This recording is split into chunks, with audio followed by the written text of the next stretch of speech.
Here's another one. You can be right and hold on to your old ways of being and thinking, or you can be happy. One of the two. Notice that most people who have to be right about their way are not usually very happy people. Have you noticed this? Right or rich, right or happy. Now, do you remember at the beginning of the program, what did I say yesterday when we first started? I said this, don't believe a word I say. Did I not say that? Do you want to be highly intelligent and evolved? Here's this. Don't believe a word you say. You want to be another echelon above? Don't believe a thought you think. They're just files, and you made them up based on some information or an incident or whatever. But they don't mean that they're true. So that's the way I attempt to live my life. As a semi-conscious person, I don't believe what I say, especially to myself, and I don't believe what my thoughts are, what my mind says to me. The way I live it is I live in the present moment and choose from right now based on being conscious in the present, based on who I am today and who I want to be tomorrow and where I want to go. Does that make any sense whatsoever? Look, in our warrior training, one of the things you're really going to understand is your mind, and you're going to understand your thoughts and how they hold you back. Now, let me just say this. In warrior training, all that chatter in here, all those thoughts that we believe are us, and we believe this is the way it is, you know what we call them? We call them thought farts. They're just bubbles of information, that's all. They're like the recording is bubbled over, that's all. It's just bubbles of information. The files are coming up to the surface based on this trigger, that trigger, this trigger, that, and they just keep on bubbling up. And if they're not supportive, we call them thought farts. Why? Because they smell really bad.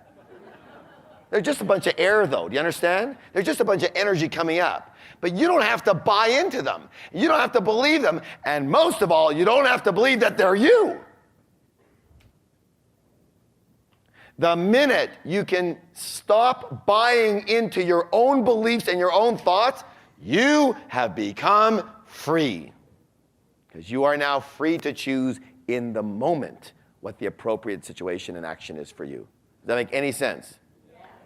So if you're listening to thoughts, let's say you're saying to me, what is he talking about? That doesn't make any sense to me. That's ridiculous. My thoughts are real. They are truth. That's okay. You just have a little ways to go. The minute you believe that what you think and say is true, that's the minute you're the prisoner. That's the minute you've made up a story, an interpretation, and you've bought into it. Nobody else does, but you have. And you think that's normal and everybody else is weird. Yes or no? Yeah.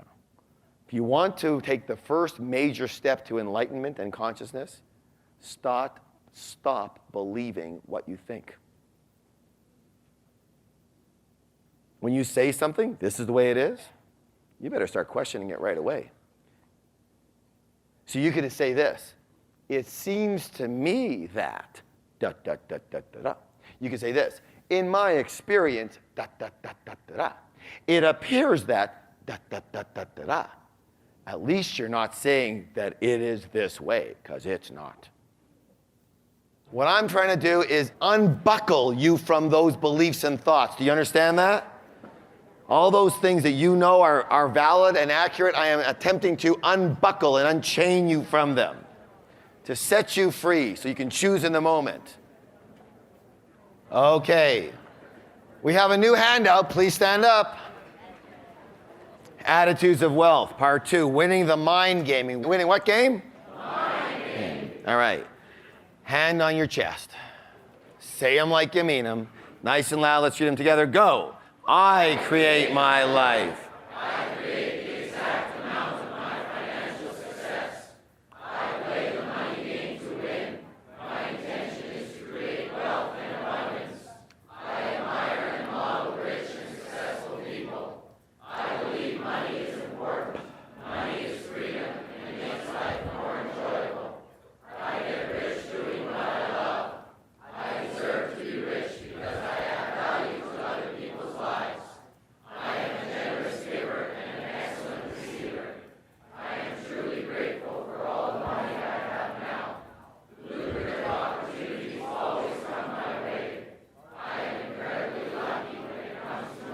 Give somebody a high five and say, you have a millionaire mind.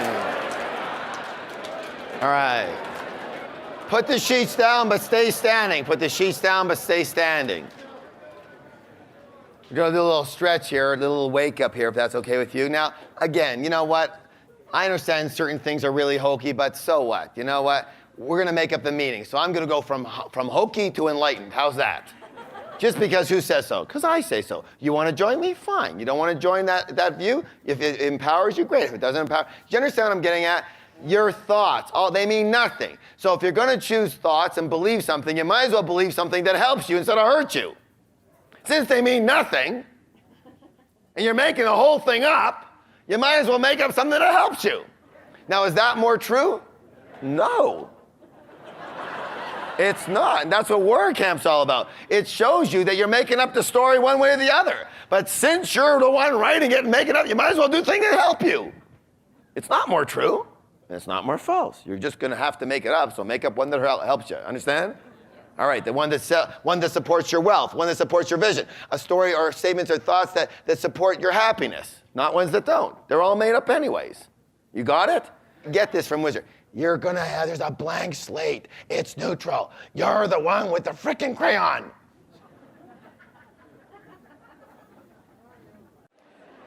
Now, one of the sayings that we have in our programs is simply this.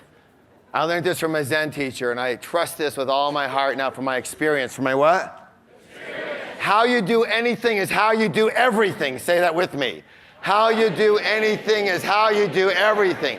How you're willing to play in here or not will show you who you are and how you are. So, for example, just look at like anything. Let's say you are 1,000% into it participating. What kind of person are you? You're 1,000% into a participating person. Let's say you're standing there like this. What are you? Closed, hold back, all these thoughts. Let's say you're wondering, God, is anyone thinking I'm really looking stupid? Then what's your predominant thought? That you're worried if people think you're looking stupid. Do you understand that? It doesn't take much to see what you're all about. In fact, generally, give me a little exercise or a couple of minutes with you in a little exercise and put a little heat on you, and we'll just see exactly what you're all about. So remember this. How you do anything is how you do what? Everything. How you are in here is how you are out there. Don't think it's the different way around. It's just the way it is. And that's okay, but the programs are what? Mirrors. What are they? Mirrors. If you like what you see, if you say, oh, I'm open, and great. If you say, well, everyone else is weird, I'm the only one standing there, you might take a look in the mirror. That's all. No right, no wrong. Just have a look. If that supports you, great. If it doesn't, you're welcome to let it go. All right. How are you guys doing? You having a good time? Yes. You getting a lot out of this? Yes. Good stuff. Any insights? Yes. All right. Do you believe yourself? No. Yeah, so you can come out of the seminar, people say, what happened there? Well, I don't believe anything I say. Don't believe me. I'm just flapping over here, The machine's rolling and something's coming out. Don't even think about it, all right? Means nothing. Because they're going to give whatever you say their meaning to it anyways. Understand? Yes, because they've got their own little machine and flapper. That's it. All right, there's a couple of questions. Again, I want to reiterate on the jars. When people ask me, then I figure other people need to know. If at this point in time, at this point in what? There is no way you can do these exact percentages. Okay, so be it.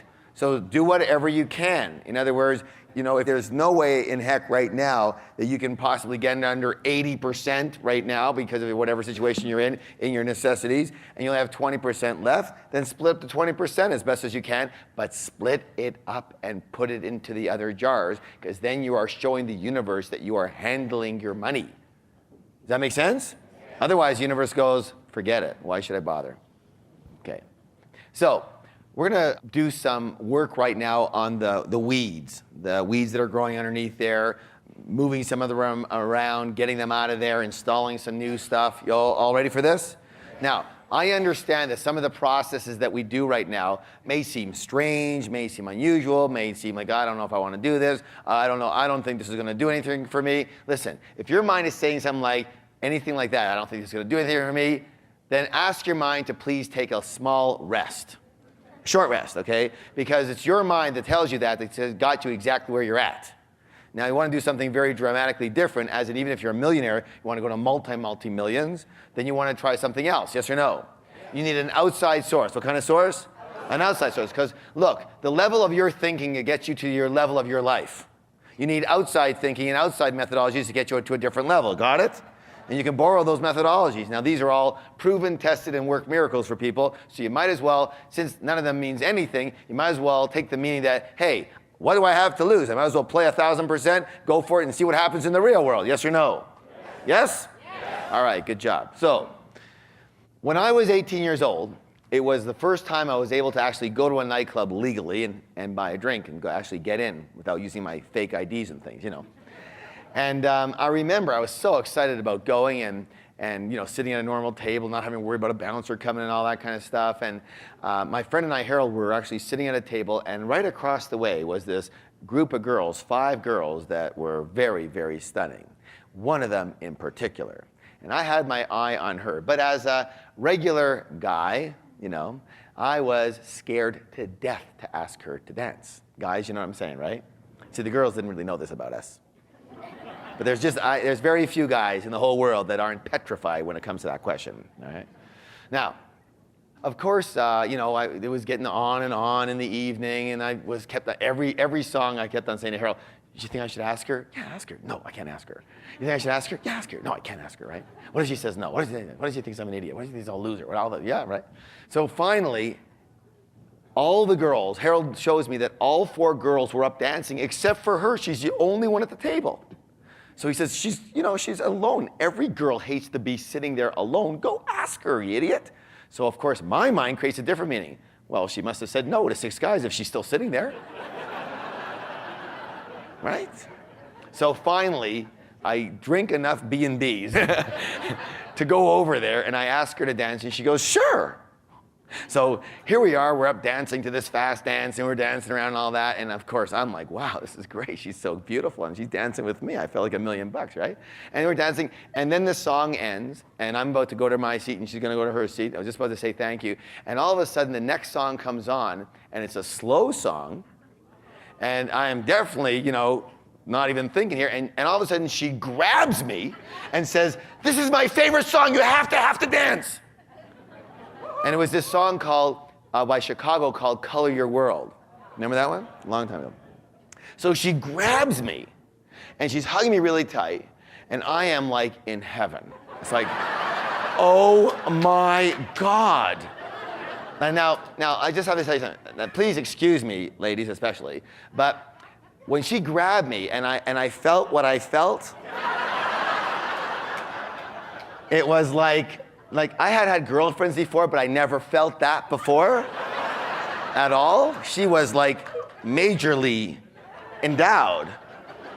And it was like, you know, 2 twin pillows in my chest. You know, it was like, they were bigger than my pillows. It was like, oh my God.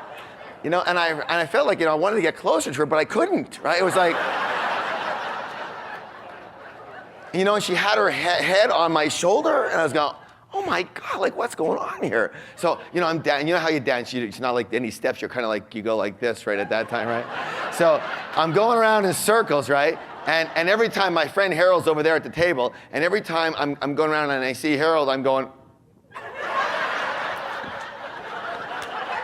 and I just, you know, just going around and just all crazy, right? And I don't want to say anything, but it's all I could do from not getting embarrassed from her noticing something. So it was more like this. Right?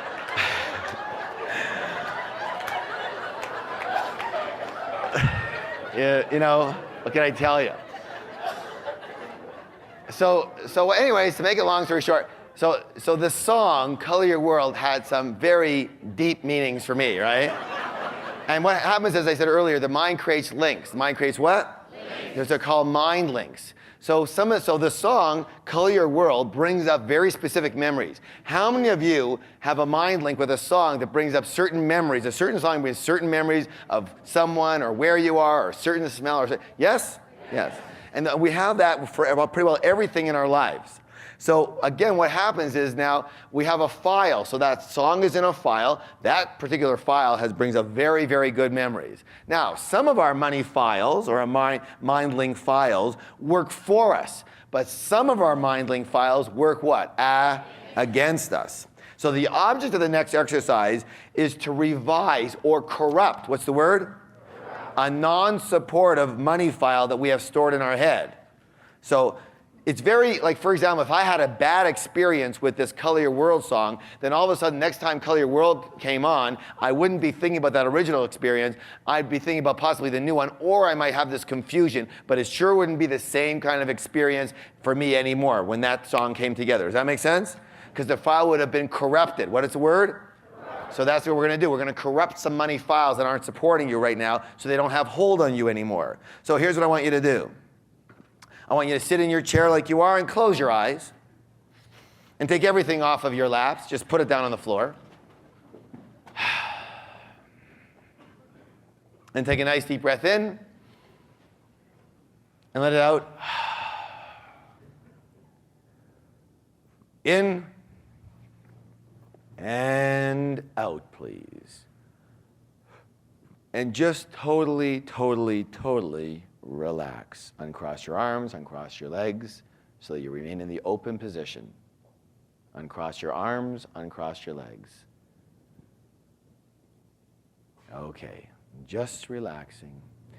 And now what I want you to do is I want you to think about a non-supportive belief or fear that you have or previously had around money and wealth, or even yourself, something from this morning probably. Pick one of them to work with. Probably the juiciest one, the one you can remember the most. Say, man, I'd love to get rid of this one. A non-supportive belief or fear around money, wealth, or yourself to work with. Good. Now, hold the image of that negative belief or fear in your mind. Hold it in there strongly. And feel the negative emotion and the negative energy around it. Get into that feeling. Bring that file up big time. And feel what this has cost you in your life. Bring up the pain. Bring up that file. And feel it. And really see it, really feel it. Make the image and feelings even more intense of this negative fear or belief around money, wealth, or yourself. Now really, really feel it and see it. Be serious about this, really serious about this, because this is no laughing matter. Keep your eyes closed. Eyes closed. Be serious about this now. Don't you dare laugh. You have to be, this is costing you your whole life here. Oh my God, it's so serious. Keep your eyes closed. Keep that negative image in your mind now. Really feel it and see it now. Bring up that file, keep it there.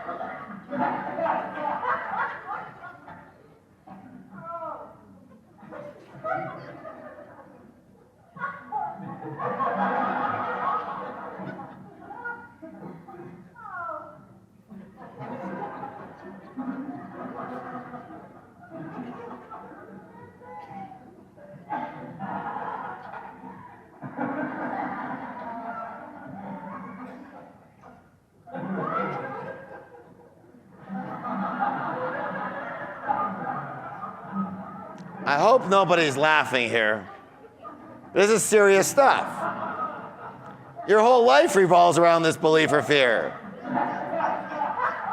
Stay with it. This is serious. Eyes closed. Eyes closed.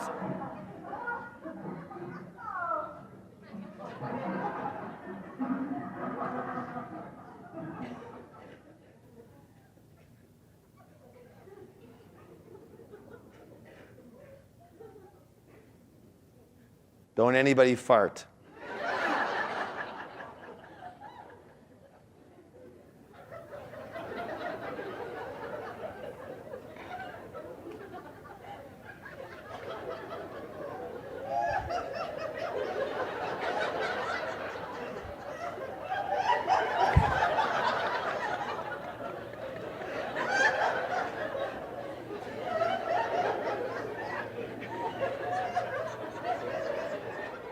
Eyes closed.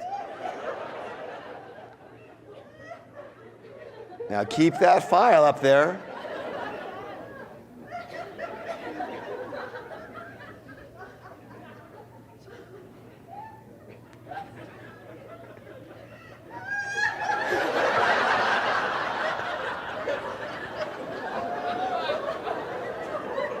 Looks like we're gonna be here for a while.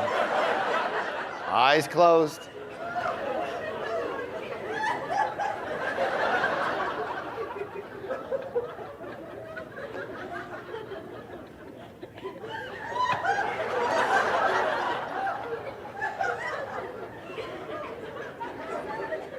Now you need to stop doing that, all right? Bring back that negative file now, come on. You can do it, guys. All right, now everyone just stop for just a minute. Now, I really want you to, seriously here, keep your eyes closed. All right, that negative fear or belief, bring that file back up right now. You know, the really serious one? The one that's just killing your whole life, that one? The one that's ruining just about everything, that one? Go ahead, bring that up now. I'm having a challenge with you people.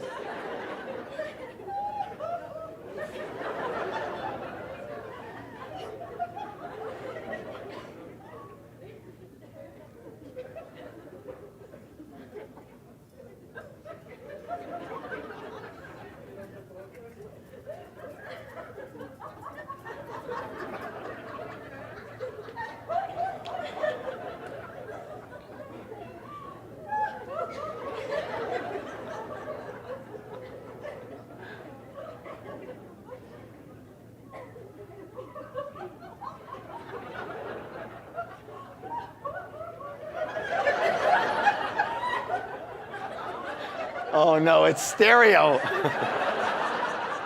Eyes closed. Bring up that file. Keep it up there.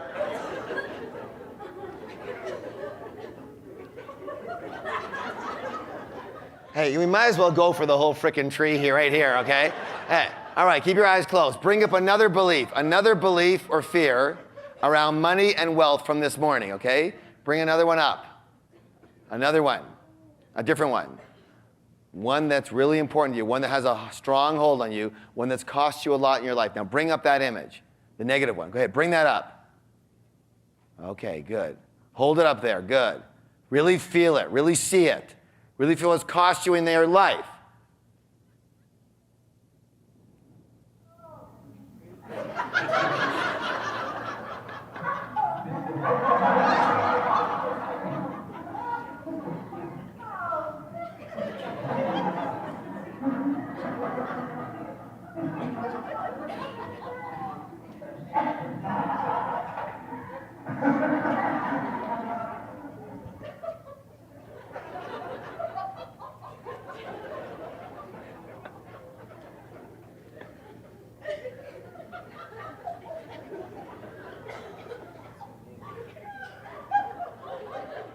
Does someone have any oxygen or anything? All right, give it a hand. Good job, you guys. Good job. Open your eyes.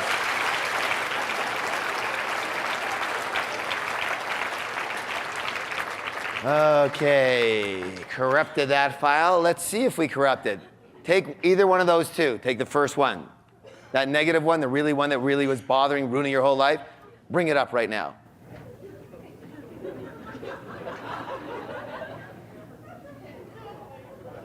How many are having a hard time really dealing with that one right now? Okay, yeah, it's just like I can't even see it anymore. Yes or no? Yeah, that's how the mind works. See, all we do is work in exactly the same way that the mind works. So your mind has a file. It means a certain thing. There's a certain meaning. We go in, we install something else into that same file folder, and now when you bring up that file folder from here and for the rest of your life, it will mean something very different, won't it? All right. Good job. Give somebody a high five and say, you have a millionaire mind.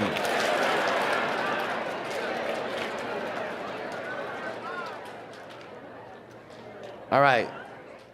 Now, in the old days, you would have to go to the corner for that, all right? Not here. All right, here we go. The next one we're going to use is this. There are two primary motivators. How many? The first one is this. What's the first one? And the second one, therefore, must be what? Pain. Pain. So let's use those. Let's use them to our benefit here. All right, here's how we're going to do this. I want you to hand out the bracelets. Put it around one of your wrists. Now, this process is called, it's a very powerful process. It's called aversion therapy. What's it called? Aversion therapy. Aversion therapy. Now, the reason that we use this is a physical methodology. So the reason we use physical is because physical is memorable. Physical is what? Memorable. Physical is memorable. If you're not sure of that, ask yourself this question. Who remembers the accident more? The person who was almost in the accident, or the person who was in the accident and in the hospital for 6 months? In the accident. So physical is memorable. Physical is what? Memorable. Very good. So here's what I want you to do now. I want you to look from this morning, all of your completions and all of your belief questionnaire and anything else that's come up with you for you during the day. And I want you to choose 3, how many? 3 non-supportive beliefs or fears that you've uncovered around money, wealth, success, or yourself.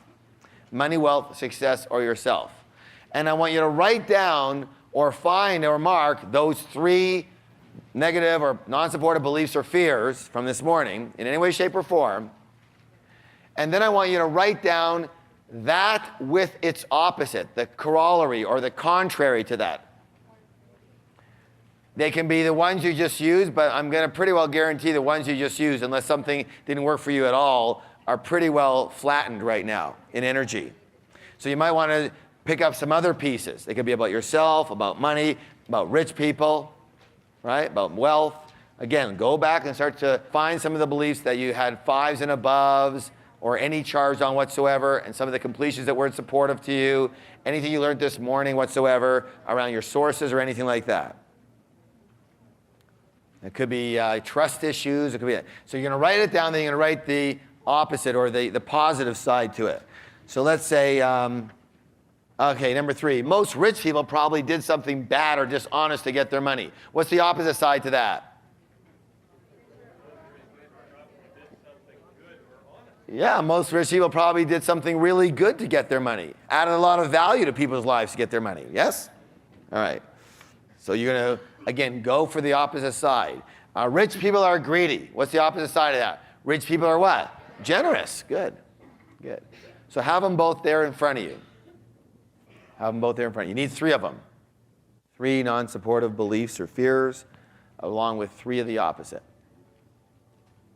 Okay, so we're looking for weeds that we want to pull here. Things that are not supportive for you. Ways of thinking and being that aren't working for you. All right. Now, here's what you're going to do. Step 1 is you're going to state your non-supportive belief, non-supportive fear, statement, whatever. And when you do that, you're going to pull the band out about 4 inches. You're going to make this statement. When you make this statement, you're going to let go of the band and let it snap onto your wrist. Then you're going to make the opposite statement, the supportive statement, and you're going to kiss your wrist better. All right? Now, if you're really hard up, you can actually make out with your wrist. It's okay, you know? We're used to people like this, right? So, what you're going to do is each person, individually, right? 3 times, you're going to make that same statement. So, statement number 1, rich people are greedy. Whammo. Then you go, rich people are generous, right? Rich people are greedy. Whammo. Rich people are generous. Rich people, see, I don't even want to say it again, right? It's like, okay, rich people are greedy. Rich people are generous, okay? Then their partner's going to do their first statement. 3 times, both the not supportive and the supportive, right? Then you're going to now say your second statement, right? Money's the root of all evil. Money is a wonderful thing. You understand what I'm saying? So you do it, and then they do it. You do it, then they do it. You do it, then they do it. Again, 3 times for each statement, and it's opposite. And then at the end, when you're both finished, give them a high five, give each other a high five, and say, you have a millionaire mind. So you're with partners here. Should take you about 2 to 3 minutes to get complete. Are you ready to play? Yeah. Now, if it doesn't hurt, pull it further. Shh, because it's gotta hurt. Shh, hold on. You wanna send a pain signal to your mind file that says, don't bring this up again. It doesn't serve me to bring this file up. All right? Let's let this file go. Rip it up. I don't want it anymore. Got it? All right, begin.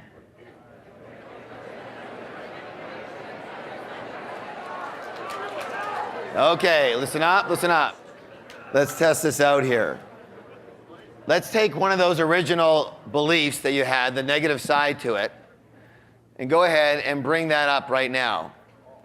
And imagine you're about to say that. How many of you prefer to kind of like, there's just not much coming up right now on that one? There's not a lot of energy. It's like anything, it's like, I don't want to bring that up at all, right? Now, give me an example. Who had one before that was like pretty charged for you? Yeah, what was the one that you had before? I have no money management skills. Now, when you say that now, if you're about to say that, what happens for you? Doesn't want to come out. Is there any charge on it when you say it? No, it's no big deal, right? Yeah, so it's no charge anymore. See, everything is energy, and everything is what? Energy. So things that have charge on you, they look like this. Things that have no charge on you are kind of like this. That means they're not existent. They don't do anything, one way or the other. That means they're neutral. It means they're what? Neutral. That's good, yes or no? Because that's, in my experience, is reality. The rest of it's a bunch of made-up stories. Nice and flat. Very good. So, how many of you found right now that, when you are thinking those things, like, how many are already starting to feel a little more empty than you were? Do you understand what I'm saying? Because what's happening, the feeling of emptiness, by the way, like there's not that much going on. The feeling of emptiness is because you had all these roots, there's weeds and mulch and all this crap on rocks all over, and we're beginning to pull them out. So there's space now. That's why it feels empty. You're not fully empty yet. Hopefully we're going to get there. But that's what now, don't be trying to fill in this space. You understand what I'm saying? Space is really great. It's a great thing to have. It allows you to be open, and it allows you to receive from the universe. All right. You guys doing okay? Are you ready for the next one? I like this next one. The only way that you believe what you believe is because it makes sense to you. Yes? It had credibility from your past or from past programming. However, now the idea is to re-examine each of these beliefs from who you are today and who you want to be tomorrow. So the idea here is to discredit. What's the word? The idea is to discredit the beliefs or fears that disempower us. Now, this is really cool here. So what we're going to do is we're going to discredit the beliefs that we have inside us. And the way we're going to do that is, what you're going to do is, again, you're going to choose 3 beliefs or fears that are non-supportive to you. If you have new ones, more to work on those new ones. If you want to work on some of the ones you've already worked on to make darn certain that those weeds are out forever, work on some of those. It's up to you. Does that make sense? So you're going to choose 3. All right, here's how it's going to work. So Walter's my partner, right? Now, let's say one of my beliefs is that money is the root of all evil, okay? Now, I'm going to tell Walter that that's my belief. Money is the root of all evil. So now Walter is going to pretend that that's his belief. Got it? And then I'm going to play devil's advocate, and I'm going to discredit that belief. Even though it's my belief, it's coming out of his mouth now. Understand? So whose belief is it? Mine, but my partner is going to articulate the belief back to me. And then I'm going to discredit it. And hopefully with some emotion too. So let's say, so Walter, one of my beliefs is that money is the root of all evil. So you say to me, money is the root. So now you say to me, I believe that money is the root of all evil. Go ahead.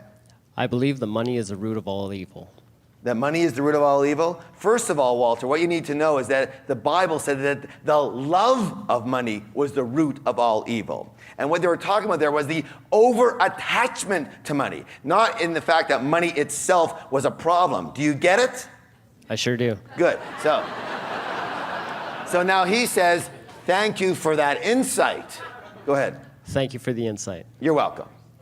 All right? Now the next one, I say, Walter, another one of my beliefs is that you have to work hard to make money. So go ahead and say that one. I believe I have to work hard for money. You have to work hard for money. Well, maybe you do, maybe you don't, but let me ask you this. If you manage your money properly and you get your money working for you well, isn't it true that you have a lot of passive income and you hardly have to work at all? Yes or no? Yes. You get it? I get that. So you say, thank you for that insight. Thank you for the insight. You're welcome. All right, one more here. Walter, one of my beliefs is that my friends won't like me if I get really rich and successful. Go ahead. Harv, I believe that my friends won't like me if I get rich. Your friends won't like you if you get rich. You call those friends? Look, if your friends don't want to see you successful and happy, maybe you need to change friends. Do you get it? I get it. Say And thank Harv, thank you very much for the insight. You're welcome. Give him a hand. He was excellent here. Thank you. Good job. All right, so do you understand what's happening here? It's your belief. They're stating it. You're discrediting it from who you are today and where you are right now. In other words, your own logic now is going to, think about it. I mean, be practical, be rational, be logical from who you are today. Because what's happening right now is what we're doing is this. Bump, here, you put these on. They put it on and you look at them and go, God, do you look silly? That's not you at all. What's that all about? You understand what I'm saying? Because we buy into our own stuff only because it's our stuff. But anybody else hears this like, hello, right? In fact, almost everything that you've written down, I have to say this, you'll find it later, but it's weird. It's weird. Really weird. You know, it's like you'll be sitting beside somebody and they're going to go, I'm too old to get rich. And you look at them and go, what, are you cracked? Why would you be too old to get rich, you know? You look at them, but they are so sure. I'm too young to get rich. Why are you too young to get rich? You understand? It makes perfect sense to them. But to you, it's like, hello, you look kind of funny with that. No big deal, but that's the way it is. You understand? So when someone else spouts off your belief, you get to hear it. And you get to discredit. You go, what? What are you talking about? And use some emotion so you really get to discredit this. Got it? Yes or no? Yes? Yes. All right. So you're going to be in partners. One person is going to do all of theirs with their partner. And then at the end, again, he's saying, the other partner is saying what? Thank you for that insight, right? Right? And then you're going to switch. And each time, thank you for that insight. And when you're both done, what? High fives and what? You have a millionaire mind. Got it? All right. Should take you about 2.5, 3 minutes for the whole thing. Choose who goes first and begin.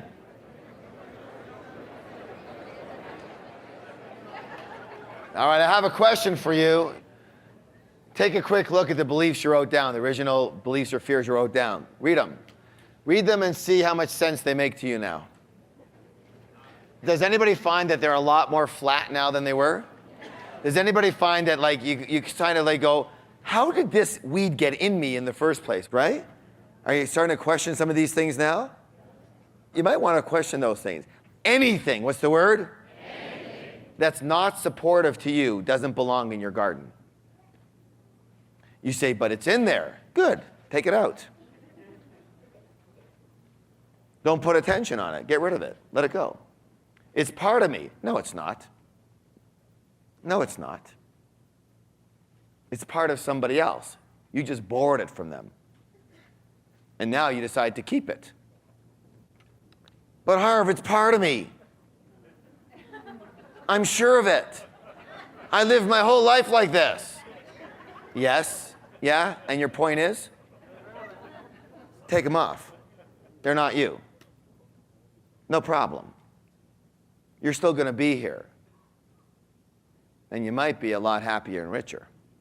Take them off. Take a look at your statements. See how much sense they really make. In fact, if you want to, you can go back at the end, and we have people do this sometimes when we have time in our longer courses. People read their belief questionnaire and their completions, and you cannot handle the howling and laughter that people have at what they actually wrote down. You understand what I'm saying? Because the whole thing was made up. Somebody installed it in you, and you bought into it, and you lived through there. But big deal. Now it's time to deinstall it. Very simple. Money's not really important. Money can cause a lot of problems. Yeah, so what? So can poverty. A lot worse problems as far as I can see. It's not right to make a lot more money than my parents. Why? Just because they were broke? What does that have to do with you? Maybe your parents really love you and want you to do well. Is that possible? Yes or no? Yes. Making money is a hassle and a struggle. Yeah, well, being broke is a bigger hassle and struggle. It takes money to make money. It's possible, but it probably takes a lot more creativity to make money. Does that make any sense? You understand what I'm saying? If you read this, you'll go, oh my God, who wrote this? You guys wrote it. Are you understanding where I'm coming from on this, yes or no? Yes. What we're doing is we're taking the chars off all the stuff that doesn't support you. Okay, we're kind of like disappearing the weeds. We're not giving the weeds any more water. They're starving right now. We're choking them off. They don't mean anything. They were just there. As a reminder, by the way, your wristbands, you keep them on for the next 30 days. How long? 30 days. Any thought that comes into your head that doesn't support you, help you, boom. It's gone. Zap it. What's the word? Zap it. Zap the thought. And then replace it with a more empowering thought. Now hold on. Shh. Is that legal? Are the thought police going to come after you? Who's in charge of your thinking? Hello?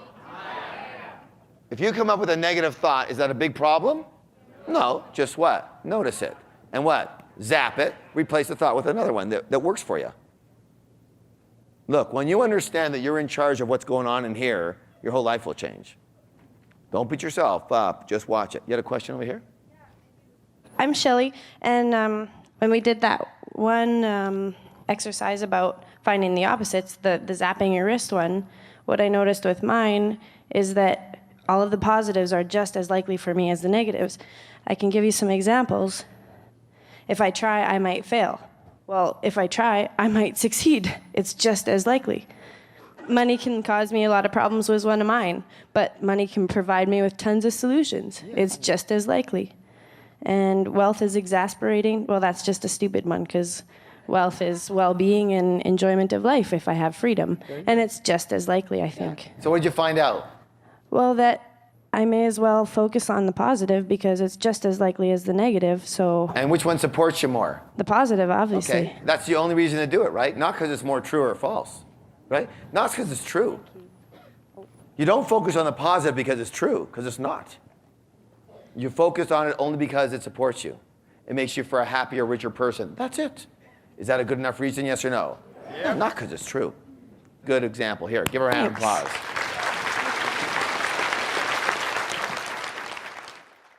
Two questions came again around the education stuff because people are looking at stuff and they're going, maybe I want to buy it or don't, or whether you get it from us or elsewhere, it's up to you.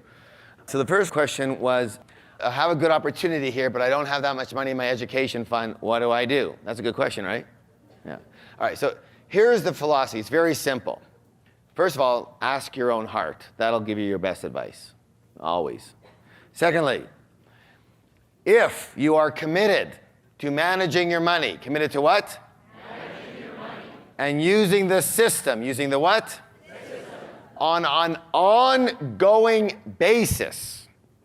So the word is committed, system, and ongoing. Then you're allowed to do this, like I did. So I was going to a J. Abraham seminar. It's a 2-day seminar, $5,000 US. I didn't have $5,000 in my education account, but I was committed to my system, yes? So I know that I put, several $100s a month into my education account. That's what I do. So knowing that, though I didn't have that much money, I paid for the $5,000. I paid it on my what card? My Visa card, TD. If that wasn't suited, that's what I did. You don't have to, but that's what I did. And then on my education account, I committed to making certain that I paid that amount of the $5,000 over 1 year. So it's about $420, because I was putting in about that much anyways. You understand? About $400 what I was putting in a month into here anyhow. And so at 10%. And so what I did is I simply paid my credit card $400 a month from this account. However, I didn't buy any more education stuff during that year until I paid that one off. So I financed myself. Does that make sense, yes or no? So are you allowed to do that? Well, of course you are, but only on one rule. The rule is this: you're committed to the system and you contribute into your education fund on an ongoing and consistent basis. If you're not going to do that, you're not allowed to do this. You're not allowed to borrow because you're not going to pay it back. Does that make sense? Then you're just going to wing it again, and who needs to do that? So that's the rule. The rule is, if you're committed to managing your money, committed to the system, if you know you're going to be putting money in here every month, then you can go ahead and do that, borrow from here from the beginning, because it's your money to borrow anyways, and then just make sure that every month you pay back that amount, or you split it up into a year or a year and a half, whatever it is, and you pay for that amount. And you don't want to be purchasing too much else in that arena when you're still paying the first one. Does that make any sense, yes or no? Yeah. But again, it's a certain amount, and you know how much you can basically handle per month, and if you do it over a year, that's one of the reasons we have quantum over 2 years. First of all, it takes that long to do the courses. Secondly, over 2 years gives people a long time to pay that amount of money. And plus, it's a massive, massive, massive saving. The reason that's installed is to save you a bunch of money. So you take it over 2 years, for example, and that works out to actually quite a small amount of money per month that you put on your Visa. And you probably don't need, if you take quantum, I'm going to venture to say you don't need a heck of a lot more on the education side than quantum at this point in time for the next couple of years. Then after that, you can choose again. Does that make sense? That's my experience here. Okay, so hopefully that answers that question for that gentleman and for everybody else. The other thing came around education was this one. And this is always a good question because everybody asks this question.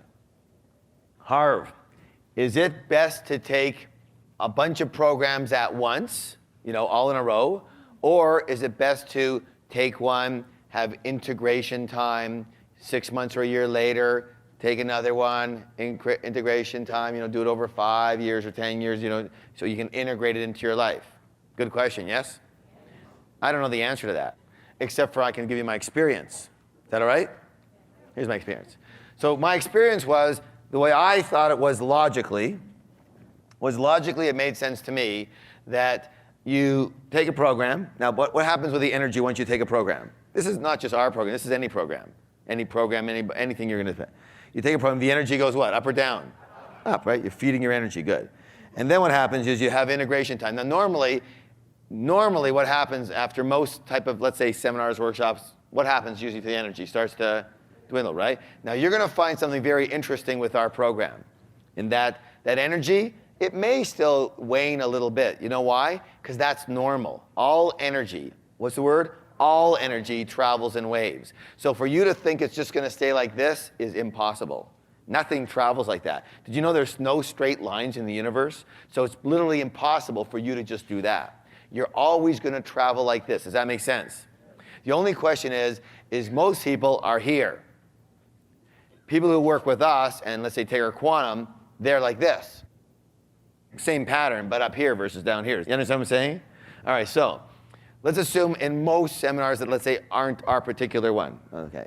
So then there is an energy that starts to decline a bit. And then you take another course, or another program, whatever it is. Your energy goes up, and then what happens? Starts to decline a bit. So at the end of the day, where are you? Now, very often you're back to where you started. How many people have ever experienced that? Yes or no? Yeah. All right, now, so I go to this Zen master, and she tells me to go see another Buddhist monk, because he's the master teacher there. So I did that, and I go and I talk to him, and I told him what my issue was. My issue was that I would kind of get really excited and grasp onto things, and then kind of it would just, like the energy would slide. I wouldn't be as motivated anymore. You know what I'm saying? Yes or no? So what he says to me is he says that they have, in the retreat, they have 6 programs, and he wants me to take them all in very quick succession. I said to this, I said, wait a minute, what about the integration time and the time I need to be able to put this into my life? He said, don't worry about that. So, they don't talk a lot. They don't. I'll tell you a story after. I mean, when he says don't worry about that, that's about as much as you're going to get out of him. So he says, don't worry about that. So he said, just take them all in succession and see what happens. So here's what actually happened. So same type of thing, energy goes up, but now what happens? You start to win, but what happens now? You take another program, boom, and you start to win. Another program, boom. Another program, boom. What happens at the end of the day? Where are you? Way up. So what happens is this. There's these thing called, now I understand how this works. There's something in your brain, in your mind, called dendrites. What are they called? Dendrites. Those are neurological pathways. And what happens is the goal is to impact those dendrites dramatically so that they bore open like blood vessels. The bigger they are, the more energy can transfer and more information can transfer through them. Does that make any sense? It's kind of like, your bicep. I'm not going to get into the whole explanation, but let me simply say this. To change a pattern, to change your life, you want high impact. What's the word? High impact, high frequency. Critical. Critical. Any change. Anybody know anybody who's a memory expert? Memory expert? What do they work on? High impact, high frequency. Uniqueness, yes or no? That's the impact. Got it? It's got to have that. So making change takes high impact, high frequency. So my experience was that, very simply, that in my experience, it was, well, here's the point. I never went back. Yeah, sure, I have my less up days. But I'll tell you this, my life used to be over here, and now my life is up here. Same thing, but I'd rather be really rich and happy most of the time than really broke and miserable most of the time and have a couple of my little glimmers of light. So I never went back from there. And in my experience with our participants, our students, and the reason we actually started quantum and it's so popular, in fact, most of the people end up taking it, is because it changes their lives and it changes it forever. It's very hard to go back. You know what Buckminster Fuller said? He said, you can never know less. It's a good statement, isn't it?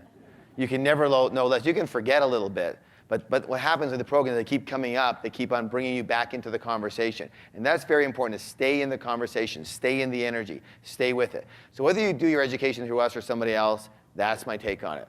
Fair enough? Okay, good. Okay, let's go on with our fun and games. We're here, we're doing some weeding and seeding, as it's called. I will request of you that even tonight and definitely tomorrow, start going over your green sheet and your completions and watch how you think of those things now. I guarantee you will look at them like, what was I thinking? But that's okay. And if there's one that's still in there, great. Let's take care of them now. All right, here we go. These are very, very powerful method of changing belief systems and dendrites in your mind. I want you to again choose one of your non-supportive beliefs or fears to work with. To go through any of the things on your sheets, any of your completions, find another one or find one that you want to work on a little bit more. A non-supportive belief or fear that you want to work with. And then I want you to think of the opposite side to that again, the opposite side to that. So let's say, for example, I'm going to go from rich people are greedy to rich people are what? Generous, okay? I'm going to go from I am a poor money manager, someone had mentioned, to what? I am an excellent money manager, yes? All right, so make sure you've got one here. Now, the next piece we're going to work on is called this. What's it called, please? VAX. VAX. What's it say? VAX. I can't hear you. VAX. Thank you. VAX. VAX stands for, help me out here, visual, auditory, kinesthetic, and spirit. And they're very, very powerful way for changing beliefs. Cutting edge technology. So they work with the power of sensory mechanics in the brain. And what they do is they integrate the left and right hemispheres of the brain. And this drives the reconditioning deep into the subconscious. So here's how this is going to work. Watch closely. Don't do it yet. Just watch the demonstration. Then you're going to get a chance to do it. So you're going to take your statement, and you're going to take your empowering statement. Let's say it's going from I'm a poor money manager to I'm an excellent money manager. We're going to now install that root into our ground. Is that okay? Into our mind. That file, we're going to install that, and we're going to embed it deeply. Does that make sense? Yes. Thank you. So here's how we're going to do it. You're going to take your hands. You're going to put them out there like this with your thumbs up like this. Again, you can watch at the beginning, or you can go ahead with me at this point. Thumbs up like this.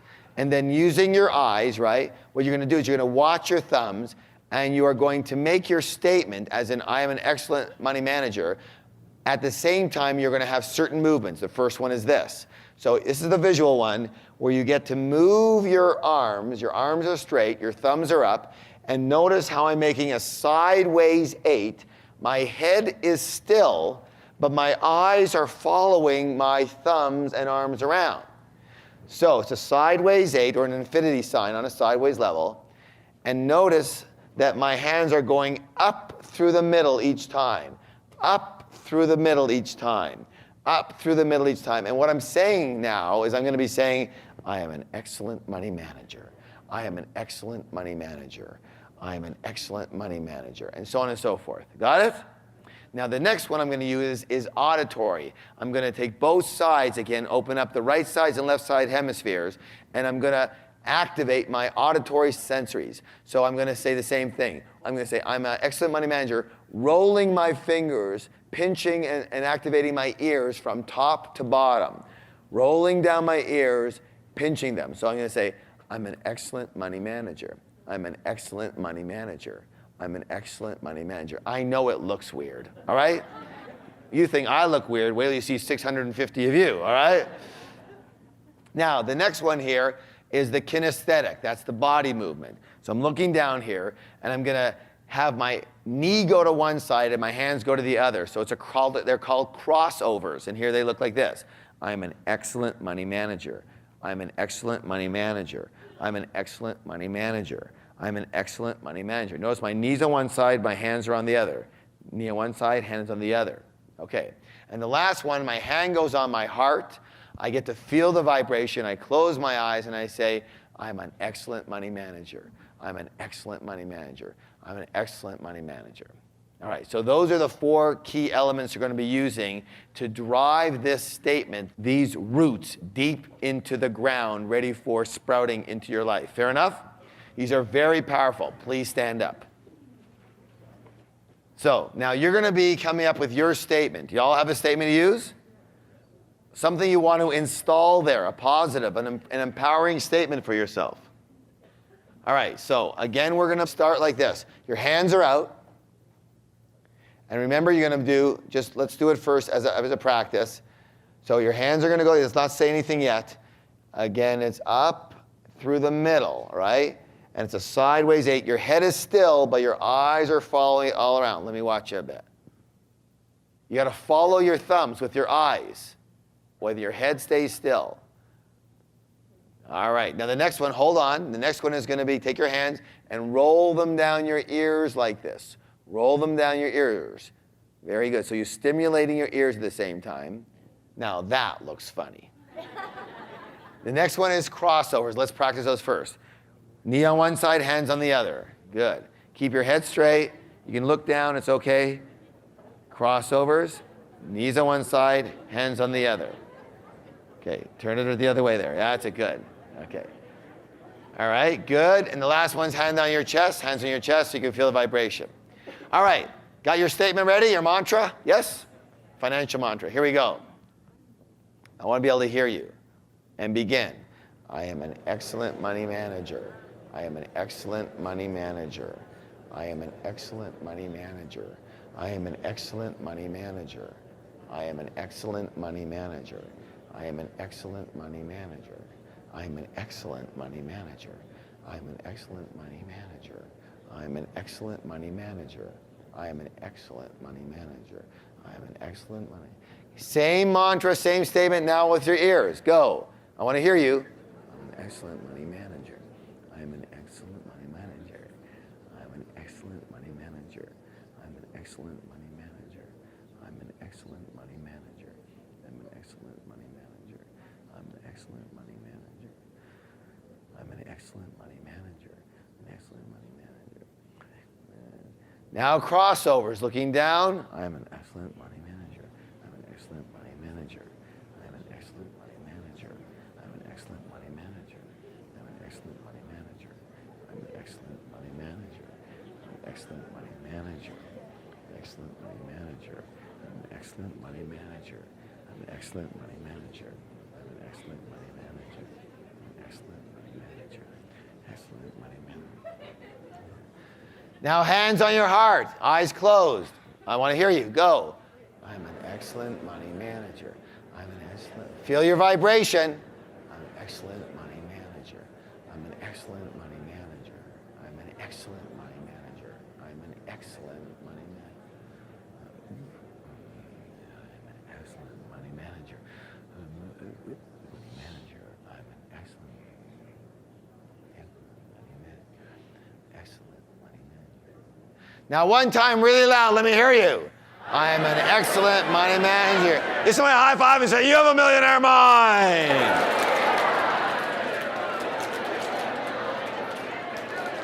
Okay, stay where you are, stay standing. Now, shh, you're allowed to do more than one, depending on your time, but I would do them every single morning. So here's what we're gonna do. We're gonna do another one now. And the one we're going to embed as a command is we're going to embed the one that says, how much you earn on an annual basis in passive income. Remember the thing you did last night with the declaration that said, this is my commitment, this is how much I earn in passive income per year, yes? That's the one we're going to embed. How's that sound? All right, good. So let's say you're saying that I earn $250,000 a year in passive income. So it would look like this. I earn $250,000 a year in passive income. I earn $250,000 a year in passive income. And so on and so forth. Now, y'all got your number? All right, get your number together. Again, this is level one, stage one of your financial freedom. And begin. I earn $1 million a year in passive income. I earn $1 million a year in passive income. I earn $1 million a year in passive income. I earn $1 million a year in passive income. I earn $1 million a year in passive income. I earn $1 million a year in passive income. I earn $1 million a year in passive income.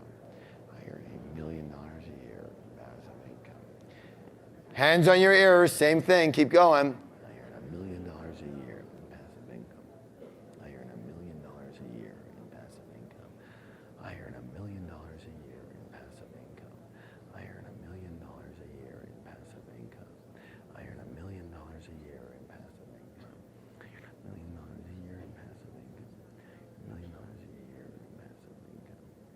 And crossovers, here we go. I earn $1 million a year in passive income. I earn $1 million a year in passive income. I earn $1 million a year in passive income.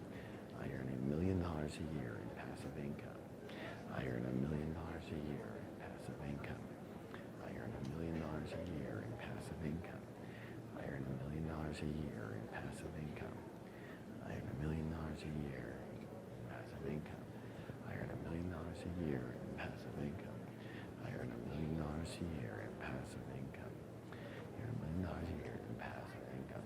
Hand on your heart, eyes closed, let's hear it. I earn $1 million a year in passive income.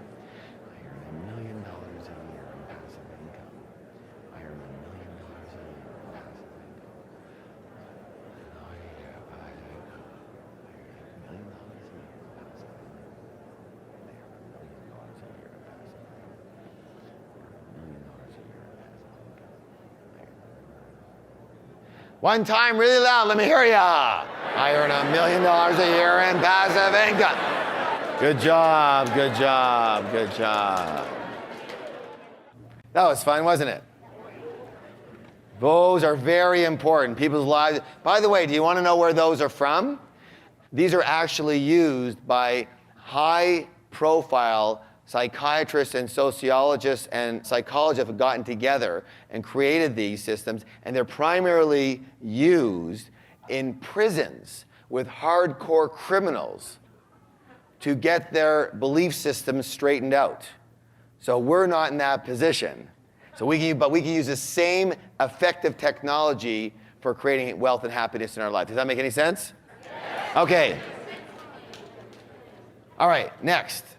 Beliefs are based in evidence. What are they based in? They're based in evidence.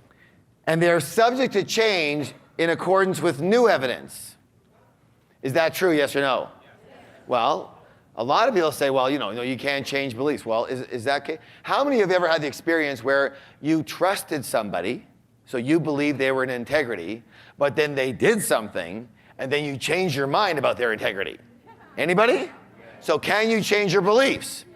What changes them? What? New evidence. New what? New evidence will change your belief, for sure. Again, we only work with what's there. We're not creating things.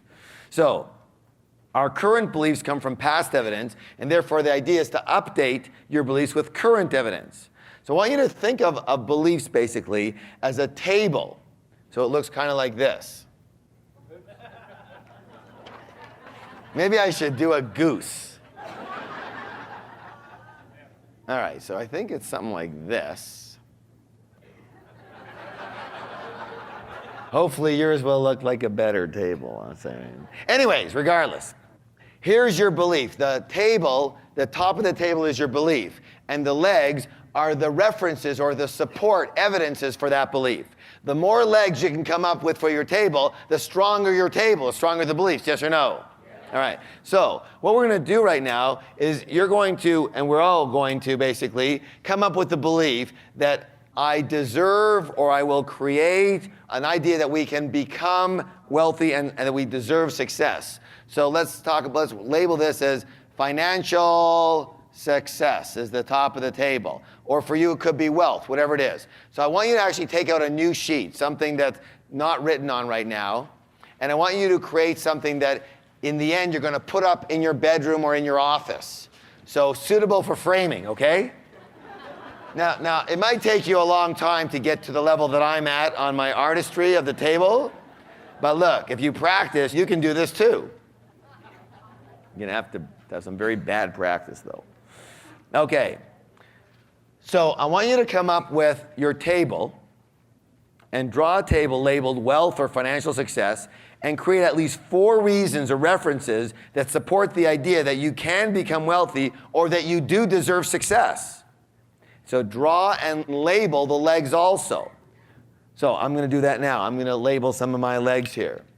So for example, one of my legs over here is this one.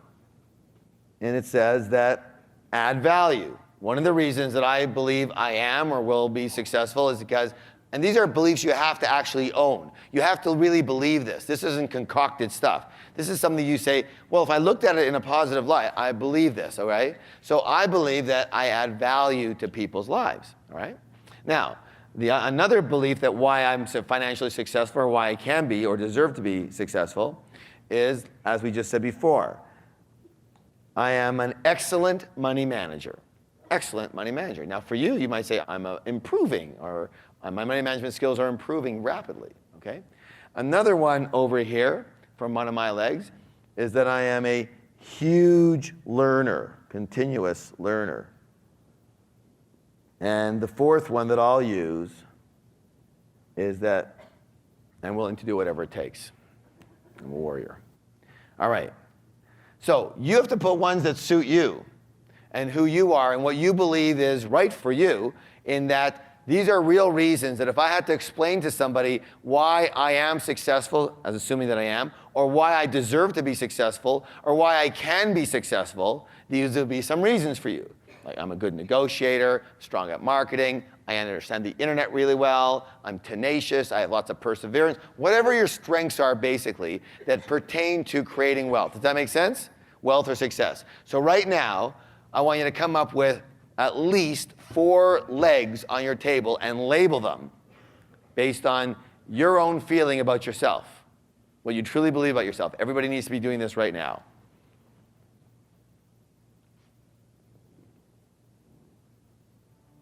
All right. Walter's going to help me out. Walter's saying, give Walter a big round of applause. Come on up here, Walter. All right, so Walter, if you can stand over here, what's going to happen is this. What you're going to do is with your partner, you're going to stand up, and with full power and congruency, because you believe this, you are going to basically explain and rationalize to your partner the reasons that you are going to be a financial success, or you deserve to be a financial success, or better yet, coming from a present tense moment, why you already are a financial success. So assuming you're now in the future and you're a success, you're just going to tell them why you're a success, right? And then they're going to play with you. They're going to say something to you too. So you start with this. You say, Walter, one of the reasons that I am wealthy is that I add a lot of value to people's lives. Then Walter points to me and he goes like this. He goes, that's true. Okay, do that. That's true. Thank you. Another reason that I'm financially successful is that I am an excellent money manager. He points to me and he says, what? That's true, Harv. Thank you.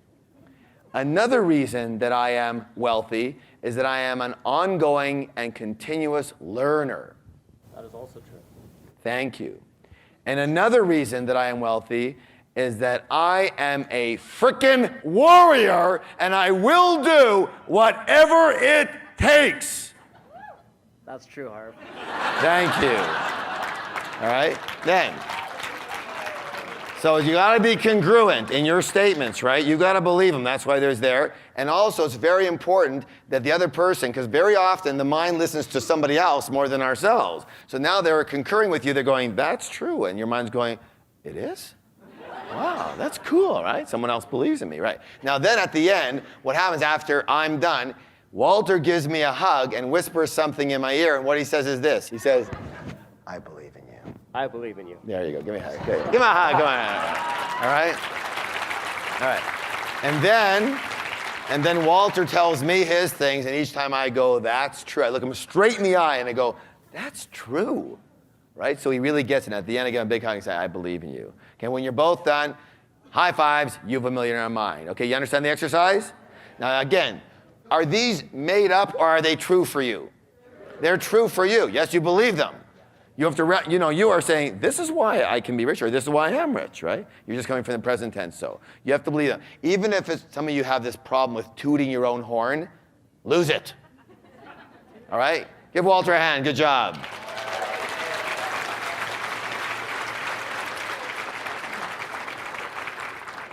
Please stand up with your partner. Face them. Be congruent. So here, I'm going to ask you you can have fun, but I don't want you smiling and laughing during this one, okay? I want you to really be very conscious of your rationale for why you are or why you deserve success, so that you really get it. And then the person who is saying that's true, you can smile a little bit, but just look them right in the eye and let their inner being soul know it. That's true. Okay, if you can use their name, that's even better. And then at the end, they give you a hug and say, I believe in you. Then you switch. Then when you're both done, you give yourselves a high five and say, you have a millionaire mind. You have about 3 minutes to completely go.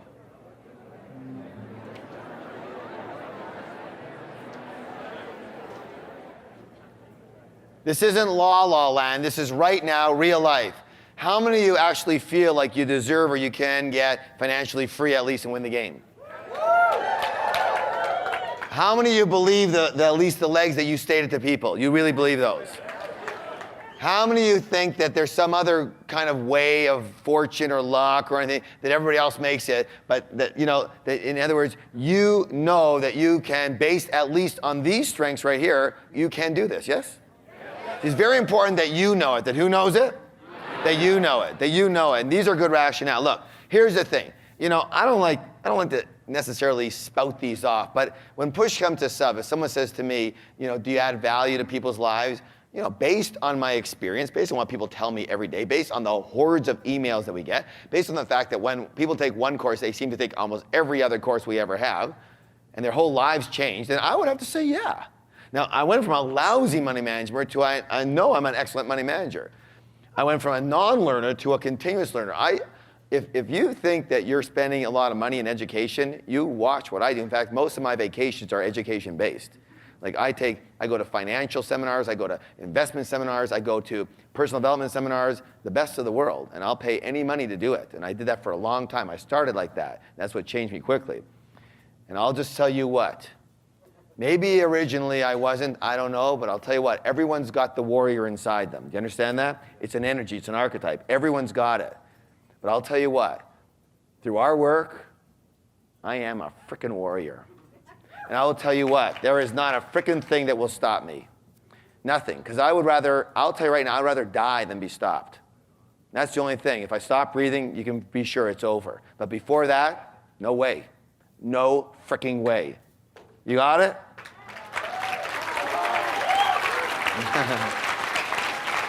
Now I'll tell you what, that wasn't something I was necessarily developed with in my younger days. My mother was very overprotective. So that was a training. It was a what? Training. And everybody's got it in them. Here's the deal. It's very simple. The warrior is a warrior energy. It's an energy of action. It's an energy of I will not be denied. And you've got it in you. And the only thing is to be able to access it and develop it at will. So you don't want to live in the warrior every minute. You know, it's a lot of energy. But when you need the warrior, you need the warrior. You got it, yes? And I know I've got that because I've been trained to have it now. So, look. If you guys, when you get to know peak potentials like those guys get to know it, they think we're freaking crazy for the schedule we run. Especially we've decided to add some more stuff so that you guys can be involved. They think we're nuts. Nutso. If you saw our schedule, if you saw one of these warrior trainings and you heard that they were going to be back to back, maybe twice in the summer, you'd freak. You go, how on earth could you or anybody else who's involved? Yet we have to all be there. We have to change the whole crew. Everyone has to change, bring in a whole new set of people. That's how intense the program is. Logistics staff, you know, we have a saying, and the saying says this, we sleep next week. All right, and they love it, and they love it. All right, let's go with this piece over here. I would say one of the number one reasons that many, many people are not reaching their full financial success is, as I said earlier, they are poor. What's the word? Poor. Literally poor at receiving. At what? Receiving. At receiving. And there's several reasons for this. Number one, the unworthiness or the undeserving issue. All right? Now, let's put this to bed a little right now. At one of our camps, which we don't like to say what's in our camps because we like to keep you present and keep things surprised. At one of our programs, when that comes up, one of the things we do is we send people out into the forest. People say, well, you know, I'm not worthy and I don't feel deserving, I have self-esteem issues, whatever, which almost everybody has. So we send them out in the forest and with a project. The project is this. Find the best tree and come back and report your findings. So they're out there for half an hour looking for the best tree. And to a T, just about everybody comes back with the same findings. What was the finding? There's no best tree. They're all different, yet every one is just as good as the other. One is not worse because there's a crooked branch. Or one is not better because it's got more leaves or more colorful leaves, or it's taller or shorter, right? They're all the same. They all come from the same place. They're all the same thing. They're just a tree. They're supposed to look the way they look. There's no better or worse trees. Is this making sense, yes or no? Yes. They are part of nature. Are you part of nature? Yes. Well, that's the thing. Go find me a better squirrel. You're going to have a hard time coming out. This one's better because it has bigger teeth. No, this one's got a bigger tail. No, this one looks smarter. You understand? It's ridiculous. A squirrel is a squirrel, and a tree is a tree, and a human is a human. And they're all one thing. You can't be better or worse than anything or anybody else. What? Well, this one's got a crooked branch. Yeah? And your point is? So what? Maybe branches are supposed to be crooked. The weirdo is the straight one. Who knows? crooked, what's the difference? Same with you. You aren't worthy because of the way you look, or because of what you do, or how much money you have or you don't have. You are worthy because you are alive and you are breathing right now. And because the Great Spirit chose to put you on this earth right this moment and keep you breathing right now for a reason. You don't have to know the reason, but you must be worth something if you're still breathing. Does that make any sense? Yeah. So, therefore, since you are as worthy as the next person, you are also as deserving to receive as anyone else or everyone else. Does that make any sense? Yes or no? Yes. All right, so here's the thing. I want you to look around right now and find me the best person. Point to the best person. Go ahead. Point to the best person. How many of you pointed to somebody else? How many of you pointed to yourself? You don't get it yet. Where's the best person? Yeah, they're all the same. You think a tree is going to point to itself, I'm the best tree? Why? Because I've got straighter branches? No. See, once you create the judgment, now you've in the comparison, now you've got the problem going again.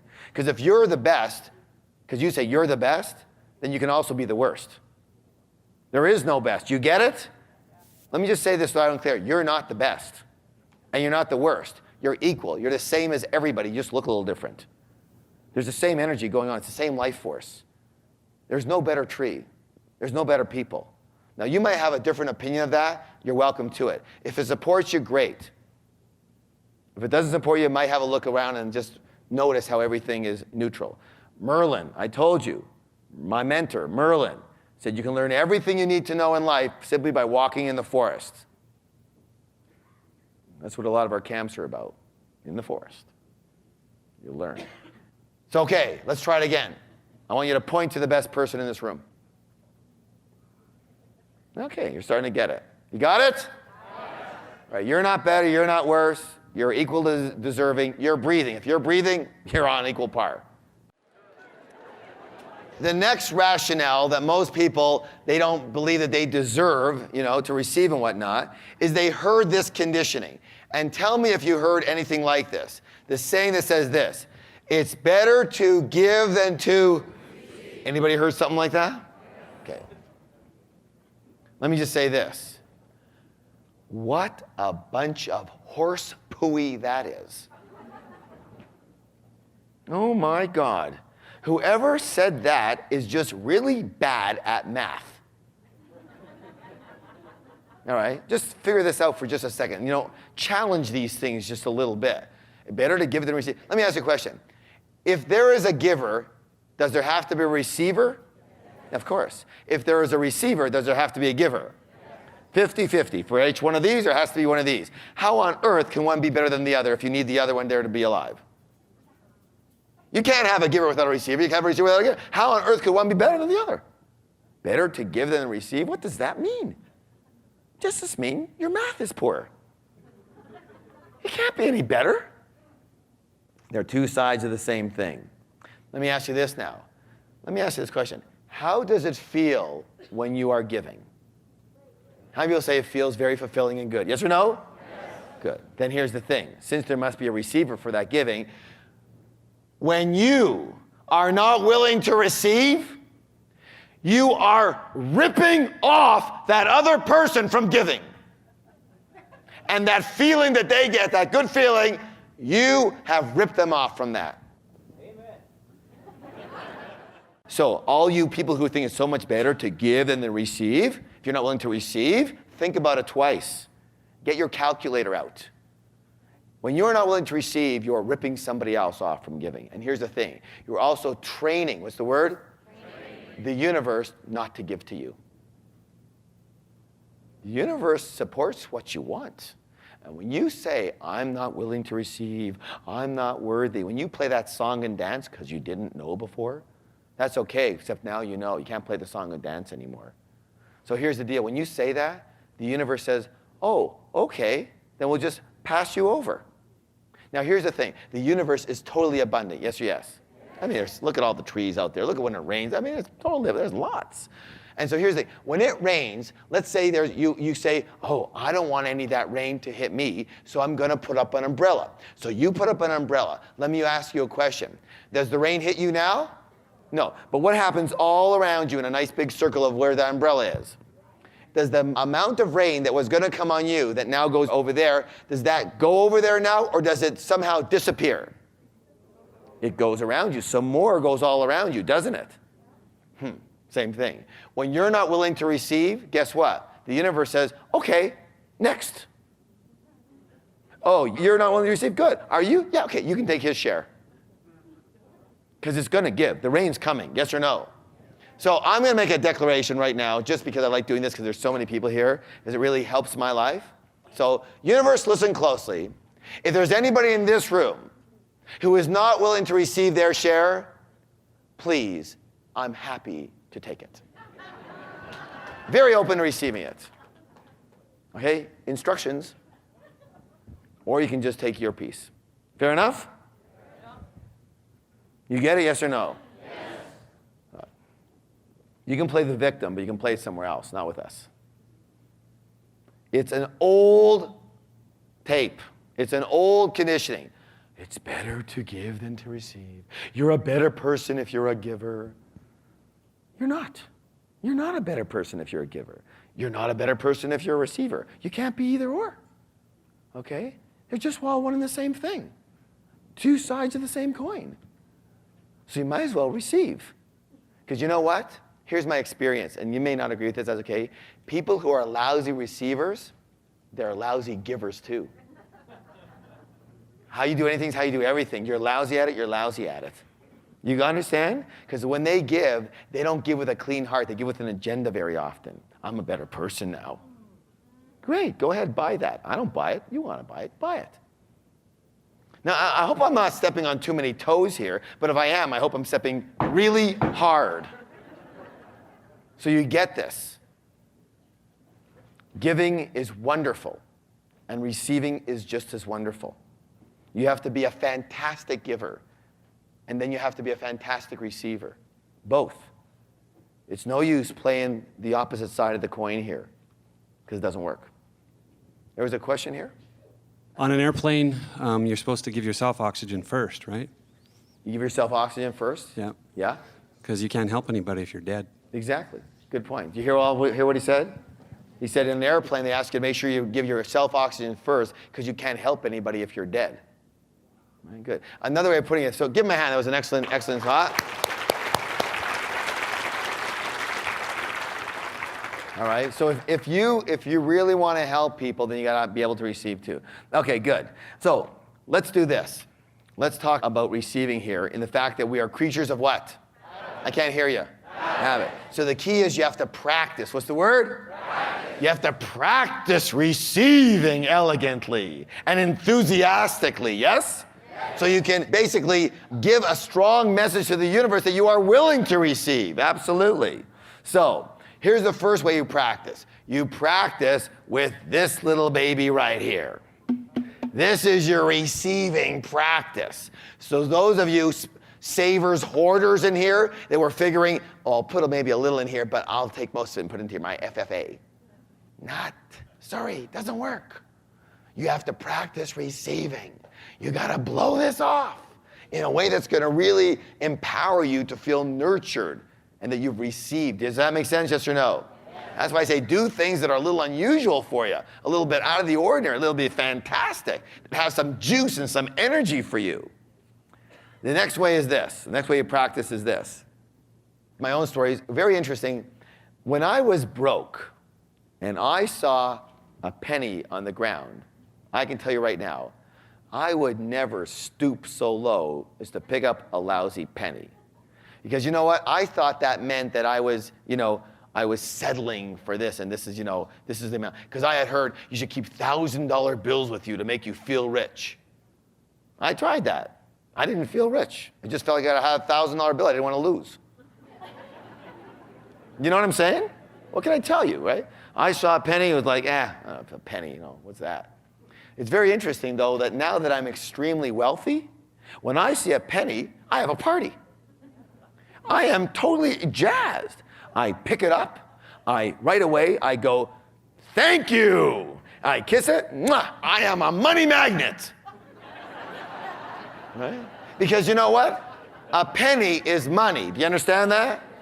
And any money is any money. I don't care if it's a penny, a loonie, $10, $100, $1,000. I'll take it all. I don't want to sit in judgment over the amount. I'll take it all. So I get really excited when I see a penny. Now, I'll tell you what. Anyone around me knows that if there's any money around and nobody's claimed it, I'm going to claim it immediately. Right? I'll ask, is this anybody's? No, great, it's mine now. Thank you. You are so nice to me. You just shower me with money, right? And I look at everything as a symbol for that. Do you understand what I'm saying, right? So I used to be in judgment. That's a penny, that's $1, that's $100. I'm not in judgment. Money is money. I'll take and receive graciously and gratefully. All money's given. All of it. And very enthusiastically. So, here's what I want you to do. Let's do a little eyes closed visualization, declaration type of thing. So we're going to practice. So close your eyes. And let's assume for a second that somehow you end up finding a penny or something. And so close your eyes. And let's say these following declarations. So you'd be practicing internally again. So you find a penny. What are you going to say? I am a money magnet. Let me hear you. I am a money magnet. Money comes to me easily. Money comes to me easily. I'm willing to receive all amounts of money. I'm willing to receive all amounts of money. All right? Now make sure that when you understand this, because it doesn't matter what the amount is. Eyes are closed, eyes are closed. So the idea here is the energy around the money. How excited can you get, even with a simple penny, even with a quarter, even with a dime, anything even looks like a penny? How excited can you get? How wild and crazy can you symbolize this? Nothing has meaning except for the meaning you give it, so you might as well mean everything for you. And really understand and make it mean that when money comes your way, any amount whatsoever, that you've attracted, that you are a money magnet. Money comes to you easily, effortlessly. You are a money magnet, right? You just simply say, thank you, I'm willing to accept it all. Are you willing to start doing that? Yes. Are you willing to start doing that? Yes. All right, if you open your eyes now, you can now physically practice doing that on a physical level. So see if you can find 1 or 2 pennies around. Come on up here, go on back there, celebrate them.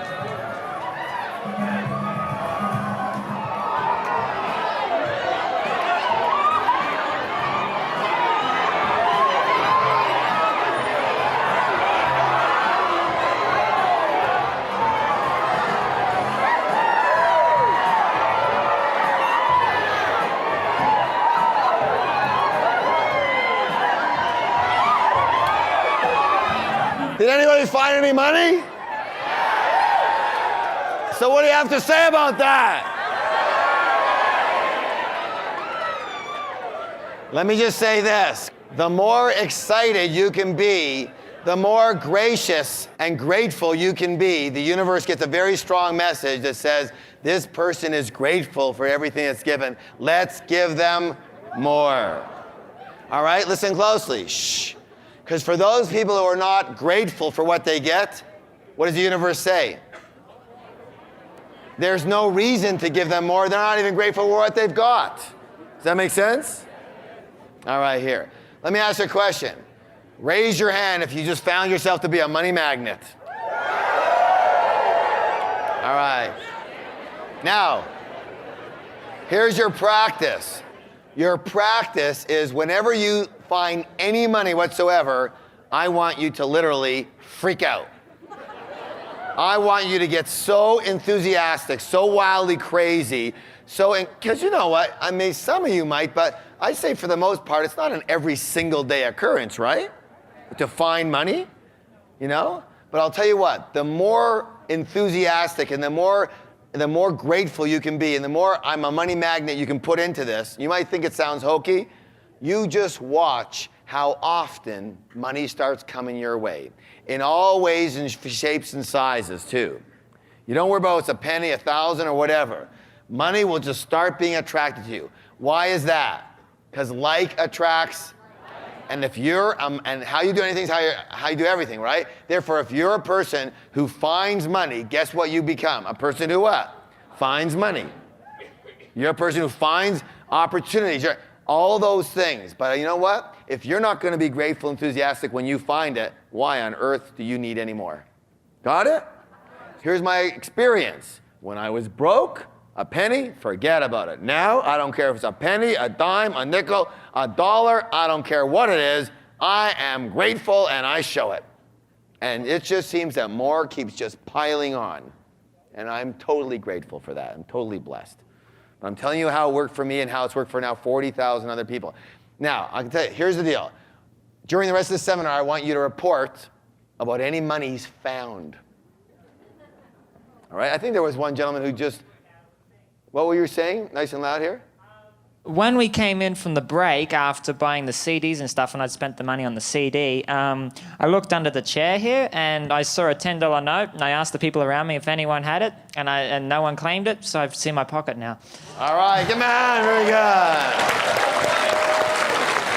Now, that's excellent. It fell out of his... Let me tell you what a lot of people would do. Not anymore, but they would have done. They take the $10, they go to the back, and they say, can you make an announcement somebody lost their $10 bill?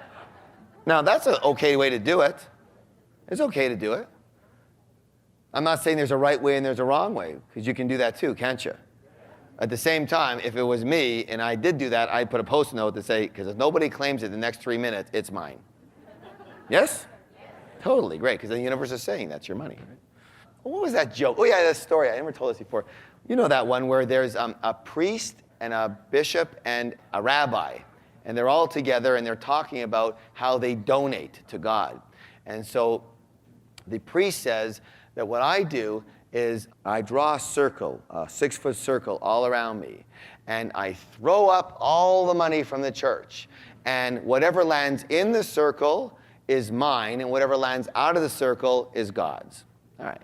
So the bishop says, that's good. I do something very similar. I draw the same circle around me, and I throw up all the money. And whatever lands outside the circle is mine, and whatever lands inside the circle is God's. The rabbi says, not bad. What I do is I draw a circle, I throw the money up, whatever God wants, he keeps, whatever falls to the ground is mine.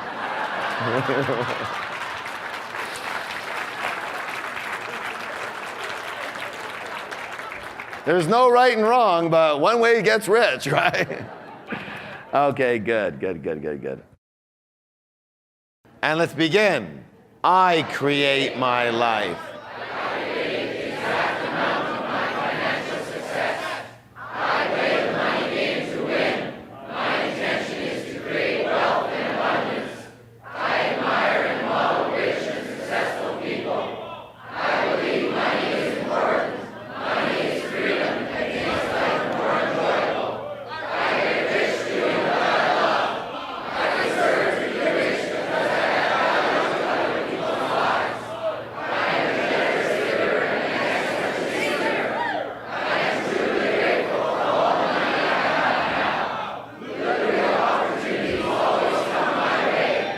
I am incredibly lucky when it comes to money. Give me a high five and say, you have a millionaire mind. So how many people here think it might be a really good idea and empowering to your success and your happiness to ingrain and live by those principles? Yes or yes? Yes. Who decides what principles you're going to live by? There you go. Who's in charge? Now, someone gave me this, and they didn't put a name on it, and I would love to see who this is. So if you gave me this sheet, I'm not going to say the first part right now, but the second part says, I am a happy and thankful receiver for something that you want. Just stand up so I can see where you are. Is that you? Is this accurate? That's amazing. Why don't you tell them what happened to you as a part of the magnet that you are here? Well, my name's Kathleen, and I am a money magnet.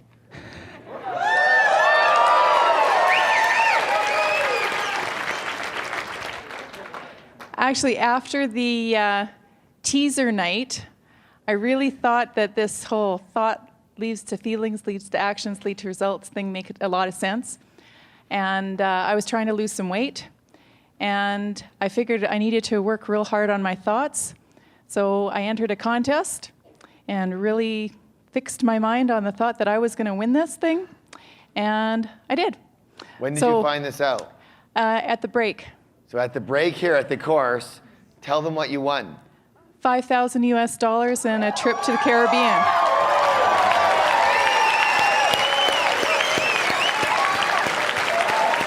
All right, good job. Thank you. I am an enthusiastic and grateful receiver. You better be. Very good. There you go. So I don't know if y'all heard that. She won $5,000 US plus 3 days in the Caribbean, all paid for. Good or good? Yeah, very nice. Oh, I'll tell you about tomorrow. There's a little letter from someone, and we talk about success tracks. On success tracks, we work on intentions, very heavily on intentions and the power of intentions. So this fella, I'm not going to blow for it. I'll read it for you tomorrow. But I was like, he put an intention down there. It was like, oh my God, it just happened, right? It was huge. Okay, so this is another one of my favorite parts of the program. They're all my favorite, but until tomorrow. I love this video that you're going to watch right now. I love it because there's so much you're going to learn by watching this. Plus, it is so freaking hilarious. If you have to go pee, I understand, okay? It is so funny, okay? Are you willing to play? Yes. All right. Are you ready? I can't hear you. Are you ready? Yes. Hit it, guys.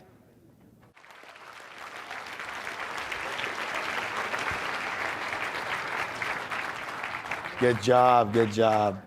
Was that funny or what? Isn't that cute? How many of you learned something? Good. One of my favorites. All right, now listen closely. Do you remember that they talked about in the video about different money personalities, yes? Now, what were they? There was the hoarder-saver group. There was the spender group. There was the avoiders, people who just kind of want to avoid the whole subject. And she also talked about these things called money monks. They kind of feel like money's a little dirty, a little beneath them. You know, they're a little over too spiritual for money. That whole game bothers them. So here's the thing. Even though we very often have a mix of all of them, generally we lean towards one more than the others. So you will need to choose the one group that fits you the most. Even though you might have a mix of something, the one group that fits you the most. So listen how this is going to work. All of my savers and hoarders, you're going to go to that corner over there. All of my money monks are going to go to that corner over there. All of my spenders are going to go to that corner over there. And all of my avoiders are going to go to that corner over there. Choose one. Go!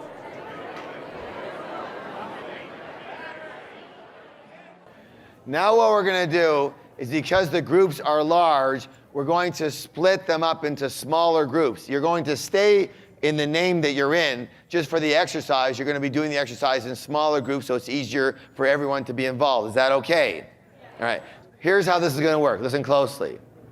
I'm going to ask each of these subgroups to pick a spokesperson. A what? A spokesperson that's going to be reporting after.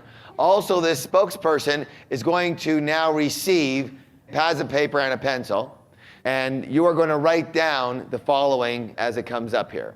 Number one, come up with one characteristic or word that describes your group other than the personality name. So in other words, you guys here are the spenders. What's another way of describing spenders, or other than the actual, hold on. Drunk isn't one of them, okay? So what's another word that you're going to have, a characteristic or word that describes the group, okay? Now, the next thing you're going to come up with is what are some of the positives about your money personality? Some of the positives. Number three is what are some of the not so positives? Let's call them negatives or non-supportive aspects about your money personality. And number four, what specific actions can you take to become more balanced regarding money as a group? All right? Now, here's the deal. There's 4 questions. You're going to decide on the answers together as a group, as a subgroup. Yes, for your group. Yes? Yes. Here's how we do this. So what's going to happen is you're going to discuss this as a group. I'm going to give you the lowdown here. I'm going to be so nice to you this course because it's your opening course with us. You know, this is our opening bell, our entry-level program. So I'm extra nice to you this weekend. So I'm going to give it to you right now. Listen closely. How you do anything is how you do what? Everything. Watch how you play this game. Watch how you play this game. In other words, this. Are you a leader? Are you a follower? Are you a supporter? Are you in the middle of the group? Are you in the back of the group? Are you not even in the group? Are you participating or are you not participating? I said it's a participative event, yes? Yes. 100% participation, yes? Yes. We'll find out how you play because the mirror's up. Now, some people, you know, if they're not in the middle, if they can't hear there, what do? Well, they give up and they start moseying around. Nah, I can't hear it. They don't want to hear from me. Or their suggestion gets shot down. That's it. I'm gone. So I'm giving you the clues right now to watch yourself. Anything upsets you, anything not going your way, you take a nice deep breath. You stay in the frickin' game. Got it? Yes or no? Yes. People are going to become wimps. All right, here's how you do this. Get in your group, 100% participation. Everybody's involved. Work together as a team to answer the questions. You will have a grand total of 7 minutes. And begin.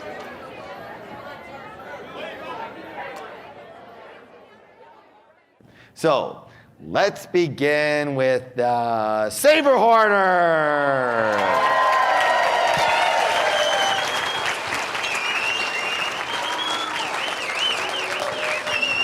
All right. What was the one characteristic or word that describes your group other than the personality name? Sensible. Sensible. Ooh. All right. Now, doesn't that sound, the way she said it was like really sexy, don't you think? I'm sensible. Yes, what did you have? Shh. We came up with an extra long word, cautious, resourceful. Cautious, resourceful. Wonderful. Makes no sense, but great. That's great. All right, good. All right, right over here. All right, everybody, check this one out from the same group, of course. Focused survivors of delayed gratification.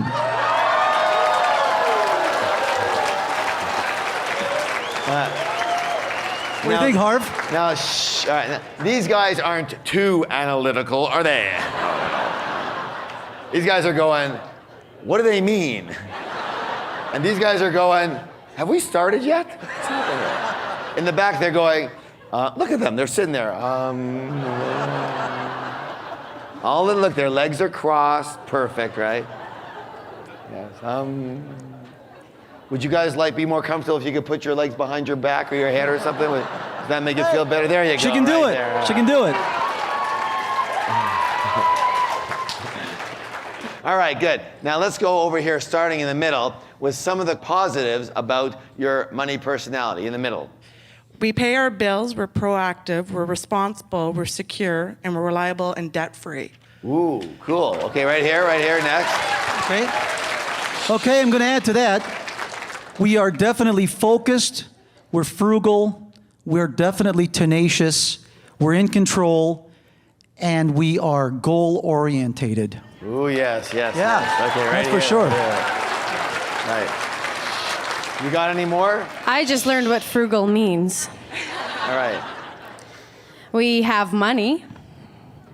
We're good receivers. We have security, peace of mind, a good credit rating. Look.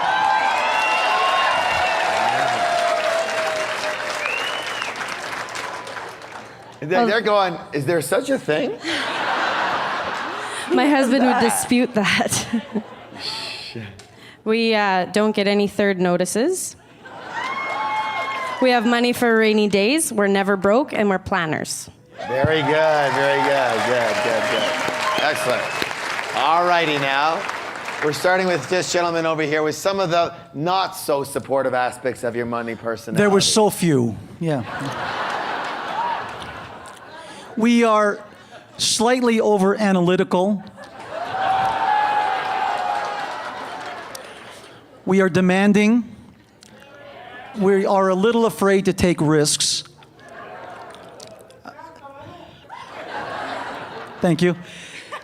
And occasionally, well, we miss opportunities sometimes. Okay, right over here, right over here. In the front, right there. It's sometimes hard to enjoy yourself.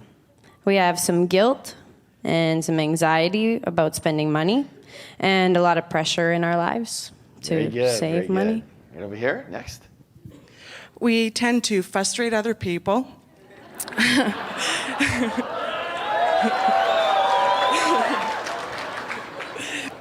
We live in the future and not in the present, and we can be a little uptight and have some guilt. Very good. Good notices. Excellent work. Very good. Good.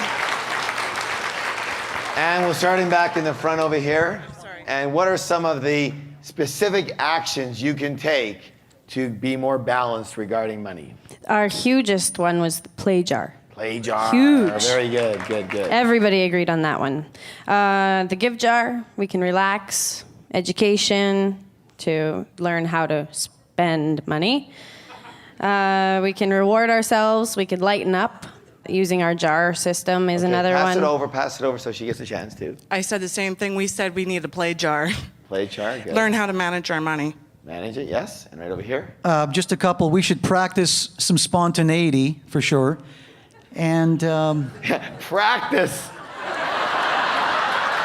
it makes perfect. Okay. Are you guys ready to be spontaneous now? Let's do a dry run of this spontaneity here, okay? All right, let's just have a dress rehearsal first, all right? Let's talk about and plan the spontaneity first. Okay, good. Okay. they didn't like that one. Practice. Our planned spontaneity is to buy assets to fund our fun. That sounds good. Got a fun to fun. We'll be here all weekend. Thank you. Very good. All right, big round of applause. Good job, you guys. Very good. Okay. Let's hear from the money monks over here. Let's because you know why? Because normally they're very patient. So, we're going to get them involved right away. All right, so right up here, and start with the word or characteristic that describes your group's name other than the actual name itself. If anybody's interested, we're offering classes on some meditation techniques that we've developed in our 7 minutes that we were, because of course we were well ahead of everything. All right, how about the name? Are you ahead of that? Get to the frickin' name, all right? Go. It seems you could learn a lesson in patience. All right.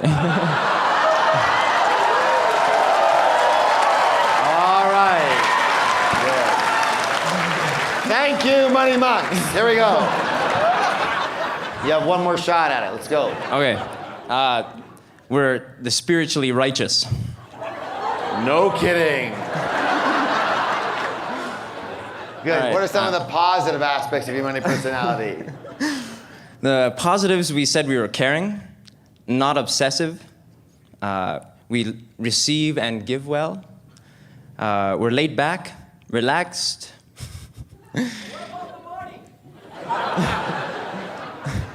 It's all by donation.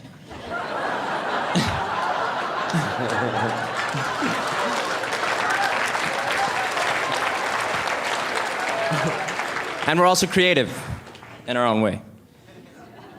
Some of our negatives were boring, apparently.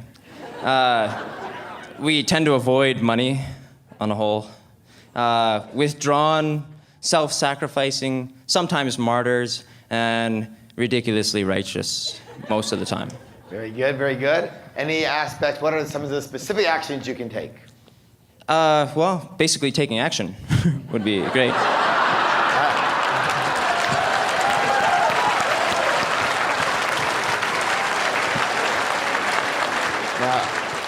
That's about as specific as you guys get, so that's good. That's a good start. Well, we worked on it, you see.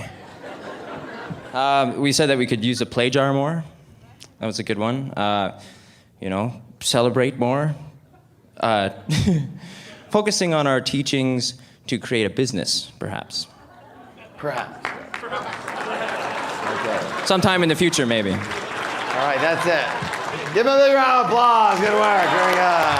Very good. Okay. Good job. Excellent work. All right. Let's go to the avoider.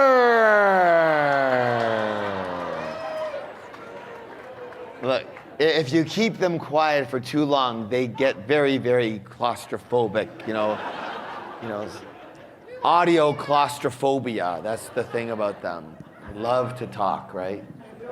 Take a spender, just keep them quiet and just watch what happens. You're gonna have problems. Move a little bit this way so everyone can see you. So these are the avoiders who are hiding behind the thing there, right? All right, I need to be able to see you. So hold on, here. You stay here and you make a line this way a little bit more. Good. You got it, good. All right, let's make sure we don't make a mistake. Okay, if there's, my name is Ben, and if there's a phrase that we came up with, it's ignorance is bliss. Ignorance. But if there's a word, it's whatever. Whatever, good. All right, and the characteristic or word that you came up with to describe your personality? On a close vote, 12 to 10, it was fence sitters. Fence sitters, very good. And right here, what'd you have? We had ostriches. The ostriches, yes. I just want to add, we don't know if this ostrich actually lays golden eggs because we've never looked to see if it has eggs yet. Right, good. All right, so we're starting right here now with you, sir, and we're going to go into some of the positives about your money personality. No stress. Place blame elsewhere. Intimate relationships with customer service. Ignorance is bliss. Developed negotiation skills. Hold on, let's go over here now. We are easygoing. We are good at delegating. Kids love us. We love education, but not around money. One day at a time. We live one day at a time. Okay, let's pass it over. Good. Well, we had quite a list. Show us a surprise. Don't get upset. Delayed stress. Trust in your partner. Creative financing. Worry-free but poor. Easygoing risk takers, but quite resourceful. Very good. Give him a hand. Excellent.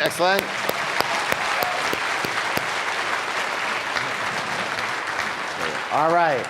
Some of the not so supportive aspects about your money personality are?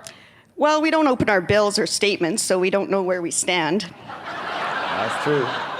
We're not really very good money managers because we don't even know how much we have.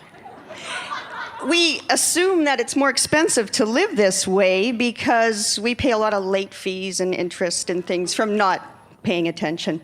Okay, let's pass it over. Okay, we duplicated on a couple of those where desperation could happen anytime. We're easily led, oblivious to pretty much anything. False sense of security, procrastination, vulnerable to late charges, extra credit charges, payday loans, and disorganized. That's about it. Okay. We haven't gotten to the negatives yet. Missed opportunities, panic and anxiety, anger and turmoil, resentment, non-committal. All right. So you're going to start over here, and let's go to the last one. The actions we can take is open our mail. Let's start. And then we're going to set up a money management system using some jars that we heard about. We're going to take some responsibility, balance our checkbooks, get some good role models to model ourselves after. Good. Pass it over right here. Automate your banking so the bills automatically come out every month. Get education, set budgets, set timelines, hire an accountant. All right, pass it over. Start up the money management program with the jars, of course, most importantly. Take responsibility, educate, and gain clarity. Very good. Give him a big round of applause.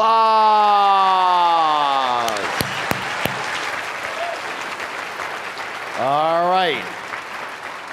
All right. Unfortunately, we've run out of time. So, what? No. So, you know what?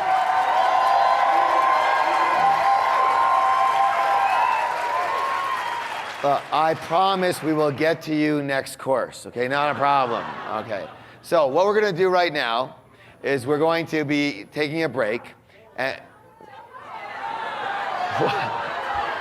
hey.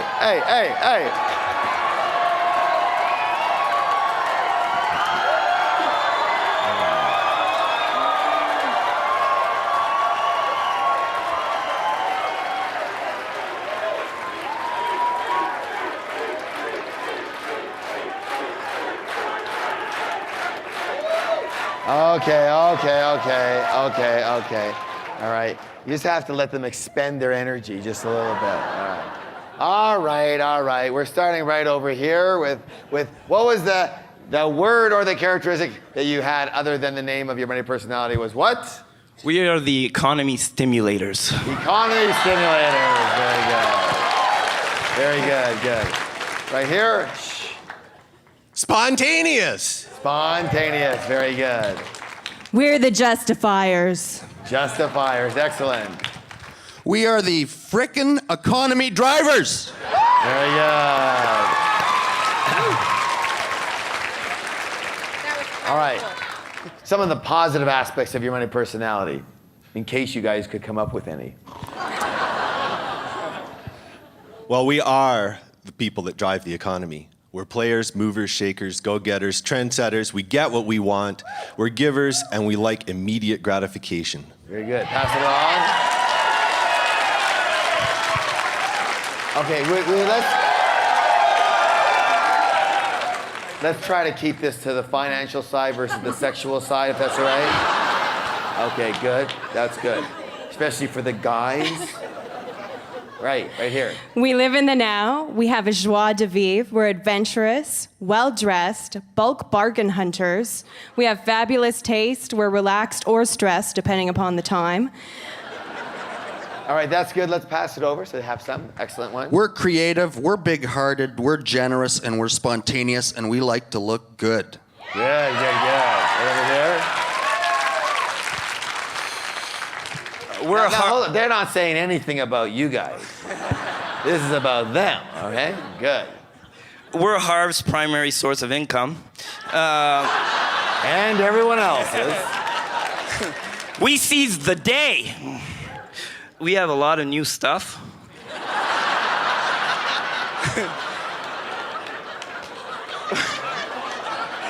We are good receivers. We are the Joneses.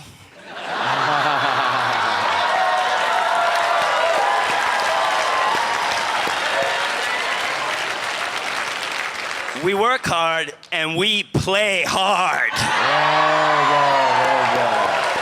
All right. Starting over here, yes. We're going to go to some of the not so positive aspects of your money personality. Unfortunately, it's only short-term gratification. Half the time we're broke, constant bills, extremely irresponsible. I always suffer buyer's remorse. We're pack rats as well, and we're never satisfied. Very good. Over here. We are high risk, impulsive. We lack discipline. We're indulging, and we are under a lot of stress. Okay, good. Pass it over. The first person again. For us, it's feast, then famine. We're generally broke. We create deck, and we're fast starters and slow finishers. All right, good. Next. We pay more GST.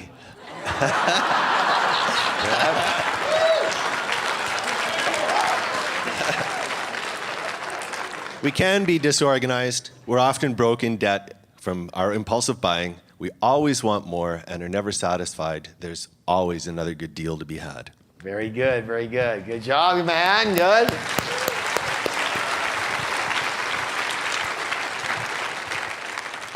Are we on the actions for balance now? We are now. Okay. On the actions. We need to budget. We need more education, dedication to the money management system. We need to simplify, and we need to get rid of this phrase out of our vocabulary. He who dies with the most toys wins. All right. Pass it over. We need to simplify our necessities, know the difference between our wants and our needs. We need to simplify. We need to do our auto debit every single month. Very good, very good. One of the things we need to learn is to tell the difference between the play jar and the necessity jar. All one to you. That was a great part of this jar system as opposed to ours. We had marry a hoarder and start arguing. Marry a hoarder. All right. Well, actually, just so you know, we don't do any more work on money and relationships. We actually just match you guys up.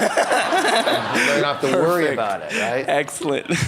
And then we had FFA jars and LTSS jars, and stick to the seminar plan. It's not that depressing, okay? Yeah.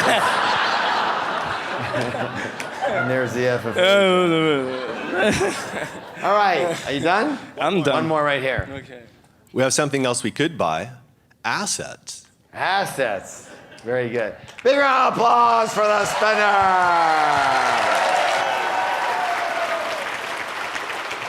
Okay.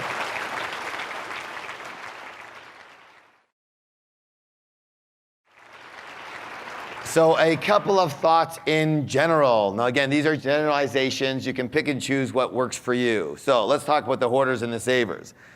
What's their big trait? Responsible, right? What's the word? Responsible. Their life is about responsible. Again, they get the bank statement in the mail. They generally reconcile it to the penny each month. You say RRSP and they glow with pride and say, which one? They're out for dinner with a group. The bill comes and they check it twice with their handy pocket calculator, which they all have. And they divide it up perfectly among the group because it has to be fair and everyone has to be responsible for their own. Now, here's the issue is that they've got plenty of money, but the irony is they don't need it because they don't do anything with it. Yes, and of course your big action is to what? Use which jar? The play jar. Which is it? The play. Hello, which is it? Thank you, the play jar, and put money into there every month. All right, let's talk about the spenders. They, first of all, loved being talking about, right? So money is often an emotional scapegoat for this group. Spending comes from the word expending, as in expending emotions. So that's what they're generally releasing, emotions. And there's a saying that says, when the going gets tough, the tough go shopping. Somehow they know that. Of course, my wife calls this retail therapy. Their big word in their life is the F word. It stands for what? Freedom. What's the word? Freedom. The word responsible makes this group puke. Now, here's the thing. The bank statement comes to them and they take a quick look at it. If it seems close, it's okay. But you know what? It's usually pretty easy addition for them. Yeah, I think that's pretty close. That's about right. You say RRSP and they go, next year, for sure. Or they don't even say it right. My wife still calls it an RSVP. Honey, are we getting one of those RSVPs this year? No, we're not invited, okay? Oh, I wanted to go to that. Everyone else is going.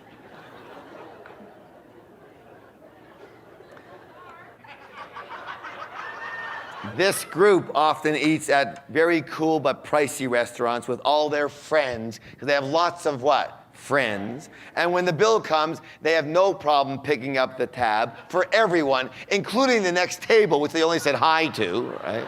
They're nice. Let's get the tab. Their favorite phrase in the world is, "It's only money," or "You only live once." Their not so favorite phrase is, "I can't right now, I'm broke." And of course the key is balance, and their big jar is which one? FFA. What is it? FFA. Good job, good job. Let's talk about the avoiders. They're going, what, did we start already? What, where are we? Is it dinner time yet? All right, avoiders. As the name suggests, they tend to avoid the entire subject of money. It's very easy to recognize these folks because, as they mentioned, they don't even open the bank statement when it arrives. You say RRSP to these guys, and they think you're talking about some kind of mouth-to-mouth resuscitation. When the bill comes to the table at a restaurant, they generally throw down their credit card and pay without even ever looking and checking the bill. The thing for this group is to realize you're in the game no matter what. If you're born in this society, you're in the game, so you might as well play to what? To win. And of course, the big thing for you guys is your 20 to 30 minute a day commitment to managing and investing your money as a part-time business to get in the game. Got it? Yes? All right, good job for them. Let's talk about the money monks. Look at them. Now again, these are generalizations, but generally the money monks see money as a little on the scuzzy side. You know, they don't feel that money and spirituality mix really well. It's a little beneath them to deal with this stuff. Actually, some of them actually lose the game of money as a way of suffering. You know, they believe that suffering is actually good and it will gain them brownie points when they get to heaven. As for the bank statement, what bank? They don't believe in banks because banks are part of the establishment. You say RRSP and they might consider it, but first I have to check my horoscope. The bill comes at the restaurant, they will pick up the tab out of love as long as you didn't order any meat.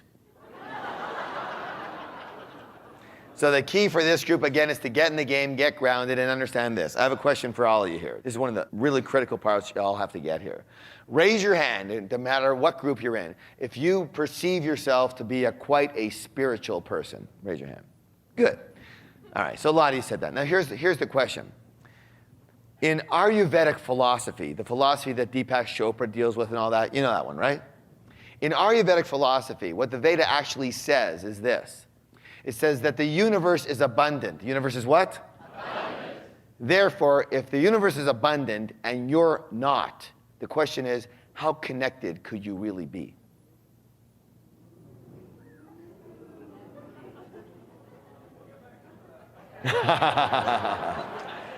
Do you get it, yes or no? Yes. This is a very deep point. I'll say it again. If the universe is abundant and you're not, the question is, how connected could you really be? So, what the Vedic philosophy simply says is that abundance is natural. Abundance is part of spirituality. Abundance is part of being connected to this entire wonderful and abundant universe. Does that make any sense? So here's my thoughts. You really want to be spiritual? Get freaking rich. Rich, wealthy, lots of money, and then you can say, I'm connected. Look how I'm connected. Because you know what? You don't have to believe anything here, but all the other stuff, to me, is a bunch of, let's call it, religious information that comes from people who have maybe other motives necessarily than necessarily your pure connection with spirit. I'm not saying anybody's bad here. Do you get it? But there's ways and rules and agendas and all that thing that gets in the way. Look, you want to learn about life, you walk into nature. Nature is very abundant. Does that make any sense? All right, very good. So, now, in conclusion, 2 very specific principles for everyone. The first rule is this. What's it say, please? Balance. So balance. The second one is this. Have this. What's it say, please?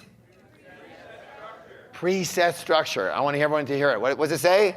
Preset. Have a preset structure. Why is a preset structure so important? Who said that? Of course, one of ours. Yes, that's right. Listen closely. The idea is to win the game in spite of yourself, in spite of your personality, in spite of your conditioning, in spite of your program, in spite of anything. Yes or yes? Yes. How do you do that? Like Chris said, you take yourself out of the game in here. Understand? Here's what I mean. Don't be thinking. The more you think in the way you normally think, the less chance you'll be winning the game. Winning the money game takes how much thinking? Zero, nothing, nada. It's a mechanical game. Do you understand? Here's the jars / accounts. There's your check. You divide it. That's it. When your thinking, quote unquote, gets in the way is when you decide you have a better idea than the system. And so here you are, you're doing it for a week, and the next week you're a little short or you're a little light, and so you come up with a new idea that says, you know what, I'll just pass on this month, but next month I'll put in double. Bingo, you just lost the game. You understand? So the idea is, I'm going to say it, I've said it before and I'll say it again. Thinking is very hazardous to your wealth. In fact, one of my new books is called this, listen closely, Don't Think and Grow Rich.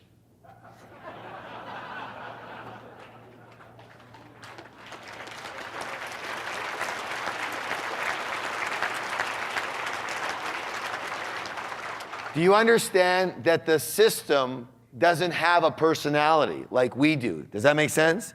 The system doesn't change its mind. The system does none of those things. So all of your good thoughts are basically undermining the process of you winning the game. So I'm going to repeat it. To win the game, you use the system, the preset structure, and you take your opinions and thoughts out of the game. That way you are absolutely certain to win it, despite yourself. Does that sound like a good idea, yes or no? Yes. Okay, give yourself a big round of applause.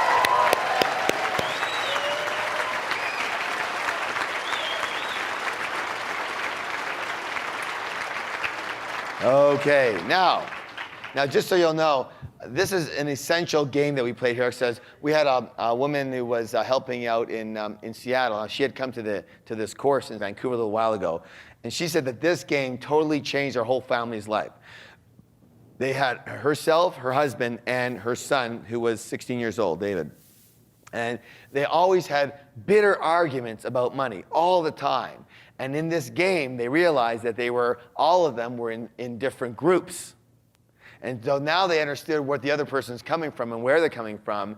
And now that they know that, let's say, for example, that David is an avoider, or that their husband was a spender and she was the hoarder, they understand where the other person's coming from. Does that make any sense? Is that helpful, yes or no?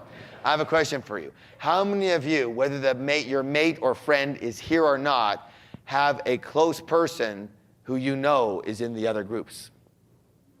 Now you know. They call it polarization, but now you know what the issue is. Again, we make the invisible visible. The invisible what? Visible. All right. Now, there was a lot that we learned from the video on money relationships, but I want to just touch on a few basics of this money and relationships and go over that a bit more, because in my experience, everyone's got relationships, whether it's with a partner, whether it's with a mate, whether it's with kids, with anything of any other sort. We deal with people, and when we deal with people, there's always money involved generally. Yes or yes? Yes. So regardless of the situation of who you're dealing with, here's some thoughts that might assist you in dealing with people and money. So the first thing is this. The first key is this word. What's it say, please? One more time, twice as loud. Understanding. Understanding. Understanding that everyone has their own money blueprint, their own programming, their own conditioning, their own past, their own beliefs, their own fears, their own meanings for money. Yes or yes? Yes. You do and they do. And when you understand that they have their own and that they're basically invested or bought into that way of thinking and being, especially if they haven't come to this program, then you can understand that what's manifesting of what they want, what they're doing, and how they're acting is nothing more than a what? A program. A what? Program. And it's not who they are. It isn't them. They're underneath the program. So when you're upset with them, you're not upset with them. You're upset with their what? With their program, with their blueprint. Does that make a difference? You understand that? There's a big distinction there. And when you can understand someone else, then you can separate who they are from their blueprint, then there's a real good shot that you can come together on certain things. Now again, the key is that you have to take responsibility for your own thinking, your own way of being, your own blueprint, and not make, here's the clincher, them wrong. Not make them what? Wrong. Not make them wrong. Because they're just doing their thing. And the real problem generally comes in making them wrong. So what happens is, the more you push, the more they're forced to what? Pull. Or push back, which is even worse. Does that make sense? But if you don't push as much, I'll give you a quick example, kind of a bit of a story here. Now, that's what happened in my own life with my own wife. As I mentioned in the past, my wife, Rochelle, I didn't really trust that she could manage our money properly. And so she got this from me on an energetic level. And whenever she was angry with me, again, for not trusting her, she would do what? She'd go out and what? Spend more money to push my buttons, to say, you know, you can't control me, right? And it was very weird because, you know, I was trying to control her. I thought that was the way to do it. And so, you know, she came from a very specific spending situation. Her program is definitely around the spending side. And she loves to shop. That's her thing, right? And so, you know, I would be in my office and I would hear the car coming down the driveway, but I'd also hear that the motor had been turned off near the top of the driveway and she was in neutral gliding down, right? And so then I'd hear the door clicking open very slowly. And then I'd hear all of a sudden her high heels clicking through the hallway, and I could hear through this narrow hallway the shopping bags, the paper bags, trying to fit through the hallway, okay? And you'd hear it scraping along the wall. And so I would come into the bedroom and, you know, there'd be all these bags and things piled up on the bed over here, and I'd go, hey, honey, and she'd go, hi. Try to hide the bags and everything like that. And I go, well, what do you got over there? She, nothing, right? And I go, what's that? Oh, it's a purse. Another purse? You got a purse yesterday. Yeah. Well, I needed this purse. What's that? There's a couple of pair of shoes. You got 2 pairs of shoes yesterday. What are you doing? All that kind of, yeah. So we have all these fights and all these things going, this one on and on and on. So, of course, I did this kind of work, and I decided I'd try a different avenue, right? And so I hear her come in. It was about a month later. Hear her come in. Hear the car gliding into the driveway. Hear the door slowly opening. Hear her come clipping down the hallway with the bags rubbing again. And this was a big load, okay? I could hear it was like a low sound of the bag just trying to get in through the hallway. And then I knew it was bad because I heard our bedroom door lock. That never happened before. Oh, this has got to be a big haul here. Yeah. So I knock on the door and she goes, what? What is it? And I'm going, honey, open the door, please. She says, I'm busy. Honey, it's my bedroom. Please open the door. Okay. She opens the door. She's already.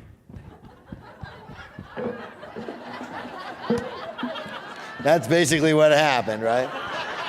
All over the place. And so So she's trying to hide it, and there's a big mound on the bed. It looks like Nordstrom's or Sears or something. Just a big thing of bags all over the place.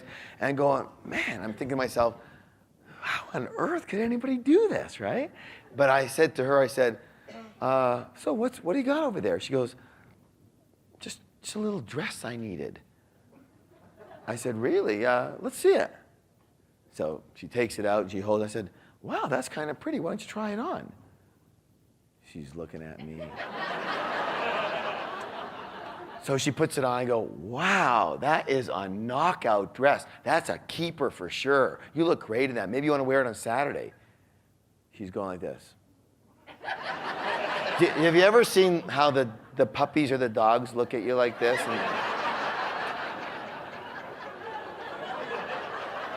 And I could see her whole brain is just like frying. Like it's just like, what's going on here? So I said, what's in the other bag? She says, well, I got some shoes to match the dress. I said, let's see them. She puts them on. Wow, those are stunning shoes. You should make sure you keep those too. And I'm also noticing a little twitch happening. Like her whole nervous system is changing here. And I go, what's in there? She goes, just a couple of handbags, a couple of purses. I said, let's see them.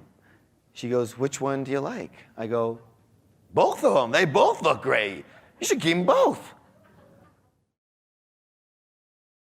Now I see she's getting a little angry, all right? She's not sure what's happening. So there's another dress. She tried that on. I said, man, you must have hit the gold mine there. I mean, you just picked out the great.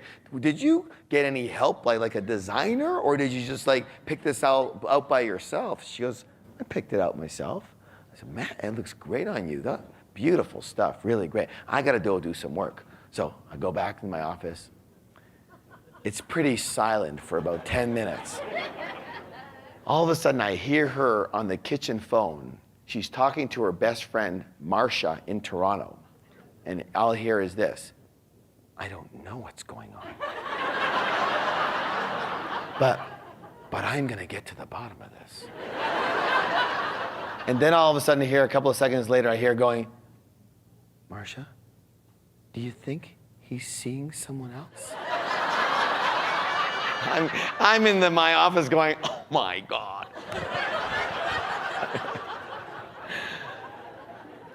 And so about 10 minutes later, she's off the phone and she says, Harv? I go, yeah. She says, would you sit down, please? I go, sure, honey. She went, okay. I can take it. Tell me what's happening.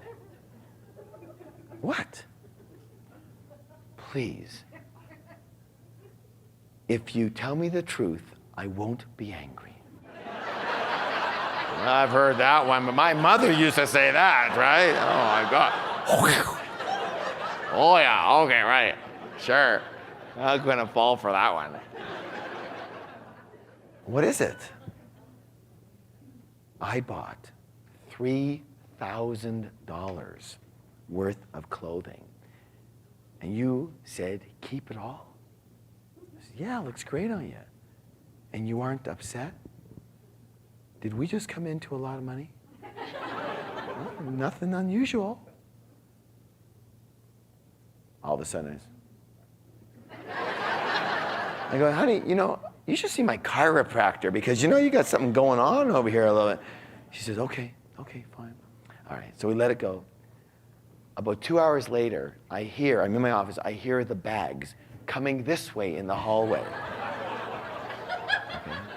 I catch her in the hallway, go, what's going on? She says, I'm taking this stuff back. I go, why? She says, because I don't really need it. I say, yeah, but it looks good. She says, I know, but I got tons of things that look good. I say, okay, I'll take it back. I said, you don't have to take it back. She says, I want to take it back. Okay, you win. So that little role reversal worked pretty good. And to this day, the less I push, the less she pushes back. And when I don't push, and I just simply trust that she's going to make the right decision, all of a sudden everything has changed because there's no more hidden resentment there. Do you understand that? So here's the thing you have to understand. Everybody has their own meanings. Their own what? Meanings for money. And for her, her background and her meaning for money was money means pleasure. Money means what? Pleasure. However, for me, money always meant freedom. What does it mean? So ne'er did the two ever meet, of course. So when she was spending our money, she wasn't spending our money, she was spending our future what? Freedom. That didn't sit well with me. And when I was not letting her spend money, it wasn't I wasn't letting her spend money, it was I wasn't allowing her to have what in life? Pleasure in life. You understand the problem there? So the question is, how are you different than your mate or your partners or your employees or your employer with the arena of what money means to you? So now we have a whole different understanding. First of all, we've done this type of work before. I understand her blueprint. She understands my blueprint. I understand that what she wants is pleasure. She understands what I want is freedom. So what happens is, for example, we communicate about that. What's the key word? So I make sure that if I'm asking her to hold off on something, I'm making certain that I say, and make sure that there's enough money there, enough expenditure there for her to get what she wants, the pleasure-wise, but she doesn't have to overdo it because she does that on her own. And the same with me. When she goes and spends money, she's smart. When she spends money, she'll say, honey, I spent $1,000, but I was going to spend $2,000. And I decided to keep $1,000 so we could put it in our FFA account. I said, thank you, dear. That's so cool, right? It's okay. It's a little game, but it works, all right? It works for us, right? Do you understand what I'm saying here? So you get this, yes or no? All right, so understanding their agenda, understanding their blueprint, understanding their meanings for money, and not making them wrong. If you make them wrong, you'll create an energy that they'll force them to do more of whatever they were doing. Remember in the video, when they switched roles, all of a sudden he was scared to death, right? Right, but when she was pushing him, all he wanted to do was spend more, yes? You got it? All right, here we go. The next one over here is critical. And the word is this.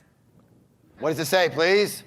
Independence. Independence. Now, this is the way most people, when it comes to, let's say, a romantic relationship, how they end up working it. They end up doing this. And what happens is they come together, yes? I didn't mean it like that. They blend together. They blend together as a single entity. As a what entity? A single entity. And most people believe this is the way relationships need to be. Except I want to share something with you that I'm going to beg to differ. And my experience says this, that this is the surest way to ruin in all forms of relationship. When you come together so closely that you've blended with each other. So I'm part of you, you're part of me, yada, yada, yada.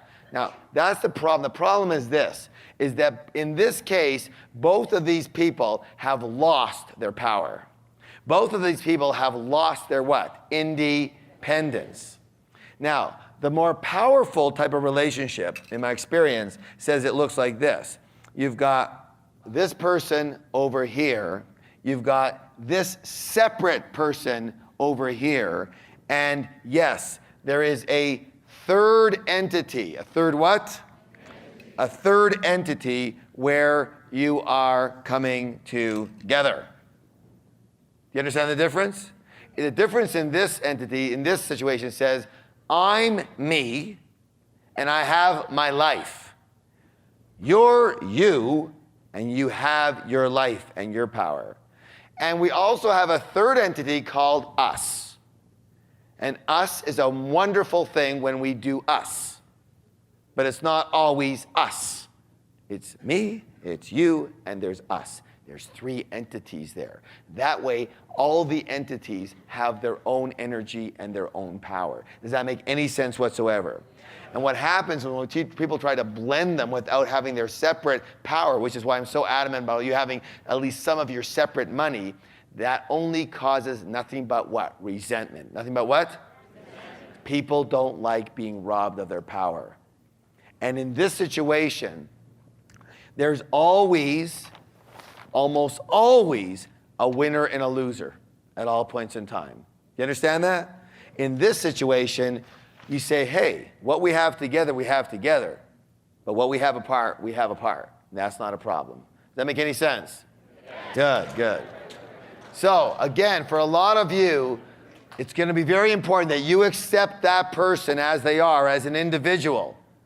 Let me put it this way. We came in alone, we're leaving alone. Everything else is interesting, but we came in alone and we are leaving alone. So you better hold your power throughout. Got it? All right. And that's not power over someone. That's just owning your own power. All right. And that makes for a much better third relationship. The last area here is this one, and this is very important. This is called having this. What's the words, please? Creating a shared vision. Now, here's again the situation. You've got this person over here. You've got this person over here. Now, again, the same situation. When there's just the two of you, where's the energy go? Between you, right? That's all there is. Is it possible to have a lot of friction that way? Totally. Back and forth, back and forth, back and forth. That's all the energy can go. Except for one thing. What I'm going to highly recommend, and it doesn't matter if you're in a romantic relationship, you're an employer, if you own your own business, whatever it is, you have kids, make certain you create, again, a third entity. And that third entity is what? Your SV, your shared what? Your shared vision of something specific that you want to do or have together that you're both going for. When we do that, what happens to the energy? This person's energy is partly where? Up here. This person's energy is partly where? Up there. They're both going for the same thing. Does that make any sense? So now the energy is taken away from having to, again, compete with each other or blend the power there, and now the energy and the focus can go where? Up where? Up to the vision. I'll give you an example of what I'm talking about. In my experience, one of the greatest keys to success in owning your own company is if you make sure that everyone involved in your company understands and has the same shared vision. Same mission, same vision. You understand? I would say that is probably the key to the success of Peak Potentials. Everyone involved with us, all the ambassadors, all the associates, all of our logistics volunteers and help, all of the 31 full-time staff in our head office all have the same shared vision. Does that make sense? When you can share that, it gives you this commonality that you normally wouldn't have, instead of all the bickering and politics that go on. Got it? Because the shared vision, the vision is bigger than both of you. It's something for you both to play in. It's an arena for you both to focus on. All right. So that's critical here. By the way, where else is that important? Raise your hand if you have kids whatsoever. Here's my experience. When there's no shared vision, there's not a lot of stuff going on. I'll give you an example. My son, Jesse, he's trying out for the high school football team as a receiver. So in order to make sure, because it brings people closer together. Closer to what? So I make sure there's always some shared vision with myself and my wife, myself and each of my children. And if you don't have that, I'm going to highly recommend you do this as a methodology of being close to your family and close to anybody else. It just works in all relationships.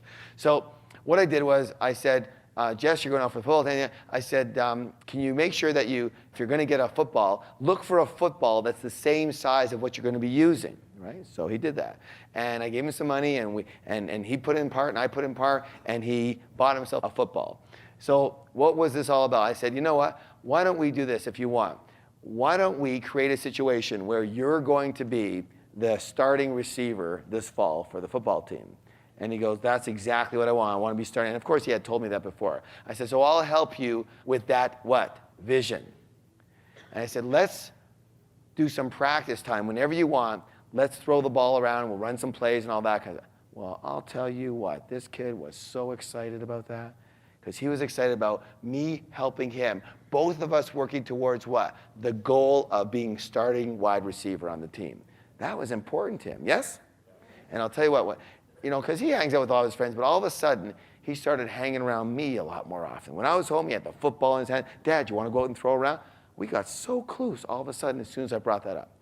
My daughter, on the other hand, she is turning 16.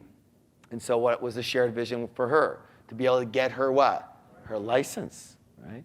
So what did I say? I said, you know what, honey? How about if I help you and we can work together to get your license as fast as possible? Oh my God, she was all over that. Now, she's a 16-year-old girl who's usually not over anything that I talk about, right? It's like, okay, Dad, fine, you're embarrassing me, okay, stop. But this, like, she's all over it, right? So it was more like, Dad, can we go driving? Can we do this? Can we do that? Because what? We created the shared vision of her getting her license, and I was helping her get that. Does that make sense at all? Okay. So no matter where you're at and with who you're at, it's imperative that you create a shared vision. Now, here is the critical thing around that. When you have your FFA account, you're both going for something specific, right? That's why it's so important that we say, if at all possible, bring your family members with you here. But things like LTSSs that you're sharing, education that you're sharing, the big one over here, your play money that you get to share, those ones that you're doing together are very, very important. When you're going, for example, have an LTSS that really brings you together. Sit down with each other and say, let's do something really special together with this. Even one jar will do it. How many of you will notice that sometimes when you're together, you've decided you're going to buy a house and now you're saving for the down payment? That's a good thing, yes? Or buying a condo. Or in one of the previous seminars here, we had a couple. I didn't even know they were a couple. They're kind of split apart. They weren't getting along and all that. And all of a sudden, we started talking about this. And they were sharing how they didn't have anything, quote unquote, in common anymore. So I said, well, you know, I said to the woman, she stood up and I said, well, what is it that you really want? What do you want to save for? She says, well, you know, he wants one thing, I want another. He always wants these motorized vehicles and toys and all that, and I don't want anything like that. I haven't had a vacation in 19 years, and I have never been anywhere in the sun. I would just like to go to the Caribbean. And he's looking at her, and I go to him, I go, what do you want? He goes, well, shoot, I'd like to go to the Caribbean too. And she goes to him, you would? He goes, yeah? The motorcycle goes, yeah? He goes, yeah, it'd be awesome. All of a sudden, they're hugging and holding hands. Why? Because they got a shared vision. That's all it takes. A little bit of magic comes in to the relationship the minute you start sharing your vision. Now, here's the most important part and why the shared vision is imperative. Because watch. What is the shape of this vision when you have the two people in the shared vision? A triangle. Buckminster Fuller, one of the greatest people of our time, what he said was that the building block of the universe is actually the shape of the what? Triangle. That is the building block of the universe. And what we also know is this, and we talk about this in wizard and warrior training, is the understanding is this, is that when you have a triangle versus this over here, what have you created in the middle over here? Space. What's the word? Space. And something you need to know. You'll experience this in our camps, but you need to know this for right now. Space. What's the word? Space. And space is the only place that you will find spirit. The only place you will find spirit is in space. In other words, it takes space to have spirit, to have magic. I'll give you an example. How many of you have ever wanted to figure something out really badly, remember something really badly? It's at the tip of your tongue, you know it, but you just can't get it. Anybody? And what happens? You let it go, you say, forget it. And then about 20 minutes later, boom, like a missile, it comes right in and just comes in. Yes or no? Because you gave it some what? We're going to be doing wizard training next week. Unfortunately, it's completely sold out. I can't even talk to you about that. So, however, wizard training is so much about allowing space in your life. And you know what happens? When you allow space, it's a vacuum. And the universe rushes in to fill that vacuum with spirit, with magic. For example, how many of you ever had an experience where you had a speech and it was like read and prepared and every word was down? Yes? Or seen it? What happens in those speeches? They can be quite good, but they can never be great. Why? Because when is a speech or when is a talk ever great? When it comes from where? from the heart. It just like comes out spontaneously. It's like you're channeled. It's like you're guided. And these metaphors and the ideas just come flying out of you. You have no idea. If in your paper, you could have never been that smart. Have you ever experienced something like that? Because you're giving it the space. You're giving spirit space for magic. If you want to have a magical relationship, you are going to need to give it what? Space. And that's why I like the independent model. And that's why I like the shared vision model, because in space is where spirit resides. Make sense? Yes. How was your day today? I should say, how was your month today, right? You've been here a while, yes? But did you have fun? Yes. Did you learn a lot? Yes. Did you learn about yourself a lot? Yes. Did you learn about your mind a lot? Yes. Very good. Good morning. How y'all doing? Good. Did you have a good night last night? Anybody have some thoughts about yourself and your life after you left here? Yeah. A lot of people have called this program kind of a wake-up call, right? It's like, oh my God, what was I thinking? Yeah. So, first thing we do is what? All right, what do we got here? First one we put money into is which one? How much? We're going to go with LTSS next. How much? 5, and I believe there's another one here. 5. Education. 10. Play money. Necessities.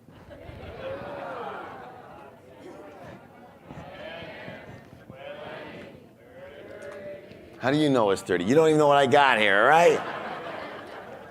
Quick on the draw.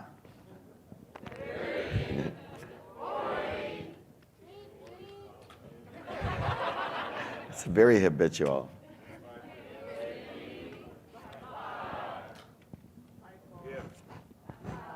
All right, handled.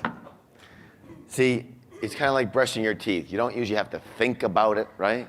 It's kind of like you don't necessarily are running to do it, but it's just you roll out of bed, you do a couple of things, and you go to the bathroom, and you generally brush your teeth. At least most of us do anyways. At least the ones who have teeth do that. Anyways, but you know what I'm saying? It's kind of second nature, yes? So the goal is to what? Make this what? Second nature. Make this what? Second nature. You don't think about it. Remember last night? The essence of what we were attempting to show you is that it doesn't matter what your personality is. Spender, saver, avoider. Okay, that's interesting. Those are very good observations. They're very assisting with regard to when you go off track and whatnot, and what your natural tendency is to do. Yes? On the other hand, same thing happens with your conditioning. Okay, you've got this recording and that recording and this information and this belief and that belief. Very nice, very interesting. And so frickin' what? So what? How does that stop you from taking the check and writing a check to this account? What does any of that stuff have to do with the manual process of taking a pen, writing a check into this account? What does any of that mind frick, as we call it in warrior camp, have to do with this process? You tell me. Yeah, but what does it have to do with it has nothing to do with the process. Do you understand? The mind frick has nothing to do with the action. What we're going to find out this afternoon is that you can act in spite of whatever the heck is going on in there. It doesn't matter what's going on in here. These are separate processes. Yeah, I know that we know that they're linked, and of course, biologically, we know that they are linked. However, we don't have to, we can intercede in that linked. You understand what I'm saying? So just because you're thinking this thing, here's what I want you to do, okay? I want you to try an experiment with me.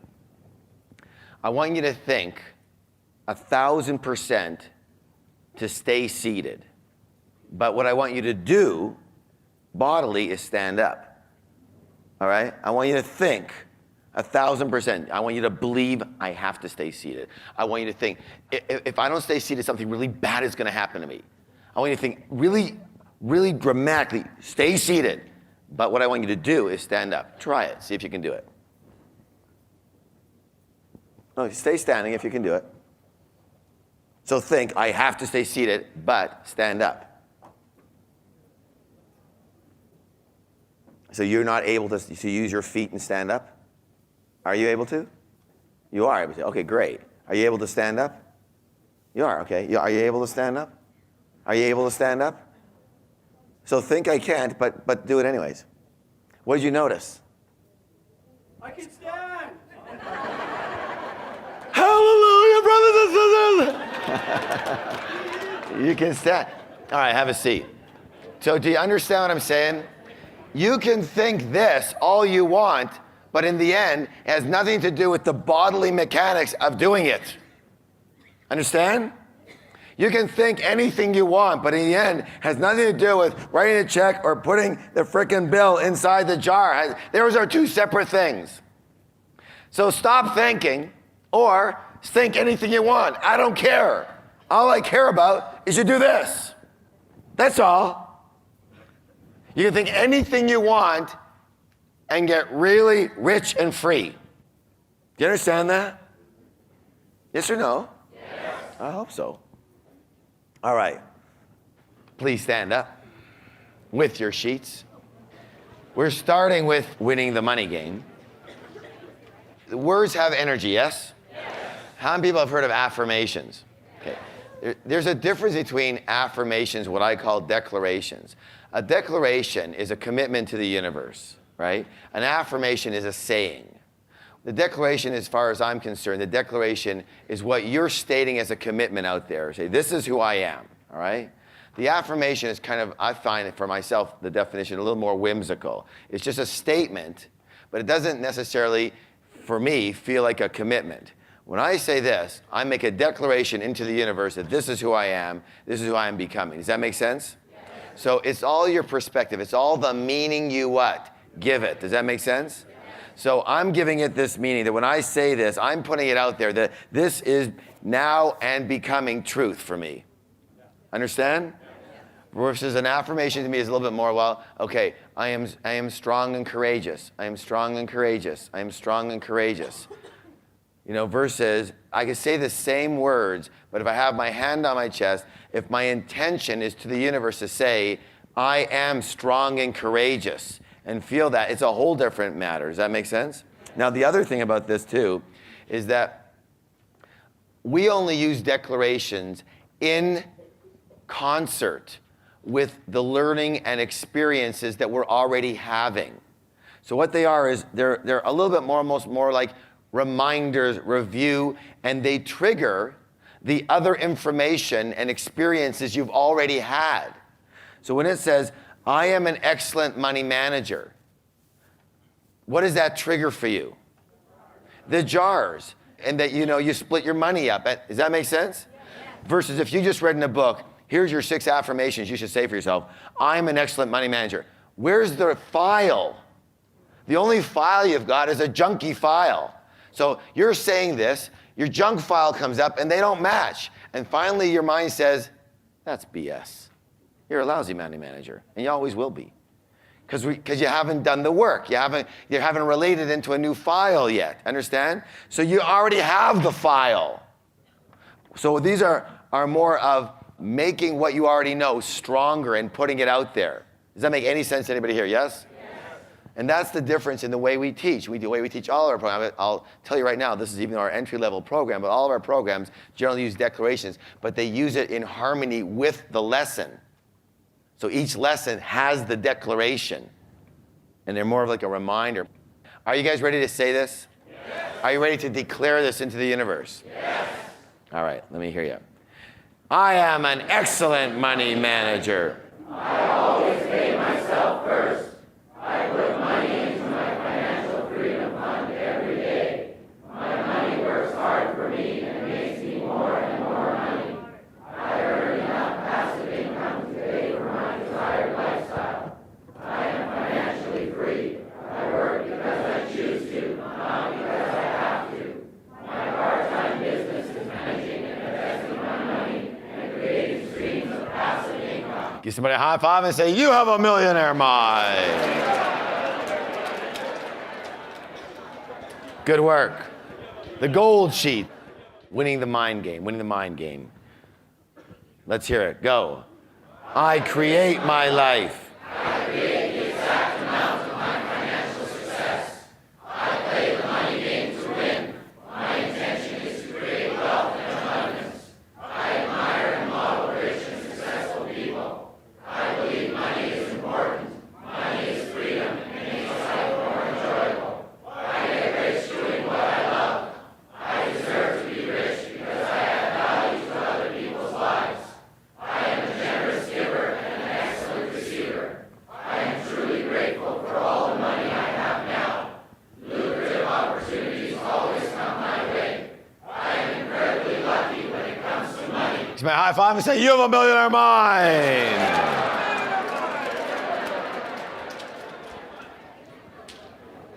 Do you recall the 4 quadrants? Help me out. I gave them to you the first time. You can give them to you this time. What are they? Emotional, spiritual, mental, emotional, spiritual, physical. Now, when it comes to money and the money game, there are other books, tapes, courses, seminars, information out there. Not a lot of it, but some that's actually pretty good in the mental game. There is actually quite a bit in the spiritual side. And there's a lot on the physical side. Not the tools that we necessarily give, but still some very, very good tools out there, yes? But you know what my experience is? Very, very little, if anything, with reference to the money game has been done and talked about in the emotional side. And people have that experience. And so one of the powerful aspects of our programs is that we understand we are holistic beings. We understand the 4 quadrants. And in every one of our programs, we always, what's the word? Always. Make certain all 4 quadrants are covered fully. Because let me just say this, just so you'll understand this 1,000%. The one quadrant you don't handle is the quadrant that will suck you down. You understand what I'm saying? That's the one that will become your nemesis. It's kind of like, you know, you have 4 appendages, 2 arms, 2 legs. Just imagine one of them not working. You can still hobble along, but it's a tough grind. Does that make sense? You've got to, and when all 4 are working, then they can work together, they can intertwine, you're balanced, everything changes. So it's not just like, oh, when this is working, you know, this one's working and so are all 4. No, this one working means all 4 are working, and when all 4 are working, then the effect is quadruple. Do you understand what I'm saying, yes or no? Yes. And that's why it's critical that we cover this emotional side. So this morning we're going to talk about money and emotions. I have a question for you. If your relationship with another person was full of anger, would it affect that relationship? Yes. If your relationship with another person was full of guilt, would it affect that relationship? Yes. It was full of fear, would it affect that relationship? Yes. We have a relationship with what? Money. If your relationship with money is full of anger, guilt, fear, shame, sadness, would it affect that relationship? Yes. So, remember the process of manifestation. Help me out on this. Your thoughts lead to your feelings, which lead to your actions, which lead to your results.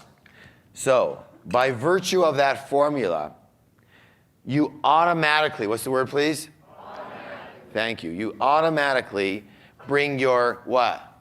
Feelings to every one of your what? Actions. You got it? Yes or no? Yes.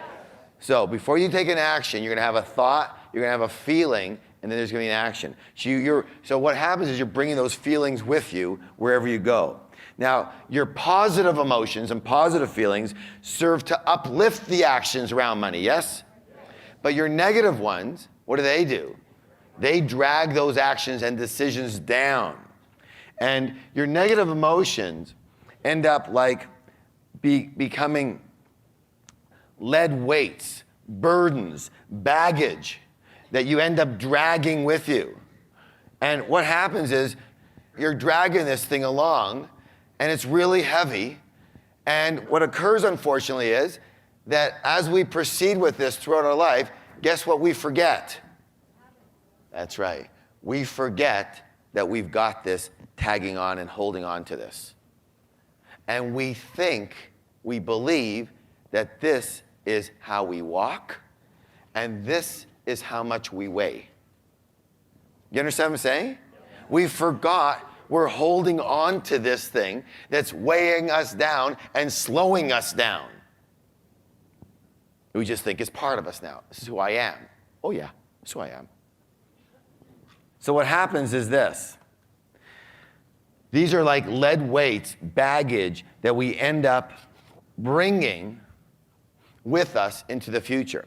So let me just explain this right now. The future, actually this next moment, whatever the future is a clean and open slate. You understand that?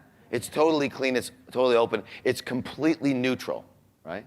So let's say in this future, whether it's a minute from now or a day from now or 2 days from now or 2 weeks from now, we have this. What is it? We have an opportunity, right? It's a clean, it's a clear, it's a wonderful opportunity, yes? Yes. It sure is, until we show up. All right, and then what do we bring with us? We bring with us all these things. So for some of us, we might bring what? We might bring anger, yes? And what do? We put ourselves and this onto the what? Onto this clean and clear and wonderful opportunity. Or some of us might put this onto it, guilt. Or some of us might put this onto it. What's this one? Fear. Or some of us might put this onto it. What's this one? Shame. Or some of us might put this onto it. What is it? Sadness. Do you understand what I'm saying? So we took this wonderful opportunity and then put our stuff onto it. And now that opportunity has changed, isn't it? Sure has. And we don't even realize we're doing it. Be honest with me. How many people know other people, let's not talk about ourselves right now, that because of their certain emotions, they wear it on their sleeve? And all you have to do, if they're not wearing it right now, is press a little button and they'll wear it in a half a second. Yes or no? Yes. See, that's what our trainings are about. Wizard, warrior, we're pushing buttons all over the place to help you practice staying calm, centered, in your power, no matter what anybody does. Does that make any sense? Because it's a training, it's a practice. But some people, most people, 98% are so easy. You want to see what they're made out of? You want to see this stuff? Add a little fire. Add a little heat. See what happens. You understand what I'm saying, right? Well, you notice in our courses, we add heat all the time, just so you can see yourself. So, that's why it's imperative that if you want to be successful in the future, we clear these dark clouds of negative emotions that are hanging over us and that we are carrying around with us. So that when you go to an opportunity, you are clean and clear. When you are, and it could be any opportunity. It could be the opportunity of money. It could be the opportunity of relationship. It could be a romantic relationship. It could be a business relationship. The reason many of the partnerships fail in any way, shape, or form is because these two people have these emotions that are brought into the relationship. Okay, so the reason that we clear these emotions is so that, listen closely to the word I use, so that we stop contaminating our future with our past. Do you understand what I'm saying? Because that's what happens. We actually contaminate it. Okay. So, negative emotions are stuck energy. What are they, please? Stuck energy. Thank you. Stuck energy. And what they are is, listen to the words I'm using again, please. They are primarily incomplete communications. Please repeat that. Incomplete communications. Communications that should have been out there, but instead they got stuck inside. So, let's talk about emotions. What does it say? What does the E stand for? What is it? Energy. Excellent work. Thank you. That was good work. Energy in what? Motion. So in other words, there's nothing wrong with emotions, as long as they stay in motion. Do you understand what I'm saying? There's nothing wrong with that energy as long as it stays in motion. But when it doesn't stay in motion, when it gets stuck inside, that's when the problems occur. Because it's not supposed to be stuck inside. It's supposed to be energy in what? Motion. Good. And so what it is, and I'm going to suggest right now that whether you take our programs or can find any other programs that work in these arenas, the idea of mastering your life, part of that is the mastery of allowing stuff, energy, to come in and then letting it out. So energy comes in and then it goes what? Out. In and out. That's the natural and healthy way, yes or no? Yes. Imagine, let's look at nature, our cells, our body. Food comes in, but it doesn't ever go out. You got a big, fat problem. You understand what I'm saying? So it's got to be, everything works like that, in and out. Look at life. We come into this life, we go out of this life. Understand? Everything is in and out, in and out. Energy in, energy out. That's what we do in Warrior. That's what we do in Wizard. We teach you how to be a master. Mastering life is partly around that, a big part of it. How many people can understand that? It's a training. It's a what? It's a training. You have to train yourself for that. Because we don't normally, we're not good at it. Oh, a baby gets the energy. They start crying, right? He's let it out. But then we get told, stop crying. What's the matter with you? And pretty soon, we say there's a problem with just letting it out. Got it? All right. So, releasing the energy is critical here. And you know what? I'm going to generalize here. Is that okay with you? I'm going to generalize here. In no way, shape, or form is this true for everyone. But generally, what's the word? Generally, men, as a stereotype, men are a little better at certain emotions of getting them in and out. Or I should say, a little quicker. It's a matter of timing, right? A little quicker. So usually, not always, there's men that are totally opposite and women that are totally opposite. But usually, just from our past upbringing, usually, men are something like this. Okay, let's eat.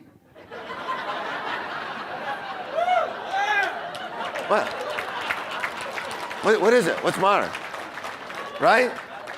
And women are a little bit more like this.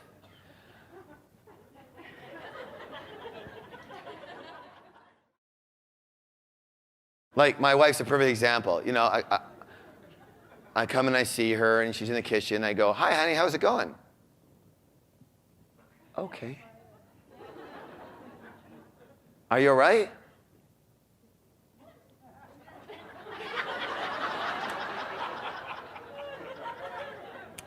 Yeah.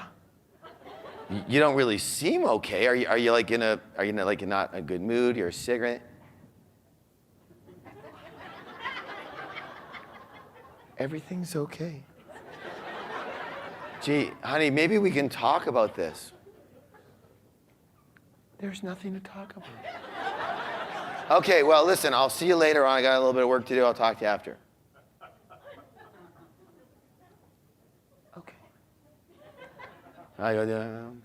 So, next day. Hi, honey, how's it going? Fine. Gee, maybe we should really communicate about this because we both, work on ourselves and there's nothing wrong. A week later. Hon, I think we should talk about this. Okay. What is it? Do you remember 6 weeks ago when...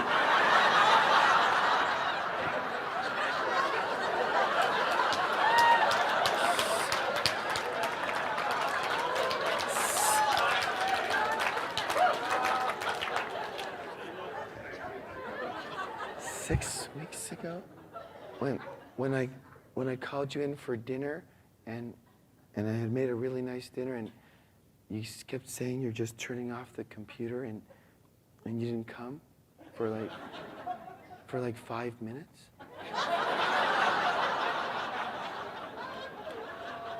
Oh yeah, I remember that. I was really busy and Guys, the wrong thing to do. Okay, when they start doing that, little clue, no matter what, no matter how quote unquote illogical it is, you cannot say a word. You can't explain yourself. You can't even say, I'm sorry. You can't say anything. Because the minute you do, they'll go,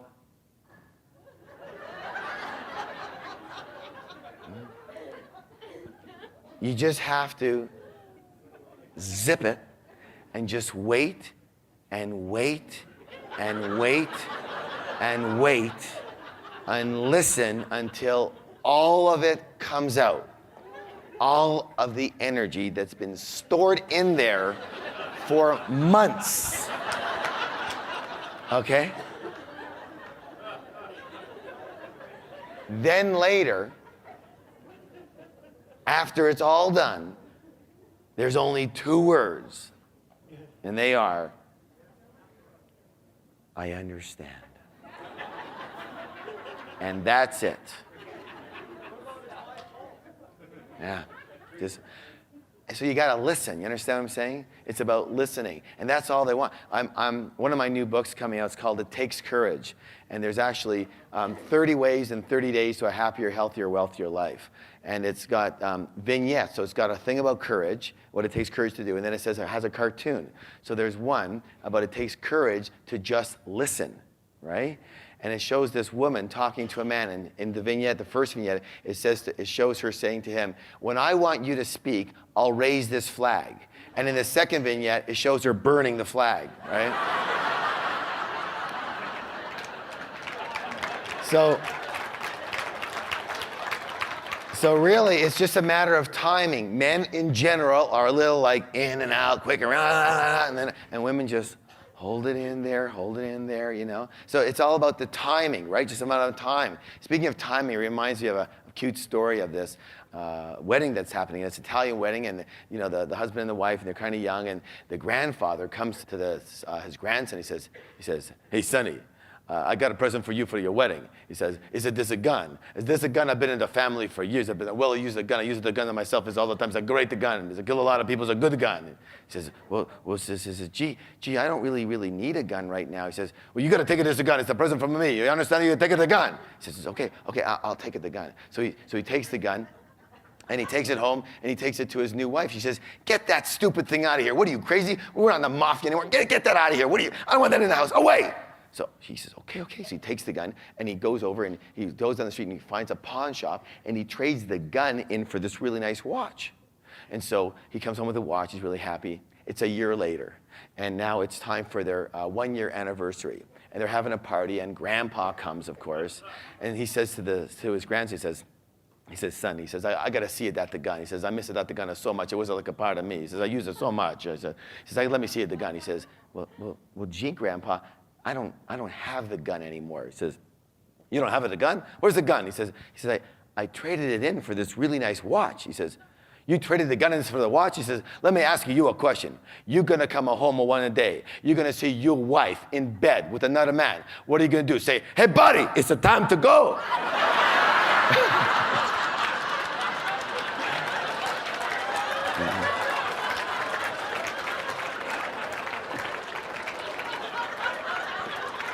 Oh, well. Where were we? Oh, yes, emotions.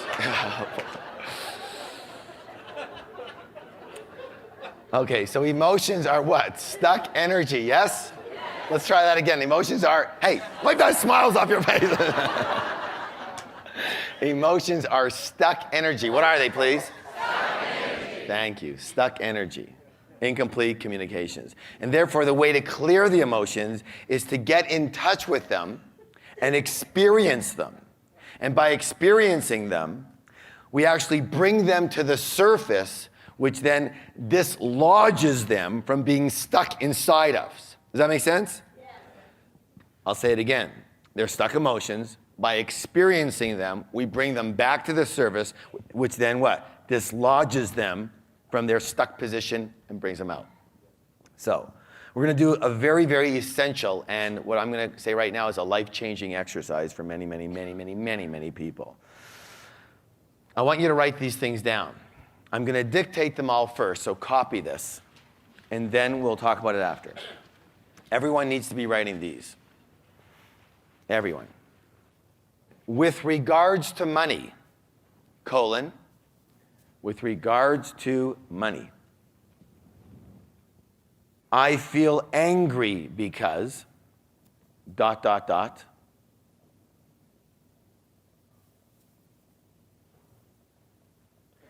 I feel sad because, ...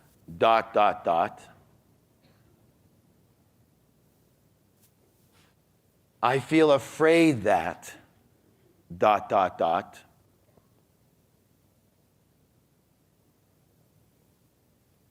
I feel ashamed because, ...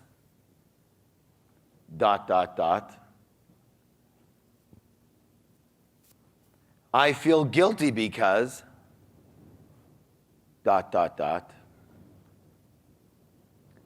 I feel sorry because, ...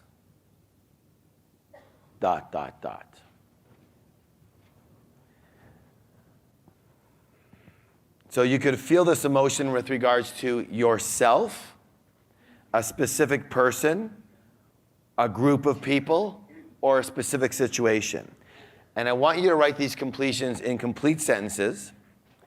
And I want you to have several, if at all possible, several answers for each emotion. I'd like you to go deep, and I want you to find the buried memories, because those are the ones that are the deep burdens for you. And I want you to be okay with feeling the emotion, because feeling the emotion is what we're after, the experience. Now, money and emotions is a very, very, very touchy subject. And a lot of people have years and decades of built-up energy in some of these areas. And it's time to what? Let them go. Let them what? Go. So again, if you need a Kleenex, just raise your hand and one of our assistants will bring you some. The more specific, the better. I'll give you some examples that some participants have used. I feel angry at myself for not living up to my full financial potential. I feel angry at myself for not selling MRP stock when it was at 40, now it's at 2. I feel angry at myself for not having a regular savings program and investing my money properly over the last 20 years, now I have nothing. I feel angry at Dan for screwing up my entire business. By the way, this is not the time to be overly enlightened. This is just the time to get it out, yes? I feel angry at God for not providing for me and making me struggle, especially after I put my faith in Him.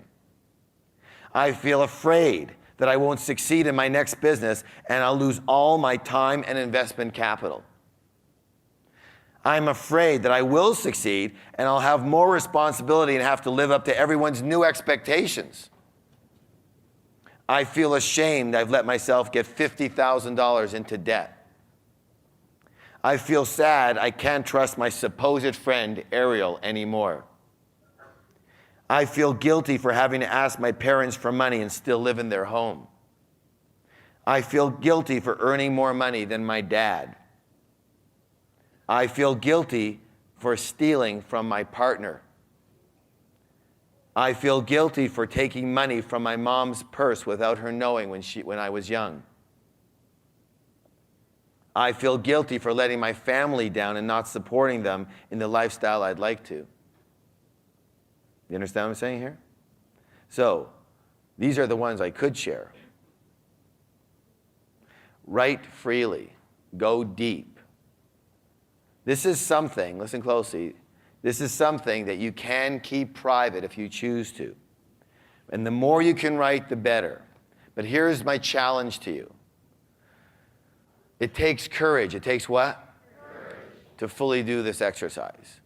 To really go back in and find the pieces that are really, really stuck in those emotional states, those emotional energies. And I want you, listen closely to the instruction here. I want you to write down the things you would never write down in black and white, or blue and white, or brown and white. The things you would, no way would I ever write this down. It's too secret. It's too, I wouldn't want anyone knowing this. I don't even want to look at this, okay?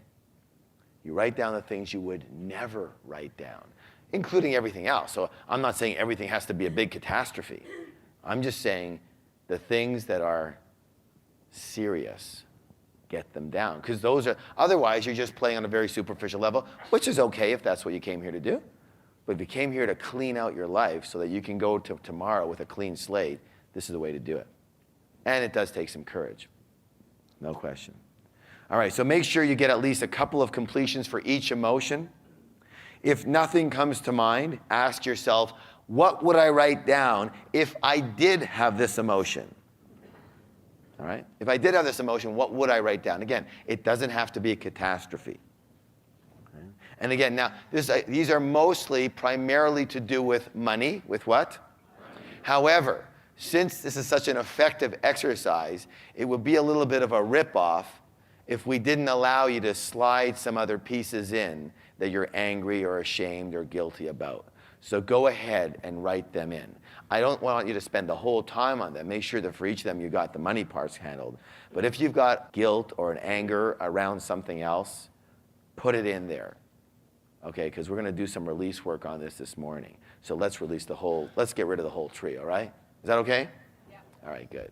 Let's take the whole thing out. Keep your pen moving. Don't stop to think, but stay in your feelings, not in your head. And I want you to get used to feeling the emotion. So bring the emotion up. As you're writing the emotion, feel that emotion the best you can in the written form. And now, if you are in formal therapy, or you should be, you just have to be a little cautious in this one, all right? But it's just a very gracious and light release. And I believe at the end of the whole morning, whatever you feel right now, you might just get used to this feeling that you've got right now, because I'll pretty well guarantee you're going to feel 10 or 20 pounds lighter after this. Very nice. Okay, are you ready to play? All right, so you're going to have about 8 minutes to complete. So keep your pen moving. Don't get stuck in your head thinking about it, whatever. Get your pen moving and get into the feeling, all right? And do not take yourself out. It's very easy for their mind to go, oh, I have to make a call, I have to go to the bathroom. Don't take yourself out. That's how your mind does it to you. Okay, so the heat's up, you're gone. All right, begin. Okay, good job, very good. Now, the key to clearing this, again, is expressing and experiencing. Expressing and what? So writing this down is a form of expression, and that is a certain form and a certain amount of energy. The next piece, the next level we want to go to is expressing vocally, articulating, getting the energy out in a vocal form. So in a moment, I'm going to ask you to find a partner. Now, if you came here with a mate, it might be a very good idea to be with your mate, right? If you didn't come here with a mate, not a problem. Then you can be here with anybody, anyone whatsoever, right? Now, again, it's about articulation. It's about what? Articulation. Now, earlier, I said that if you want to, you can keep this private. So I have to stay in integrity around that. At the same time, how many people came here to quote unquote learn or unlearn? So as I said, it takes courage. So I'm going to invite you, everyone, to make sure, make what? Sure. That you have a partner for this exercise, because it's critical. So if, in order to stay in integrity, if there's something that is on your sheet that is so, quote unquote, horrific, at least to you, that you just cannot bring yourself to articulate that with someone else listening, then just skip that one. But it's got to be out there. I mean, it's got to be like, okay, well, I don't think I should share that I killed 4 people in the woods, and You know, maybe I'll hold off on that one. Maybe I'll just make it 2 people. Maybe that will be okay. So, do you understand what I'm saying? Other than that, it's probably just your mind telling you how bad it is. And when you say it out there, it'll be like the beliefs. It'll be like, oh, I guess that wasn't such a big deal, right? All right, so it takes a bit of courage to do this process. All right. So I'm going to ask you to get with a partner. Now, the object is to, this time, feel the feeling. Feel the what? Feeling. When you're sharing. So sharing is one thing, an articulation that says, you know, I feel angry because I let myself get $50,000 into debt. Okay, fine. What does that do? Well, those are interesting words. What are they? Words. But it's the energy. What are we after here? The what? The energy. The what? The energy that we want to start dislodging and getting into motion, right? Energy in motion. So that didn't happen before. So now it's got to happen for us to dislodge it and clear it. So it's up to you to dislodge it. And here's how you do that. By actually getting into that energy, the same energy, and then getting that energy in motion again. Because right now it was just stuck there. So it's not, I feel angry for getting $50,000 into debt. No, it's, I feel freaking angry for letting myself get $50,000 into debt. So now you've got that energy in motion. It's rolling again, okay? And now it can come out. Now, I'm not saying you have to be screaming at the top of your lungs. So scream quietly. You understand what I'm saying? But get the energy into motion. Now, some groups are better than others at doing this, and some people are better than others at doing this, from the standpoint of they're willing to go for it. Other people go, well, you know, what'll everyone around me think if I get like upset? Okay, well, that's your thing, right? So let's not worry about that. Let's just get the job done. And the job is to get in touch with the energy and get it into motion. If you're sad, get in touch with the sadness. If tears come, that's great. It's in motion. It's expression through the tears. Does that make sense? It's fantastic. The best thing can happen for you, right? So whatever it is for you, let it out. And those are good things. We were taught to hold everything in. No, let it out. Energy in motion. How many people are here are willing to play this at 1,000%? Okay, well, we'll find out, won't we?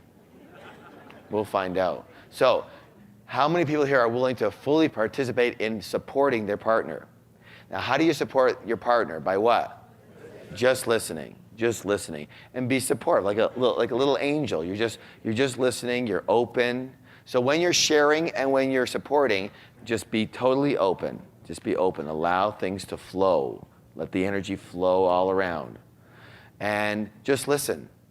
So you're going to have about 6 minutes each to express what you wrote down. And make sure you use those 6 minutes, because I'll tell you this.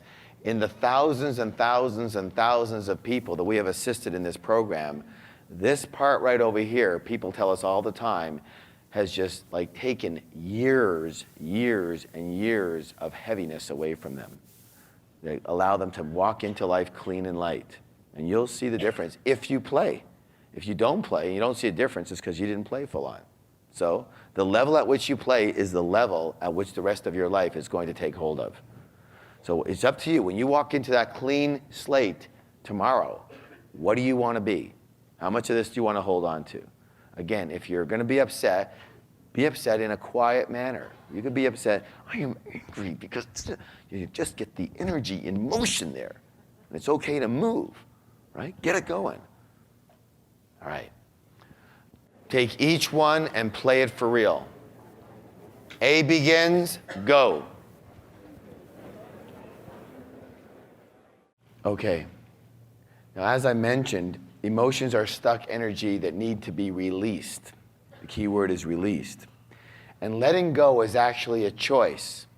And not letting go is actually a choice.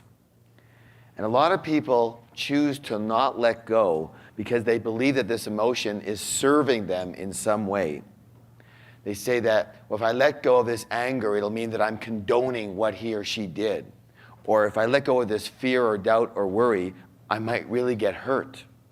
And as you can see, this is a story that only makes sense to this person. But in reality, holding on to these emotions, does it help, yes or no? No.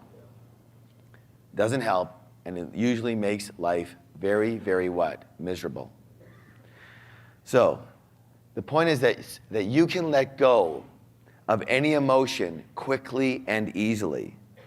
For example, how many of you had some kind of upset during the past week or two? Okay? It could be traffic, it could be being late, it could be standing in line, it could be something, you didn't get what you wanted, right? But what happened? Did you decide to, well, I was in that lineup for 10 minutes and I'm gonna hold on to this for the rest of my life? Or did you just make the decision to just let that go? You know, it's okay, fine, well, whatever. Life goes on, yes? So as human beings, we have that capability. In the same way, we have the capability of raise your arm, okay. We have the same ability to what? Just let it go. Just let it go. Those are critical. So I have a very good friend and a very, very strong and wonderful trainer, and his name is Jim Britt. And he has a brilliantly simple process for releasing negative emotions. So here's what I'm going to ask you to do now. I'm going to ask you to choose 3 emotions or issues dealing with money or whatever you were working on from the past exercise.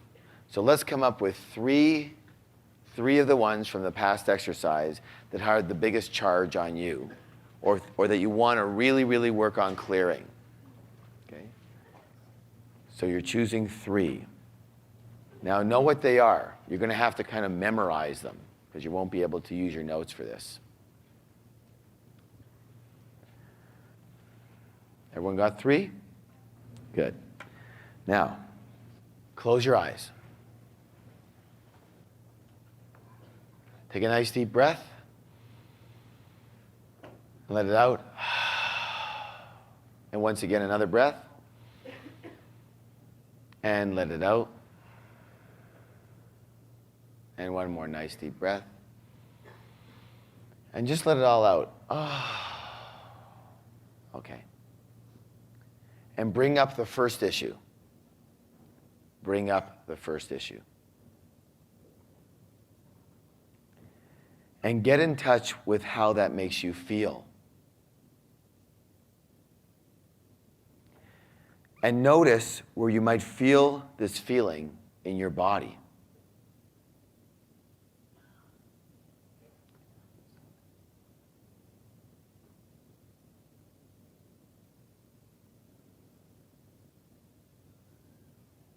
And let the feeling grow in strength.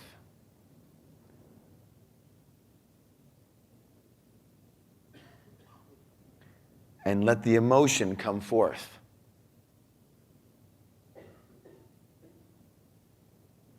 And let that emotion come forth stronger. Feel the emotion stronger. Really feel that. And now answer the following questions quietly but out loud.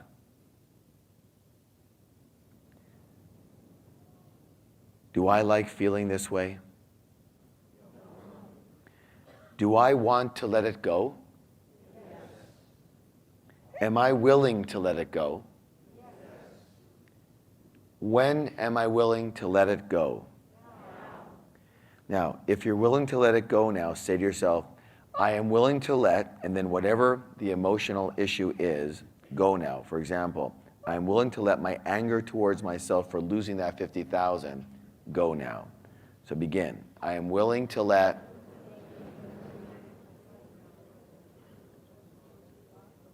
go now.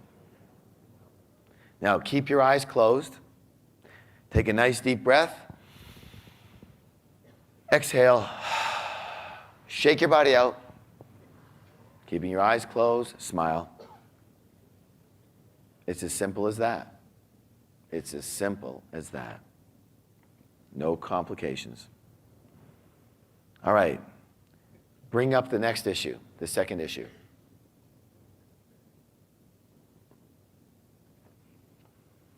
And get in touch with how that makes you feel.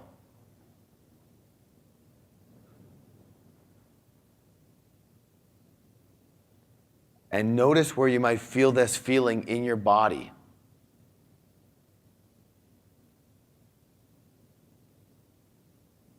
And let the feeling grow in strength.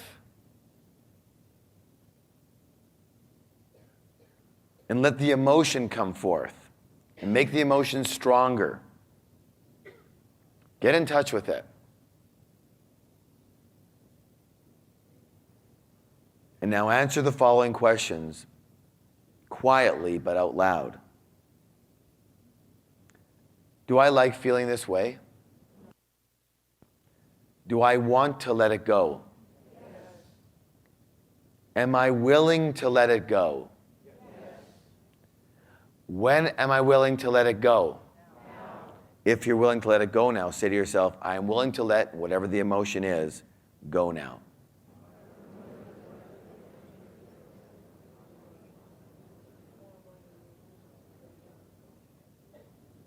Good. Now keep your eyes closed. Take a nice deep breath. Exhale. Shake your body out and smile. Let's go to the third issue. Remember, letting go is a choice. It's a choice. Third issue. Bring up the third issue now. Get in touch with how that makes you feel.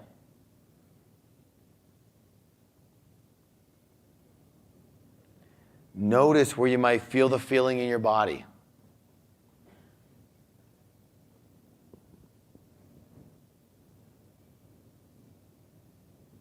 Let the feeling grow in strength. Let the emotion come forth and make the emotion stronger now. And now answer the following questions quietly but out loud. Do I like feeling this way? No. Do I want to let it go? Yes. Am I willing to let it go? Yes. When am I willing to let it go? Now. If you're willing to let it go now, say to yourself, I am willing to let, and whatever the emotion and the issue is, go now.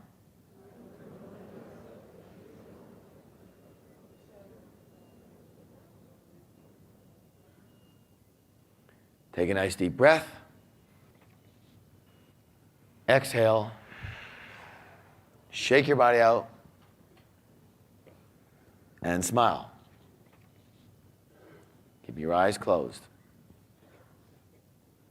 Now, if you are unwilling to let one of them go, or you're unsure if one of them is cleared, bring it up again.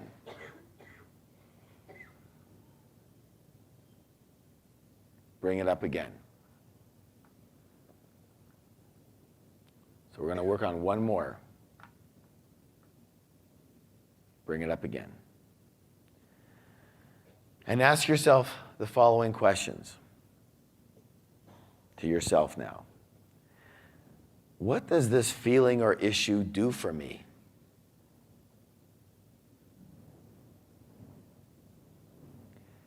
What's the payoff for having it? What do I actually get from this? You got to get something. What's my payoff? Does it really protect me and serve me?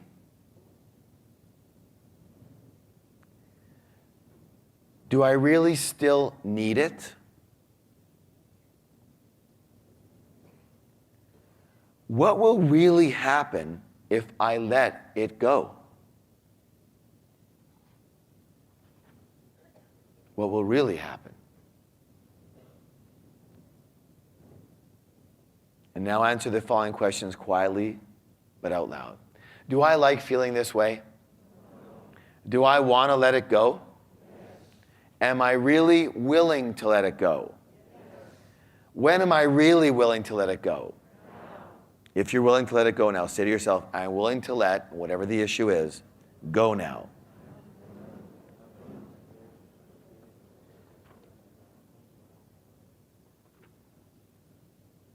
Keeping your eyes closed. Take a nice deep breath. Let it all out.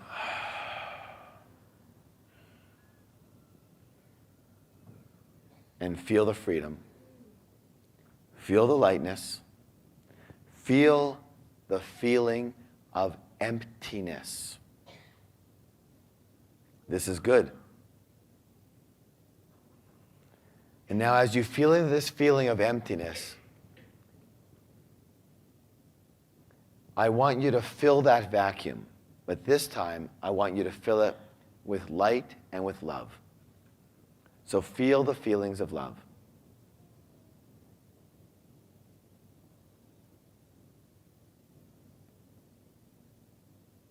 I want you to feel the love for other people, other trees. Feel the love for other people in your life, the people, those around you. I want you to feel the love, your love, for this planet, for Mother Earth, and what she does for us, how she supports you every moment of your life. And I want you to feel and fill that gap of emptiness with total love and unconditional acceptance for yourself. Eyes are closed. And put your hands on your heart, both hands, and just feel a feeling, a total sense of love for yourself. How hard you try, what you're willing to go through. You're just another tree doing the best you can in the forest. All the expectations, all the issues, they're all made up. And just allow yourself to be a tree, empty, open,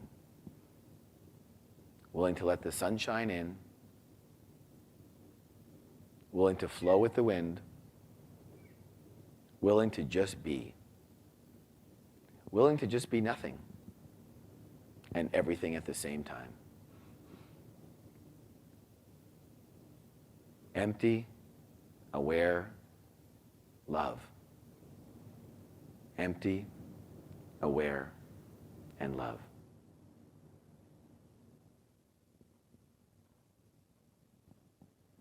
And now slowly open your eyes.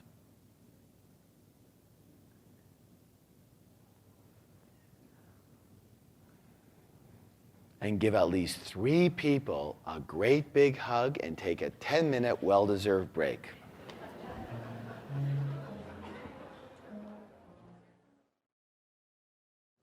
All right, now we're working on these emotions here.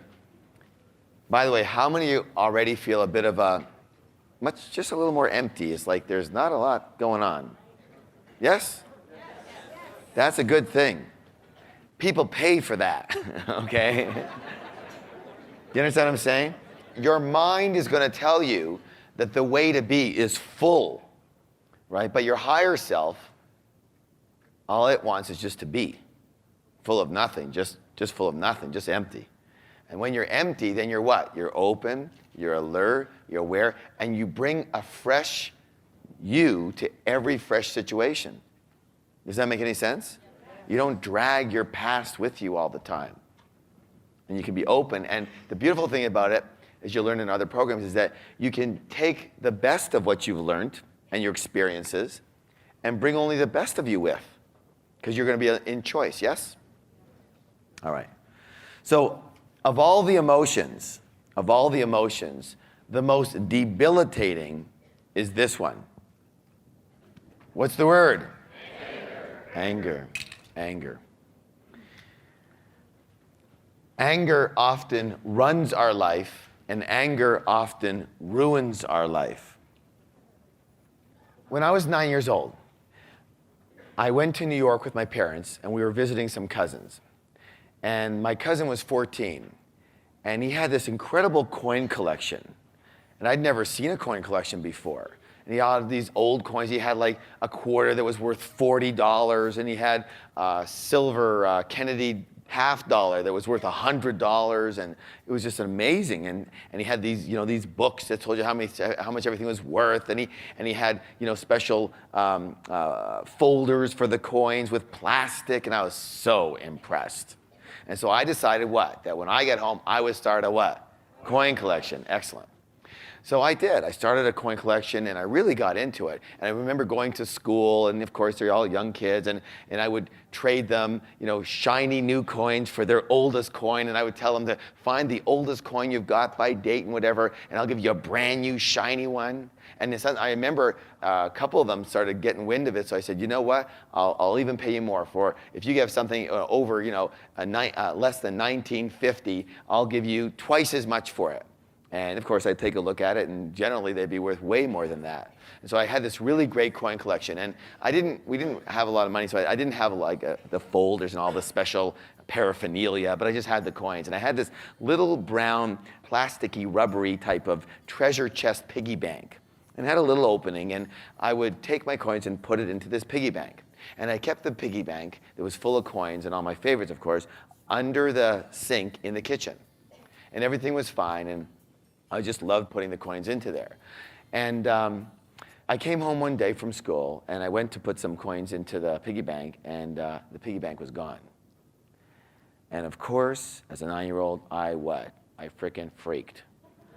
Where's my piggy bank? What's going on? Who stole it? What's happening?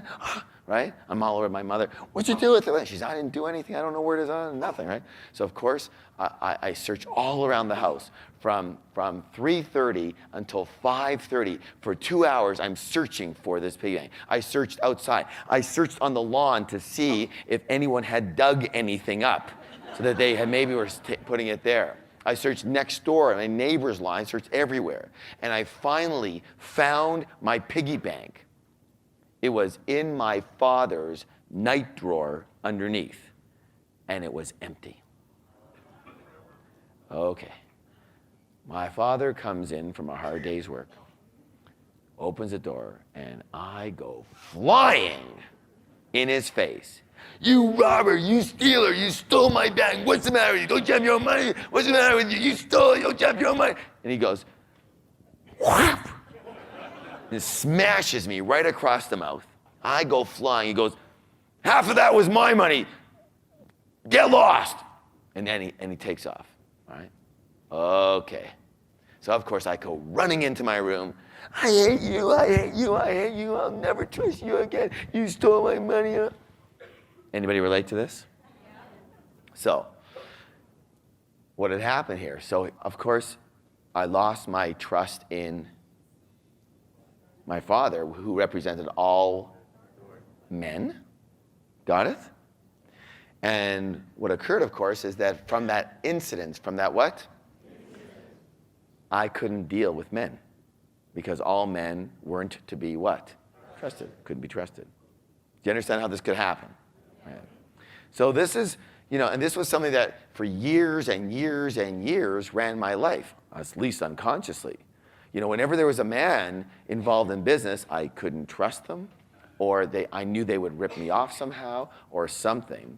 And so I made sure that, of course, I validated that belief, right? Bringing any man into my life that would do that. And so that ran me for a lot of years. And of course, then I shut out man, and then I wouldn't deal with him in whatsoever. So that didn't serve me, did it? Until I was able to clear that. So we're going to do some exercises here to work with this. Very, very important and life-changing. Close your eyes again, please. Close your eyes again. Be willing. And search your past for an emotional incident that resulted in your getting angry about something that concerned money and possibly a parent or at least one other person. If you can get a parent in there, great. If you can't, not a problem, just another person. Now, this could be the same emotional incident that you've worked with at this workshop so far, or it could be a different one. So, an emotional incident that resulted in your getting angry about something that concerned money and someone else, at least one other person. And if you can't come up with an incident about money, then choose any incident that made you seriously upset and angry with another person. And if it can't be from childhood, then just simply remember the earliest incident that you can remember that made you angry. All right, now pick up your notebooks, please. Pick up your notebooks. And very importantly, I want you to describe this incident from your perspective at the time. Describe the incident from your perspective at the time. It's a good start. Now, throughout my adult years, I never really re-looked at this incident involving my dad. And I never for a moment considered that maybe, just maybe, he might have a different side to the story, as weird as it could possibly be. And I never considered that I was only 9 years old and I was looking at it from a kid's point of view. And so my perspective for a very long time was, I'm right, this is the way it happened, and that's the end of the story. And that's fine except for one slight problem. I was still living in, listen to the word I'm using please, reaction. What's the word? Reaction to this incident and my father, meaning that my father was still running my life. Those strings were still attached. Does that make sense? Yes or no? Yes. And that the anger and the distrust was holding me back, not him. And what most people don't realize is that in the same way we drag our emotions into our new opportunities, we drag our past relationships into our new relationships and into our future relationships, making our new and future relationships not new at all, but simply an old scene with different players that we play out. Do you understand what I'm talking about here? So what happens is there's this scene that you begin to run in your life, and all that happens is you just change players. And you go through a whole life like that. Maybe you've noticed this so far. So we're going to do a very special exercise right now, to clean up some of the old files that might be holding you back from more happiness, more success, and more love. And the exercise is called reframing the past. What's it called, please? Reframing the past. And the idea is to re-look at the past or a childhood situation from our current, possibly more mature point of view, and then consider revising that file so that it doesn't haunt us anymore. I'll give you an example of what I'm talking about. Let's take a look at a color here. What color is this? Brown, right? Describe it again. Anybody else? Any thoughts?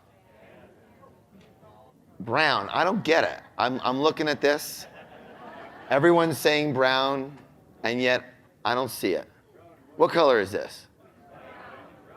Was it brown or is it white? What's that? Oh, it depends on where you're coming from, huh? Interesting. How the same thing has another side. So, is it possible that this other person didn't experience or see the incident in exactly the same way you did? So what I want you to do right now is I want you to consider the incident from the other person's perspective, as if you were them, in their shoes, in their situation, with their childhood programming, their fears, their beliefs, their personal issues, and their weirdness. What would this person say about the incident from their point of view? Pretend you were them. So for example, in the situation with my dad comes home, he says, well, I come home from a hard day's work, I'm working my buns off for this family. My son, this snotty-nosed kid, comes flying up to me, accuses me of being a robber and a thief, and screaming in my face. I just blurted out the first thing that came to my mind, and I said, get out of my way. I suppose that's possible. I mean, it sounds weird, but it's possible, right? From their perspective. You know, no respect whatsoever. What's this kid screaming at me for? I got angry, I hit him. So, let's do this. Now, even though you're right, you know, I understand that. We all get it, okay? I want you to write down what their point of view might have been. And if you don't know, I want you to pretend that you're writing a movie script. And you're writing in their words and their perspective for the movie, okay? You're just going to create it out of the ethers. So, what do you think their story, their perspective could have been from their own weird way of being?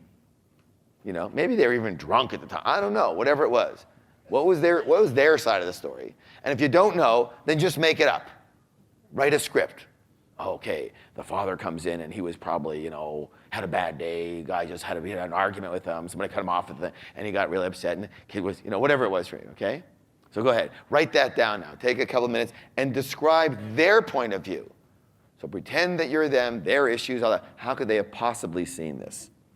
Take 2 minutes and do that, please. This is critical. Now, as weird as their frame of reference might have been, how many of you found that, you know, it's possible they saw it in a different way? Okay. So that's called reframing the file. Now, listen closely. We're just moving deeper and deeper. Peeling off the onion here. When we are angry, what's the word? Angry. It's usually about not getting what we want. And we retaliate. What's the word, please? Retaliate. By not giving the person that we're angry with what they want. Meanwhile, we usually go down the drain with them. So we may play the role of the victim. We might say something like, you want me to be a success? I'll show you. I'll be a failure just to show you. I'll show you. Yeah. Or because of you, I'm never going to be happy and successful. There, are you satisfied? So remember, the most important thing to the conditioned mind is to what? Be right. What's the word? Be right. Be right. And again, you have a choice. You can be right or you can be rich. You can be right or you can be happy. One of the two. You can hold on to it and be miserable and broke, or you can just let it go. Look at it in a different way. My parents, they always had a big dream. And their dream for me when I was young was that one day I would settle down, I would get married, have kids, be either a lawyer or an accountant. Either was okay. Live a nice, quiet life in a house just down the street so they could see the grandkids all the time. We could come over for dinner once a week, help them out whenever they needed it. That was their view, their dream, what they wanted. Well, what happened? Well, firstly, I was second born, which put me as the rebel position right from the beginning. Anybody else know what I'm talking about here? Generally, firstborns are the stars, secondborns the rebel, thirdborns confused. What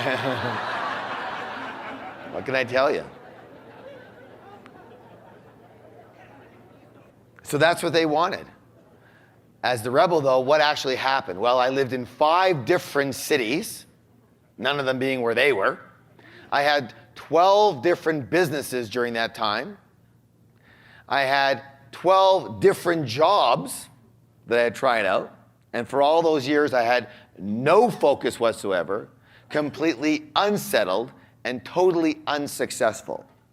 And it was only when I did this kind of work and I realized that I was actually living in automatic reaction to what they wanted and living out of rebellion, and that's why I was doing what I was doing, that I chose to settle down for me, not having anything to do with what they wanted, what they didn't want it. That was now out of the picture. I would do what would work for me to help me be happy and successful, regardless of what they wanted, didn't want, it didn't matter. Does that make sense? And that was a huge and dramatic difference for me. So it was only when I became aware of why I wasn't settled, because of the form of rebellion and reaction and retaliation, that I was able to make a new choice. Take a nice deep breath, please. This is a very critical part. Your anger and resentment only hurts who? You. You feel it, not them. It gets stuck in the cells of your body, not theirs. It makes you sick, not them. I want to read you an article. W.H. Chapman, in his book, Your Cosmic Destiny, quotes experiments in a psychology laboratory, listen closely here, where the condensate of human breath was examined. Hatred, anger, and jealousy caused different color condensates, which on analysis contained deadly poisons. The poison of a few minutes of anger will kill a guinea pig. An hour of anger and jealousy will produce enough poison to kill 80 guinea pigs. You want to know what's inside you?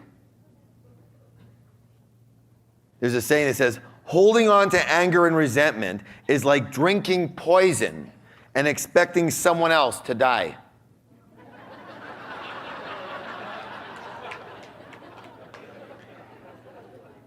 Research shows that 47% of all cancer is related to what? Unresolved anger. Meanwhile, the other person usually doesn't even know how you feel. My dad, when I questioned him 20 years later about the piggy bank, he barely recalled it at all. I said, remember my piggy bank? Remember how you took it and was this and that? He goes, what are you talking about? This is on my mind and runs my life every day, and he doesn't even remember? When I said, don't you remember my brown, the brown pig with the coins in it? Yeah, I said, with the coins that were in it. No, because what happened was the next day, I actually found the piggy bank back where it was supposed to be with the coins in it, which by then it didn't matter anymore because he was still a robber and a thief. Right? He goes, oh yeah. I said, why'd you take that? He goes, I didn't take. He says, oh yeah, the guys came over to play cards. He had a card group on Wednesday nights. Listen to this. No, it's not what you think. And he says, I remember, because we had just come back from New York again, and I remember that Sam, their cousin, had a coin collection, and I remember that about your coin collection. So I remember taking your piggy bank out to show the boys. I was very proud of you. And I showed them your nickel that you showed me that was worth $40, and your dime that was worth $160. And I pulled. I said, it took me 20 minutes to get the stuff out of the thing to show them, right? And I was showing them, and then Mom came with sandwiches, and I wanted to clean up the table, and I didn't have time to, put the stuff into your little slot there. So I just put it into a little bag and threw it whole thing into my drawer. I went, what little bag? He said, yeah, it was right beside the piggy bank. It was? 20 years? And the bag was right beside the piggy bank? Well, how did I miss that? He was proud of me? Like, what was I thinking? Okay, well, he shouldn't have hit me. Well, he did. He goes, I called him a thief and a robber. And it was right in my face, right? Okay, little different perspective going on here. And so for him, it was nothing. For me, it had ruined part of my life, my business life for sure.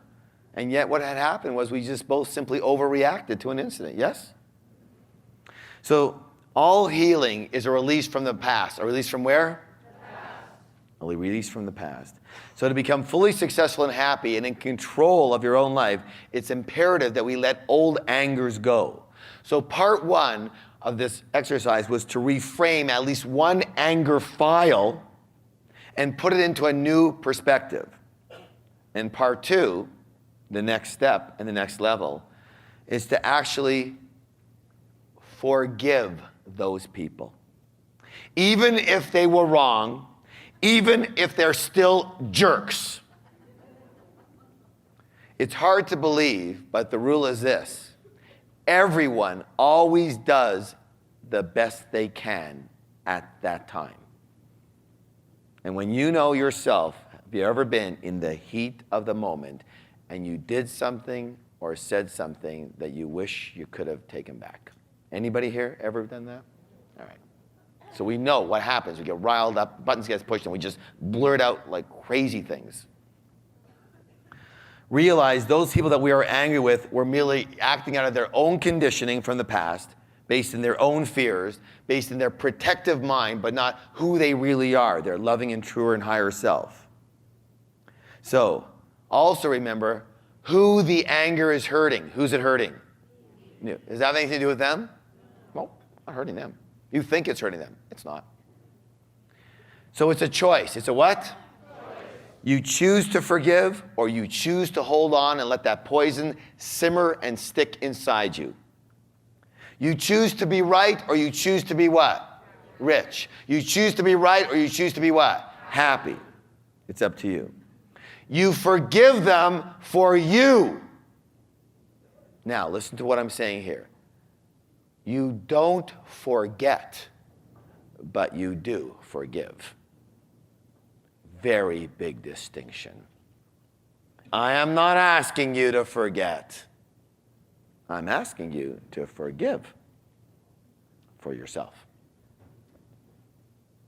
Forgiveness is the magic key, because when you release them from their deed, you automatically release yourself from reacting to that deed, the energy and the anger involved in that incident, and the charge that that incident holds on you. All right. Just relax. Take everything off your lap. And just be 100% willing. Just know that, again, this has nothing to do with them.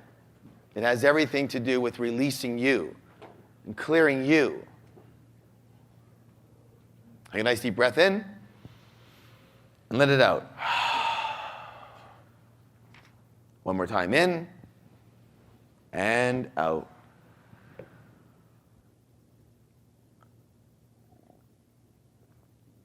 Uncross your arms, uncross your legs, be in a totally open position. Now, whether the person you've been angry with is alive or passed on, imagine that this person is sitting on a chair in front of you. And picture them listening to you with undivided attention. Eyes are closed. And picture and hear yourself telling them how much they hurt you. And now hear them actually apologize for hurting you. Saying, I made a big mistake, and I would have never done what I did had I known it would cause you so much pain. And see their pain and their sincere remorse. And hear them say, for this picture, I'm sorry. I'm so sorry. I did the best I could, and I know that it wasn't very good. I never wanted to hurt you. I acted out of reaction to my own stuff. My own stuff. It had nothing to do with you. And hear them say, please, please forgive me. And see them reach out to you. And now it's been too long, too much hurt, too much pain, too much useless pain. And the time has come to let your negative energy go. And so for your own sake, tell them you forgive them, or at least are willing to let it go.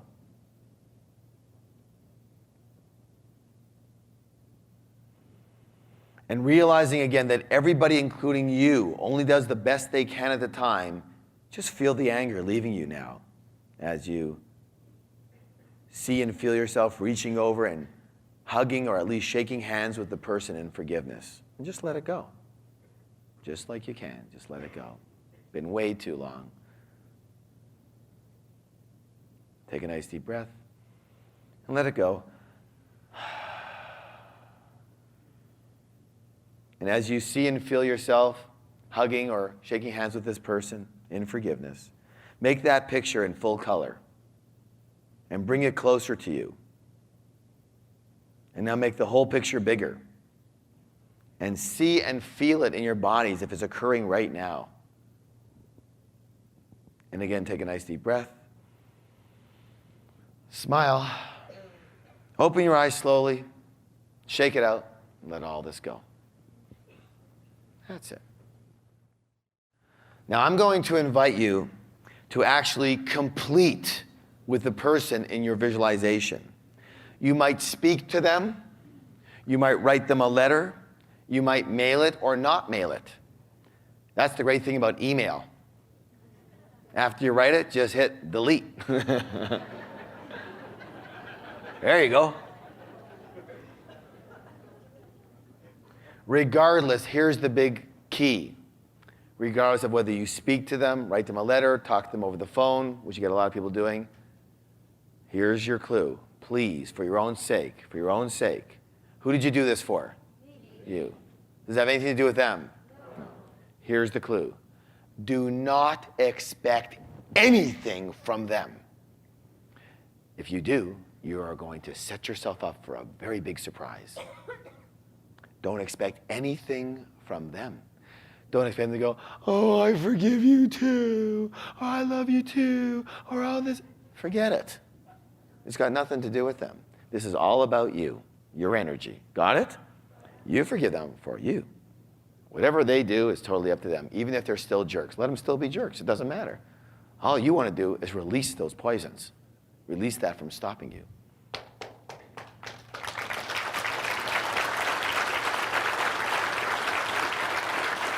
All right, thank you. So if you want to write a letter, you can do that. And if you want, you can give it to them, you can delete it, or you can burn it in a ceremony. So at the same time, though, I do invite you to complete. Remember what we said before. Negative energy, negative emotions are simply incomplete communications. You know what? And in general, you have to understand here, when you don't complete with somebody, that gets stuck in you. And some of these completions are very important, not only for your angers, but also for your very positive completions. You know what I'm saying? The things that you need to say to people that you haven't said to people. Those things need to be said in some way, form, or other. You get it? Because otherwise they're stuck. And then you get this resentment and guilt that occurs because you never got a chance. So I'll give you an example of what I'm talking about. A little while ago, maybe a year or two ago, maybe 2 years ago, yeah, I did a whole program for a full year. I think I mentioned it in one of the tapes called the Enlightened Wealth Training. Did I mention that tape, right? The Enlightened Wealth Training. And this was a program I did in 4 different cities. And I went once a month to each city, and I did a full night seminar for them. And the first part was about money and business. Second part was personal spiritual development, yada, yada, yada. One of the cities was Toronto, where my parents still live. And so my father and I have been on speaking terms. That's about it. So he would still pick me up from the airport every time I came in, however, and take me back to the airport. In between there, we didn't see each other very much. But that's what we did. That was a big improvement. And you know, I get in the car and I go, hey Dad, how's it going? And he'd go, fine. How you doing? Good. How you feeling? Fine. How's Mom? Good. This is a big improvement, by the way, okay? And this went on and on. Okay, now it was the 12th time, and I had wanted to ask him something from the time I was about 18. And now I was in my mid-40s. I'd never asked him. And here's the thing. He's 83 years old. And I'm feeling every time I see this man, like, just ask him for God's sakes. You know, you're a freaking warrior. Ask him. And that's the one stuff I can't do it. It's like something is just blocking me from doing it. And so it's the 12th month, and I knew I was trading in Toronto for Seattle because it was closer. Just the time it took was just way too much. So I knew it was the last time I was going to be teaching in Toronto. It was the 12th month. I wasn't coming back for at least another 6 months to a year just to visit family and whatnot. And we're in the car driving back to the airport, and we're about 5 minutes away from the airport, and I'm going, oh my God, just for God's sakes, would you just ask him this stupid question? And I'm going, forget it, just forget it, right? This other part of my voice. And all of a sudden, this song comes on the radio, and I'm listening to this song, and I'm going, oh God, it's like the universe giving me a message. So I said to him, I said, Dad, I have a question for you. He goes, what? That was a word I hadn't heard in a lot of years, other than fine and good, right? What? Whoa. And I said, Dad, I'm in my mid-40s, and I just want to ask you one question, and that is this. I said, how come in my entire life you have never said to me that you love me? Never. And his eyes are straight ahead, and I'm straight ahead, and I kind of just, it was quiet, and I look around, I look over, and for the first time in my entire life, I see tears rolling down my father's eyes. I had never seen him cry. Forget it. And his chin starts to quiver, and he looks at me and he says, don't you know you're the most important thing in my whole life? I'm going, no. You could have fooled me. And he's saying to me, like, I live for you. There's nothing else for me to live for. I live to see you happy and successful. He said, you're my lucky baby. My life was a disaster. I had been in Europe in the concentration camps and the whole thing until you came and you brought luck to everyone. You're my lucky baby. And he's crying and I'm crying and there's a big mess in the car and the Kleenex are going and, you know, and I go to give him a hug and he goes, okay. Okay. But that was good enough, right? Because you know what? I did not want him to leave this earth without me have ever completed that communication with him. And the feeling that I felt from that moment on was such a release that I could only ask that everyone be blessed in that same way. Okay, because I had that with everyone. You know what I was doing? I was waiting in every relationship for someone 10 times a day to say, I love you, I love you. Why? To make up for him never saying it. Do you get it? And once he said that, all of a sudden, I didn't need that anymore. It was like, I can do whatever I want, doesn't matter. So I'm going to invite you to complete with the people that you need to complete with while you can. Clear the resentments, give the communication of love, or whatever you need to do while you still can. How many of you have heard of this saying?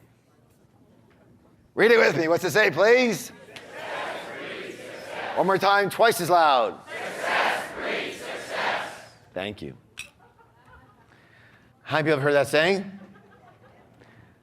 Remember, we are creatures of what? Habit. Creatures of habit. Success is a what? Habit. Success is a what? Habit. So is failure. so is mediocrity. And the more you do any of these, the more natural it becomes for you to continue to do it that way. Does that make any sense to you? When your mind is comfortable with success, then success becomes what? The path of least resistance. The path of least resistance. And success will therefore become normal, natural, and quite automatic for you. How many will notice that there's certain people out there, they're very successful, and success just seems to be their normal way of being. When they do, it's going to be successful. You know, and I'm going to say right now, one of the critical things, we have a program called Success Tracks, we'll hear a little bit about later, but one of the critical things is how people meet each other, and they're all moving quickly towards a much, much higher levels of success. And the cool thing is to hang out with people who are successful. Why? It's infectious. It's contagious, yes or no? And when you hang out with people who are the big L word, what's the word? I didn't say that. Then, you know, you learn how to be a loser. And when you hang out with people who are successful, you learn, you get in that. That's the normal, natural way to be. Does that make sense? Yeah. So success breeds success. So how do we utilize this law in our favor? What's the word? The first step is to recognize and acknowledge your successes, your own successes. The key question is this: if you don't recognize your successes, are they successes, at least to you?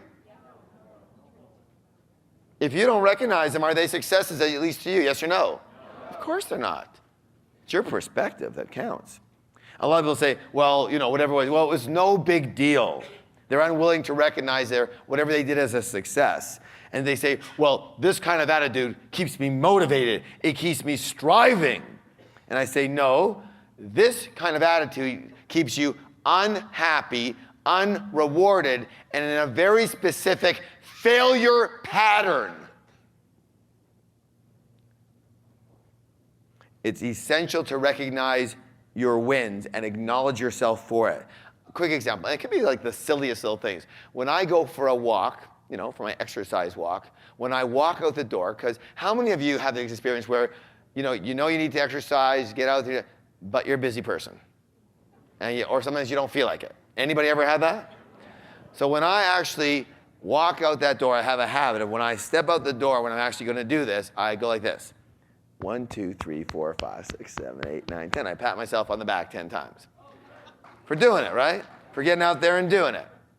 And when I come back from my walk, for actually doing it and completing it, I do what? Same thing. 10 times, pats on the back, right?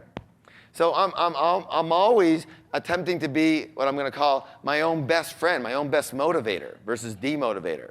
You understand what I'm saying? Why don't you pat someone on the back and say, you're awesome?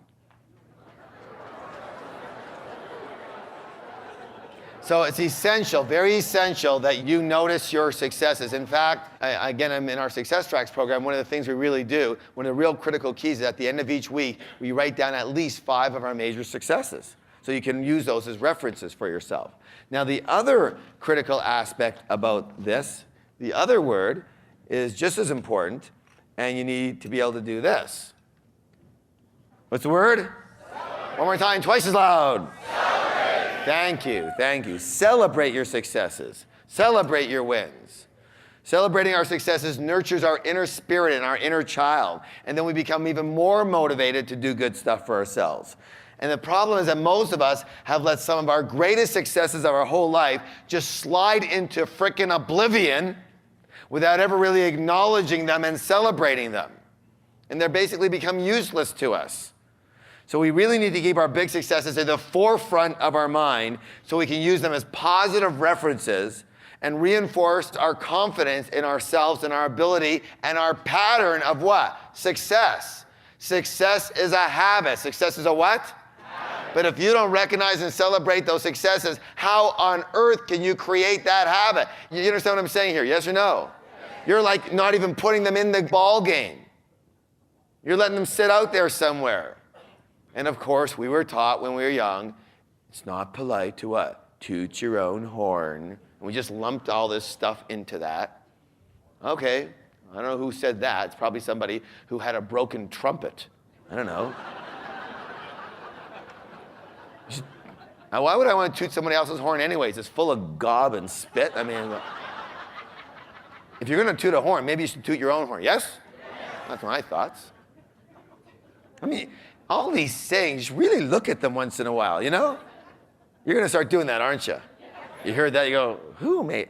You know what? Here's what I want. I live for homework. I want you to go buy a book of fairy tales, children's stories, and read them. They are the grossest. Well, you couldn't, if there was a movie made on those fairy tales, it would be a horror movie. You ever notice this? Oh my God.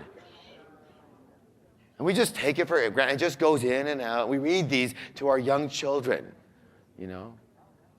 So here's what I want you to do. Let's start right now. I want you to write down 3 of the greatest successes of your life. It could be coming from any area. Whatever you perceive to be a great success for you in your life. Whatever's important for you, all right? Now really search your memory banks for 3 of the greatest successes of your life. And just choose. I know you probably have lots of them. Some of you just choose 3 to work with. And some of you might have a hard time even finding one. And all that means is that you're just counting things as no big deal when you need to be counting them as successes. You're just the one who makes the decision right now as to whether something's a success or not. Take a minute to do that, please. Write them down. Okay. Now here's what we're going to do. What I want you to do right now is I want you to leave your notebooks, leave your cups, leave everything over there, right? And I want you to get into an empty space as best you can around the room with a group of a total of 5, maximum of 6 people. 5 or 6 people. Here's what you're going to do now. Standing up like you all are, excellent. You're going to tell, each of you take a turn to tell your group one of the greatest successes of your life. Now, here's the thing. The rest of the group is going to help you what? Celebrate! All right? Shh. Now, the way they're going to do that is by congratulating you like crazy.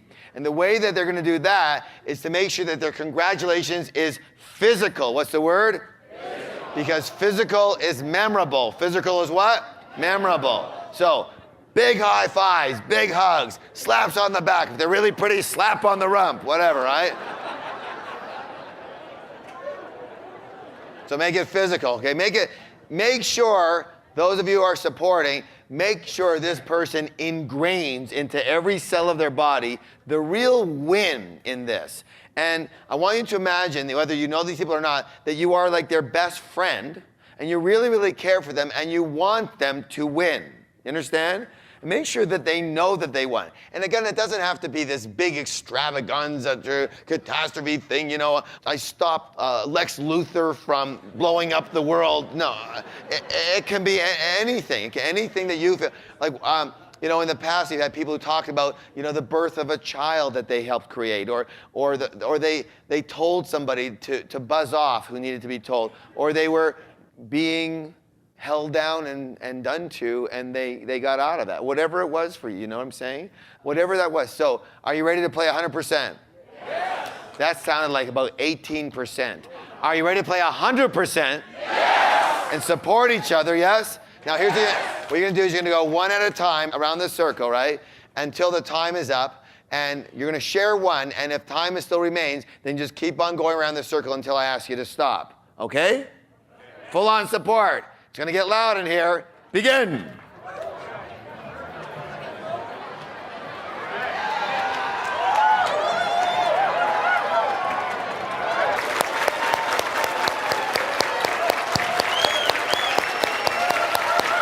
One, 2, 3. Yes. All right, hold on. Stay where you are. Stay where you are. Is there anybody who'd be willing to share with the rest of us what one of their greatest success was? All right, come on up here. Start with your name, okay? I'm Terrell Johansson, and and this last year, I finally made the assistant captain of my bantam hockey team.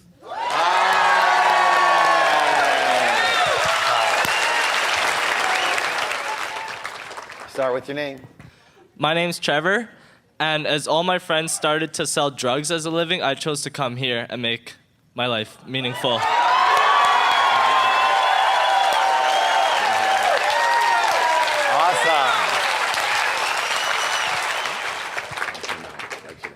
My name is Jackie, and my biggest success is surviving high school. Good job. Hello, my name's Darren Johnson, and when I was very young, I was diagnosed with a learning disability.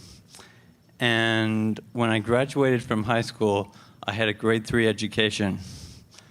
I worked for another 3 years or so, and then I went back to school, and in 3 short years, I obtained my high school diploma.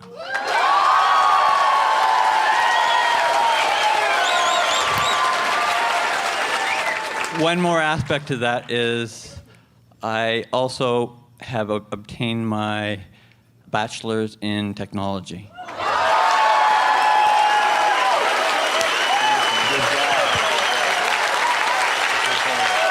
Good job, good job. Right to your mouth. My name is Milan, and my biggest success was today when I understand that there is another point of view in anything what happens and happen in my life, and that other people deal and do the best they can in the situation.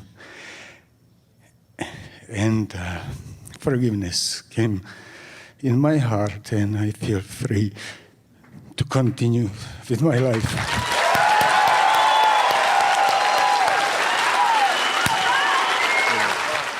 My name is Jürgen. Many years ago, during my college education, I had an opportunity to participate in professional English horseback riding or training.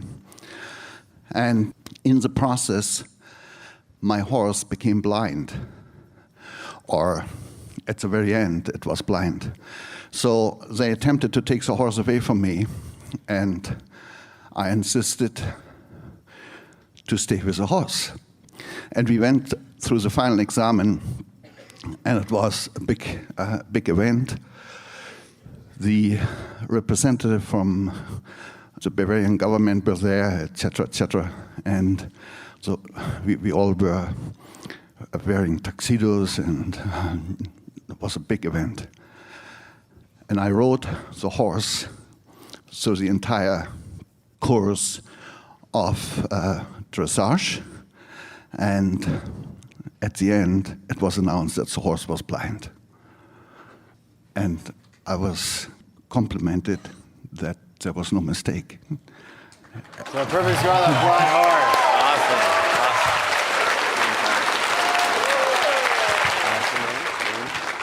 Awesome. My name's Linda, and I had a bad relationship, and I ended up being a single mom by 3 months into my pregnancy. So since day one, I've been a single mom. I used to live on $800 a month being a single mom, and still was able to put $100 to $200 away a month for savings. Good job.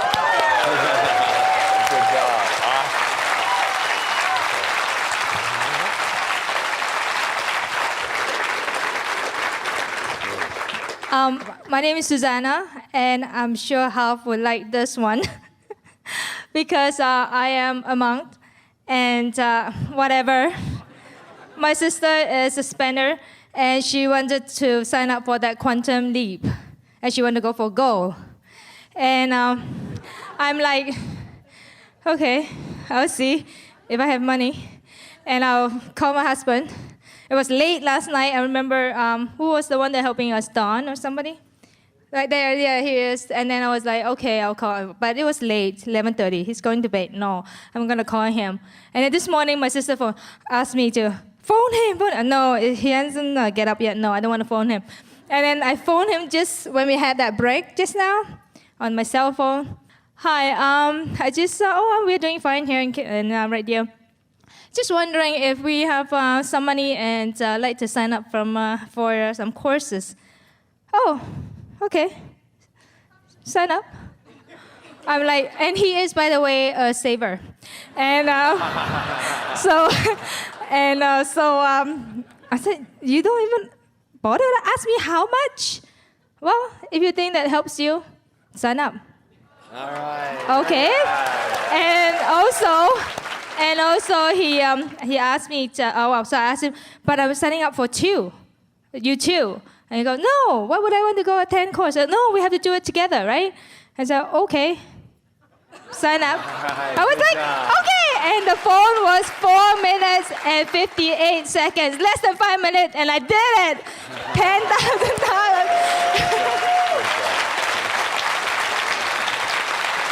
Awesome. You know, there's a saying that says, when you change, the world changes with you.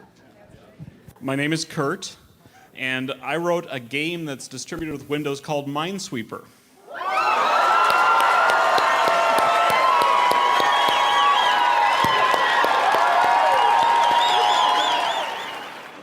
Hi, my name is Aline, and I successfully am alive. I am no longer allergic to everything on earth, and I've put on 60 pounds and moved to a new city where I know no one except everyone here.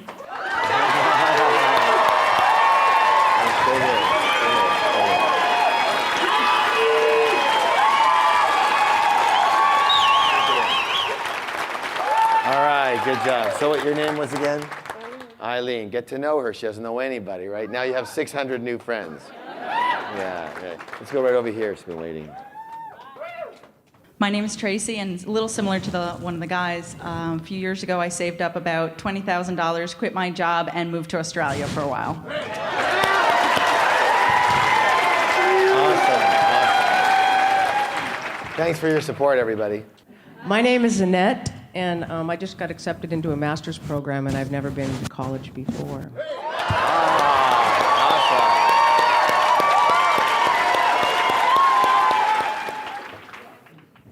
My name's James, and I grew up in an environment that was really, really hostile.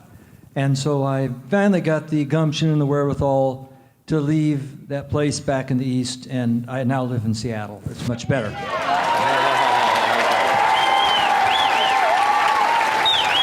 Awesome.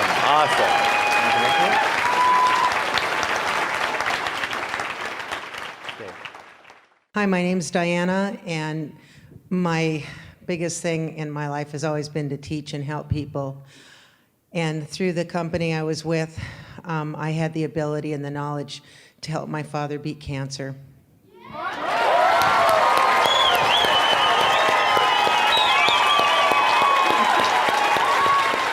I think there's a couple more here.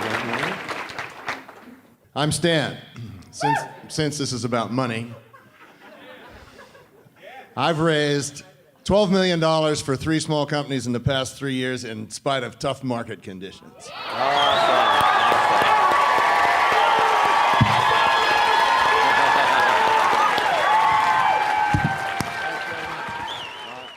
My name is Brenda, and I just completed last week my very first screenplay.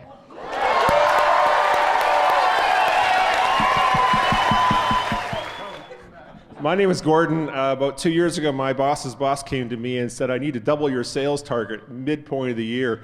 So I went to my wife and said, listen, I need a well off. I can go up and do some sales. I went off and sold, and I sold, and I sold, and I came back at 450% of my new sales target.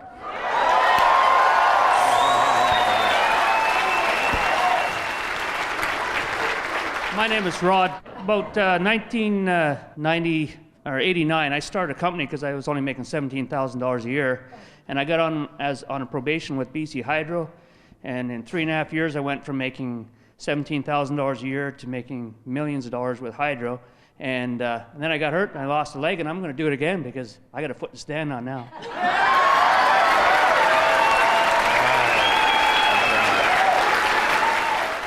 My name is Robin, and one of my greatest successes was 5 years ago. I was told that I could never get pregnant, and I naturally conceived triplets and gave birth to them without any problems. They were 5 pounds apiece, and they are the healthiest, strongest, ongoing children. You could have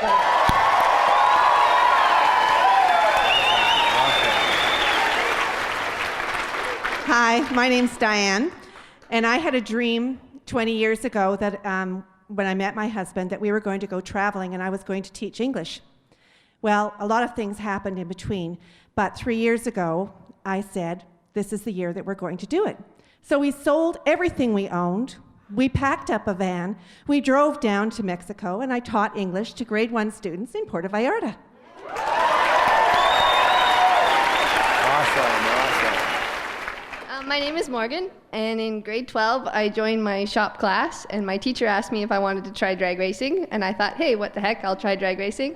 So Vancouver Island, I started racing all the strips, and being the only girl driver, I thought I was just glad to be there, but I also won the championship of the year.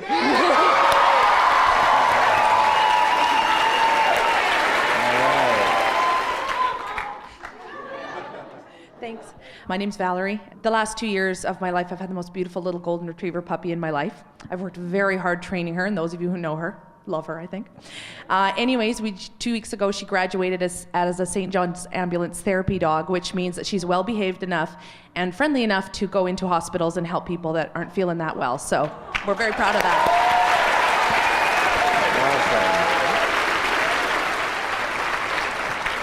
Hi, my name is Joyce, and 4 years ago I was going to take my instrument flight test, and I was so nervous that I blew it right away. But I kept on and I finished everything else that had to be done and didn't sleep all night, and the next day I went back, took the first part that I needed to finish, and got my instrument ticket. Awesome.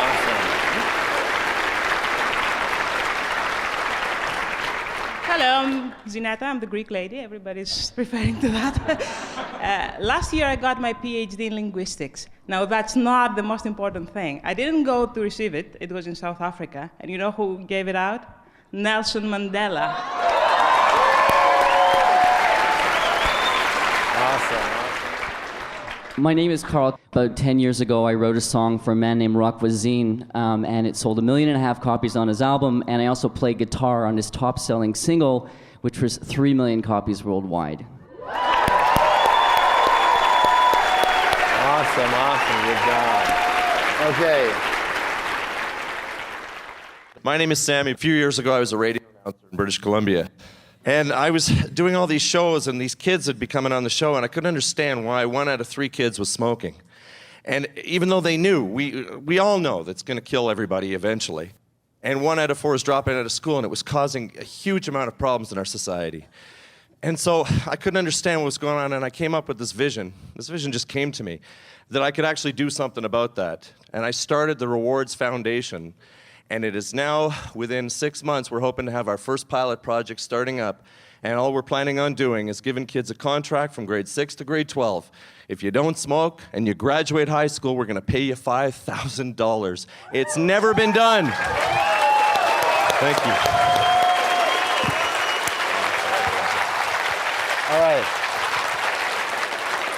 Good job. Thank you. We're running out of time here, but I do want to take just a couple or 3 more. Now, here's the decision, though, of who's coming up here. What I want to do, I want you guys to nominate full on, and just it can't be everybody here, right?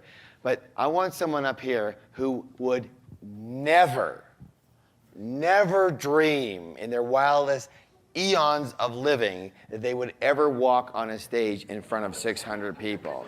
They would never do that, not a chance in the world. That's me. That's you? All right, drag them up here. Drag them up here. I mean, if they say, no way, I'm not doing it, then put them in a headlock. Bring them up here. So let's really support these people here, okay? Hi, I'm Felicia. I was standing back there, and I was arguing so much with the mind chatter not to come up here, right? But one of the major successes in my life is raising my sons. I've got 2 sons until they were adults. And the reason I say this is because as a small child, I was abandoned by my mother, and life without a mother was not easy. So that's a great success for me. All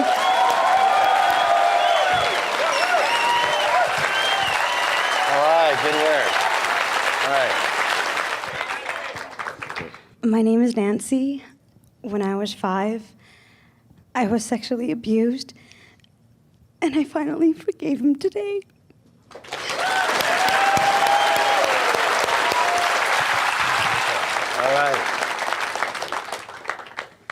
My name is Peter. One of my biggest success was finally telling my father how much I appreciate what he's done for me all my life and how much I love him. Took me almost 40 years to tell him that.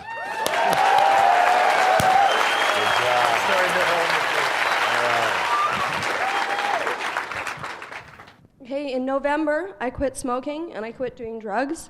And 2 weeks ago, when I came to the introduction, I decided it was time to quit drinking too.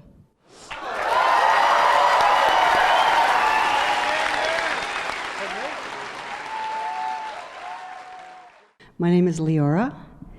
One of the successes that I was telling my group about, which is important to state this as a success because it feels like so much of a failure. But 10 years ago, I was working in an office and they renovated and I got a huge chemical exposure. And that triggered fibromyalgia and chronic fatigue syndrome. And it's been really deadly. And there's been a number of times where I literally, physically, and spiritually felt like I was dying. And I couldn't get up to help myself. And right now I think I've got a total of $20 in the bank and a little bit of cash in my wallet. I had to move heaven and earth to come here. And I always thought that I had to get better before I could make money. But I need money to get well and to live. So I got stuck in this catch-22 situation. However, I'm here and I'm going to start moving forward even though I'm not completely recovered yet because I've been convinced that I can do it. Very good. Give him a round of applause.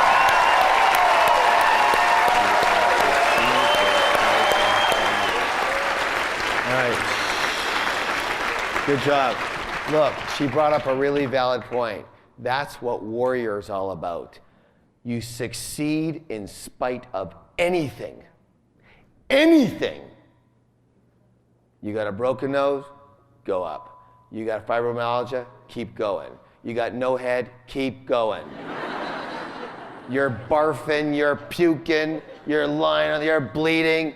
Get up, keep going. You succeed in spite of what? Anything. Fill in the blank. It doesn't matter. Because that's the pattern. See, that's the formula. If you let one thing take you out, then you'll let basically anything take you out. It's just a question of what degree. But when you train yourself as a warrior to never let anything get in your way, no matter what situation you're in, then you have trained yourself to never let anything as an absolute. Again, a warrior, succeed or die, one of the two. So, perfect example. If a warrior had fibromyalgia, do you think they would say, well, I'm sorry, I have fibromyalgia right now, so you can just go ahead and chop my head off? You understand what I'm saying? No, they would do what they have to do without regard of what problems and obstacles they face. We all have challenges. The biggest one is right there. What will you let take you out? What will you let take you out? Nothing. Talk is cheap. Good job. I want to take one or two more here. Oh, hi. I'm Doug, and thanks to Harv, first of all, giving me the lottery ticket in Nanaimo to attend this course. I brought my friends and family for my business. Basically, what I wanted to tell everybody is I haven't spoken to my father in about 6 years. I have a 2-year-old son who he's never seen. Thanks to my family and this man, I called him about a half an hour ago.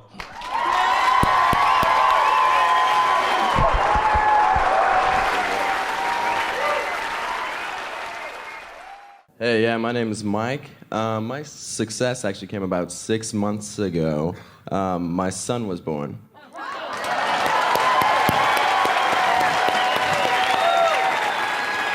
Good job, good job. Hi, my name's Doug, and my success is being willing to have the guts to actually take this course, because this is going to change. It's actually changed my life already, so this is huge for me.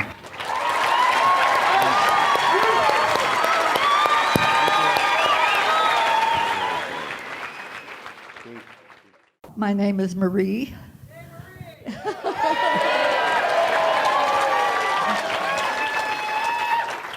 I'm 86 years old.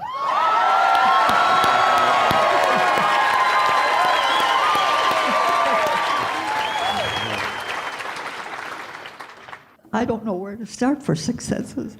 I raised 2 daughters alone. My husband died just before the second daughter was born.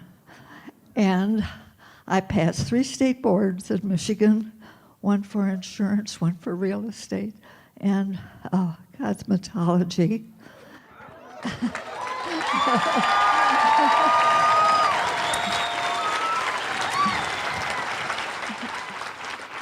And I learned to play the organ, and that was especially touching to me because my mother always said, Marie, I want you to be able to play a church organ. And on Mother's Day, I played my first church service back.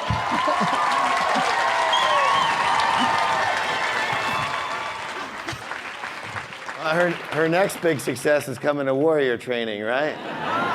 Now, I'm asking you, we've had, it'd be perfect for you. You would take the cake. We have had a 79-year-old, and we've had plenty in their 70s. We've had paraplegics, quadriplegics. We've had people with basically no head. I mean, we've had, half a head. I mean, serious stuff there. And we've had everybody under the sun, and it's just an amazing experience. So I'll see you there.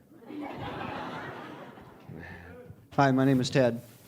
After spending 20 some odd years buried in a bottle, I've spent the last 8 years sober.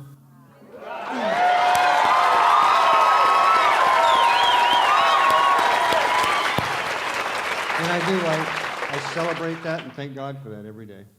All right, good job. Good job. Okay, where's Hi, my name is Julie, and I am a multimillionaire, and I'm on my way to a lot more. That's cool. There we go. Excellent. All right, good job. Excellent work, Julie. Good job. My name is Gerard, and this is one of the biggest successes of my life. Just standing here and talking in front of people, because it's a huge fear of mine, but it's a huge desire to be able to stand in front and do some of the same things that Harv does. I was always told that I wouldn't amount to much. They lied.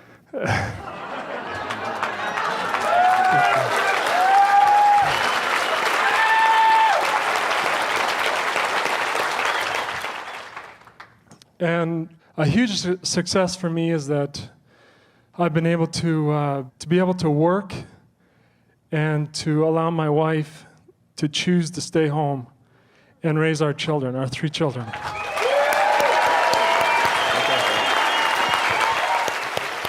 job. All right, Tony Robbins, look out, buddy.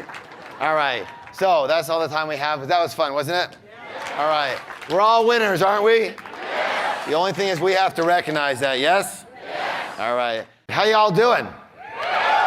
Good, that sounds good. You know, some people, they get the impression that it's not okay to just let loose and have fun and whatever. You know, you kind of like to take a look at what's natural. What's what? Natural. And generally when you were a little baby, a little toddler, that's pretty natural, right? We don't have a lot of stuff yet. And how do they act? You know, they just let their spirit roam, and if they want to dance, they dance, and they sing, and they, they belt it out. And everything else is just kind of held back.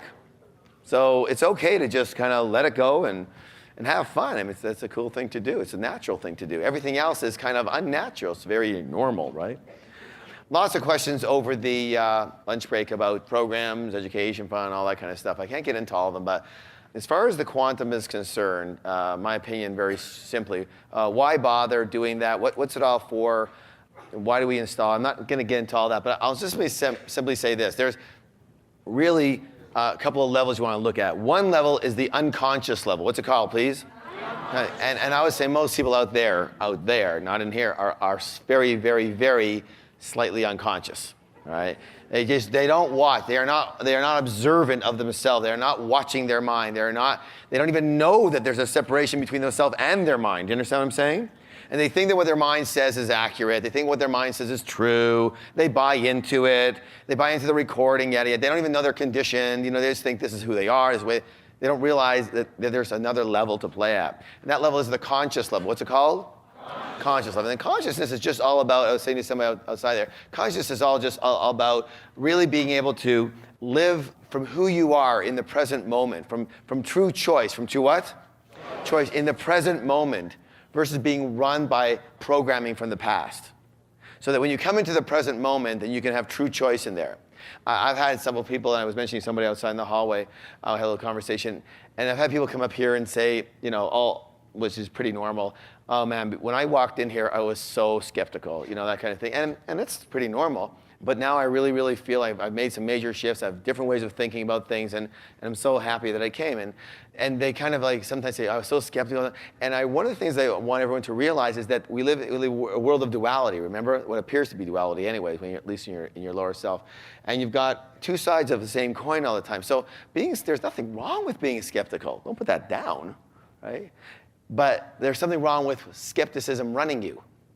That's a different story, isn't it? So when you're, quote unquote, skeptical and you're always skeptical, that's a problem. Right? When you're skeptical, sure, sometimes you should be skeptical. Sometimes you need to be one way. Sometimes, someone was mentioning that they have a wall that they put up. Well, yeah, sometimes it's appropriate to put the wall up, isn't it? You're not going to walk into a corporate meeting, oh, I love you. It's just at this point in time. So the only difference is if the wall's always up, then it's a problem, right? So we have this duality. Do you understand what I'm saying? So consciousness is being able to be present in the moment and choose wisely in the moment, drawing from all of yourselves, all of who you are, the best of you. So, for example, I don't think there's anything more effective than anybody knowing the warrior inside them. Everyone's got a warrior in them, right? And that's the one who takes action. That's the one that will never be stopped. That's the one that will frickin' do it, okay? No matter what is in front of them. But everyone's got that, but most people haven't learned how to access it, and they don't even understand. They don't recognize it. I don't really have that in me. Oh, yes, you do. Where was the lady? What was her name? Marie, where are you? Marie, are you here? Marie, good. You did a great job before, by the way. Yeah. Yes. So, Marie, I just say right now, there's nothing wrong with your voice, okay? You believe that you got a soft voice. You don't have a soft voice. No, you don't, do you? But when you're done with Warrior, they're going to hear you from the mountaintops because that's inside you. Now, do you want to be always like that? I don't think so, okay? No, but many, many, many, many times during the day, do you need to bring out your Warrior? Oh, totally. How many times you just don't feel like doing something, right? And so you want to be able to access your strength, your power at will. But you want to live in that? Not necessarily. Not every moment of the day. You'd get really tired, right? But you want to have that access when you need it. Boom, it's just right there. When you need to lead, it's right there, right? And the other program is Wizard Training. Wizard Training. Do you want to live in Wizard? Yeah, you want to live in Wizard and then utilize the Warrior at will. What's the Wizard? The Wizard is really all about not only manifesting in your life, creating the life you want using universal and natural laws and being in alignment with them, but it's about manifesting with elegance and grace. So I'll put it this way. The Warrior, whatever the frick goes. All right? It's done. Okay? I don't care what has to happen. It's done. The Wizard, with a big smile, elegance, grace. So in the Wizard, it's all about really staying calm and peaceful and centered regardless of anything. In the Warrior, it's success regardless of anything. You marry the two, and now you have success with being calm and centered and peaceful. Nice way, yes? Yeah. So those are the kind of archetypes that we use. But I'll tell you what, you have them in you. It's just a question of how do you access them and how quickly can you access them and put them in there. And can you recognize them? So long story short, the idea is that once you have unconsciousness, then you have consciousness. Once you're into the consciousness realm, then you have mastery. And mastery is at an upper level. And mastery is all about the elements of money, of happiness, and about love, right? So that's what mastery is all about. Now, all I'm going to suggest here is that for those people who have been asking, is that, as I mentioned earlier, the Millionaire Mind Intensive is a very specifically designed program. And it is a program designed to teach you primarily who you're not. Understand? You're not all that old garbage and tape and all the stuff people told you and all that. You're not that, right? And so the Millionaire Mind Intensive is down here. And it's our first step in what we do. There's 6 here. There's actually 7 full-on steps. And so what the quantum does, and then we kind of go up here. And what the quantum does is it takes people in this really systemized, progressive way through the steps to get to where most people want to be. See, raise your hand if you would like to be a really powerful, yet loving, calm, centered person. And really rich. So we find most people have that in common. Those are our goals, right? And so that's where it takes you through. So I'm trying to give you what people are asking me all the time, what's it all about, why the programs, and what. And by the way, here's the beautiful part. Every program is so different in how it approaches things, but they all, I'll just say this, every one of them keeps its promise. Whatever it says is going to be the outcome of that program, man, does that seem to be the outcome for most people. So that's the Quantum Leap program all through the steps. And why is it important? Because everything is energy. Everything is what? Everything is what? Energy. Everything is energy. So there's a certain energy with who you are right now, yes? Yes. And there's a certain energy as who you were before the weekend, yes? Yes. And the question is, when you leave here, what kind of energy you're going to be, and in 2 months from now, what kind of energy you're going to be, right? So the thing about energy is that people are very much like a car. I should say, a car is very much like people. So what we do is we actually create things in our own image. So a car actually needs energy on an ongoing basis, yes or no? Yes. And it needs maintenance on an ongoing basis, yes or no? You don't have to. But if you don't put any gas in the car, what's going to happen? You're not going anywhere. Anybody relate? So you say, well, what a drag. I have to constantly keep putting gas in that car. Well, I'm sorry, it's just the way it was designed. I didn't design it, but that's the way it is designed. So let's utilize the way it's designed, and yes, we have to put gas in every certain number of miles, yes? Okay. Oh, I don't want to continuously have to take courses and programs and educate and keep on growing. Why should I have to do that? I'm sorry, I didn't do the designing. We only recognize that's the way it has to be if you want the thing to run on an ongoing basis. That makes sense? Yeah, so yeah, you need to continuously put energy in. Sorry, you know? All right, so, well, but it costs money to do that. Yeah, and gasoline costs money too. It's just the way it is. You understand where I'm coming from, right? So you want to stay in the energy, and if you can do the programs, if you can get to all the programs, over the next 2 years, all I'll say to you is the people who are taking the quantum, and I know a whole bunch have already gone involved in it, and the only reason I'm mentioning this now is actually not for my benefit, but it's for your benefit. I'll tell you again, I've told you before, I'll tell you again, every one of you could join quantum, and 50 of your friends could join quantum and pay triple the price. You couldn't affect my lifestyle 1 iota, 0, nothing. Do you understand that? I don't need another boat. You get it? I don't do this for another boat. So the only reason we put quantum in there was to save you money and make your growth automatic. Make it so that you don't have to think about it. Without tooting our own horn, I have to say we're fairly proficient in the way the mind works and the way humans work and getting people to their human potential. And in the same way we understand, and I hope you understand, that the less you have to think about this, the better off you are. Yes or yes? Yes. Just it's a mechanical thing. There's my check, 1, 2, 3, 4. You do that for a few years, you're free. That's the end of it, right? It's a system. Takes you out of it. That's why quantum was designed. It's a system. This is a system for financial success, for your finances, right? It's a system for your finances, yes? Quantum is a system for your education. It's a system. We don't want you having, oh, should I take this course? Maybe now, maybe I don't know. There you go again. What's your mind mostly going to do? Keep you the It's its job, right? So we want to take that away from you. We don't want you thinking about it anymore. That's why we employed quantum to save you a bunch of money and to create this system so that, all right, I'm in quantum. Okay, decisions over. Thoughts are gone. No more thinking involved. You just show up and play. And then the only thing we ask you to do is one thing. Write a one-pager on where you are today in your life, even after this seminar, like right after.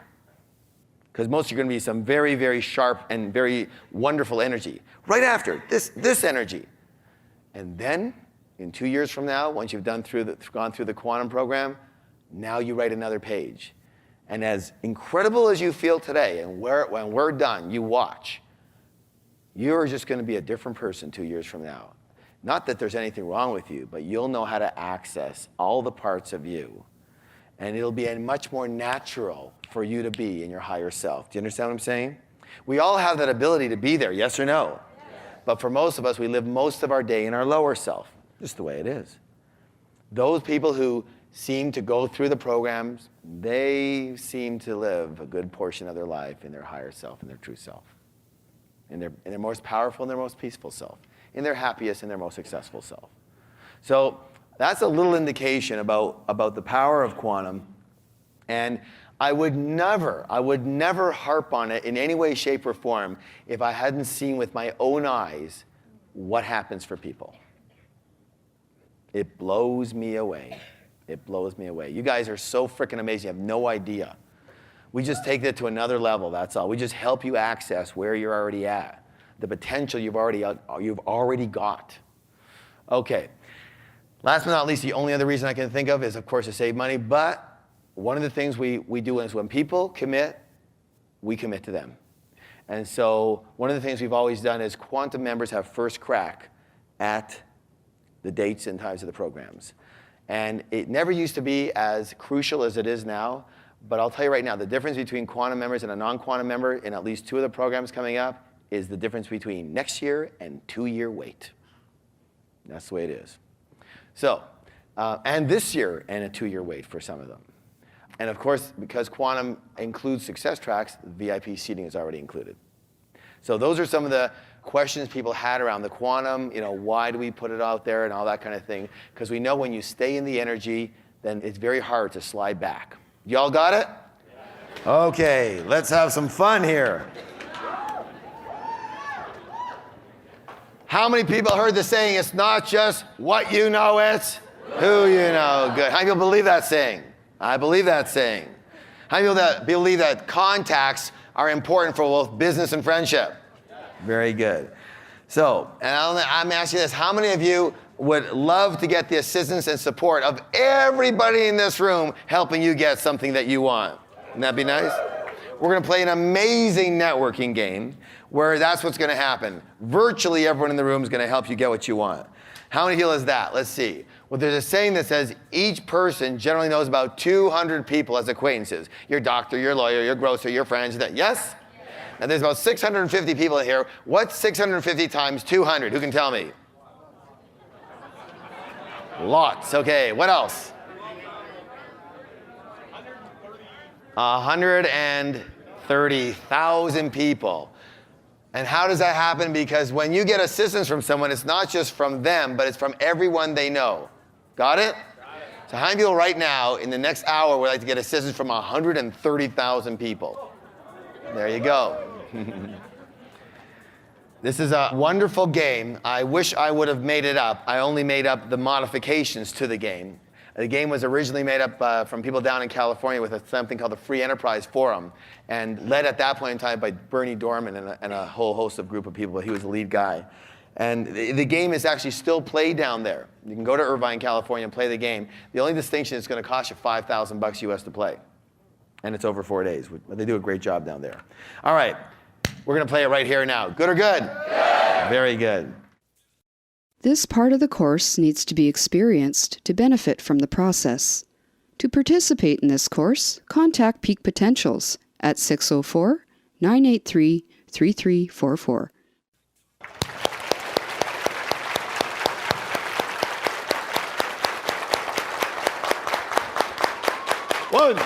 2, 3.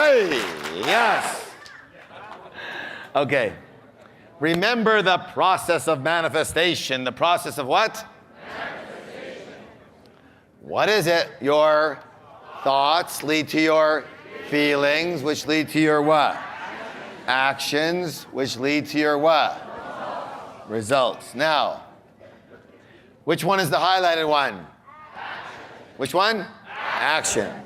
How many people agree that to succeed in the real world, which world? We need to take action.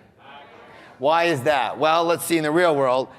Thoughts and feelings, are they part of the inner world or part of the outer world? Inner world. Results, are they part of the inner world or part of the outer world? Outer world. And therefore, that makes action the what?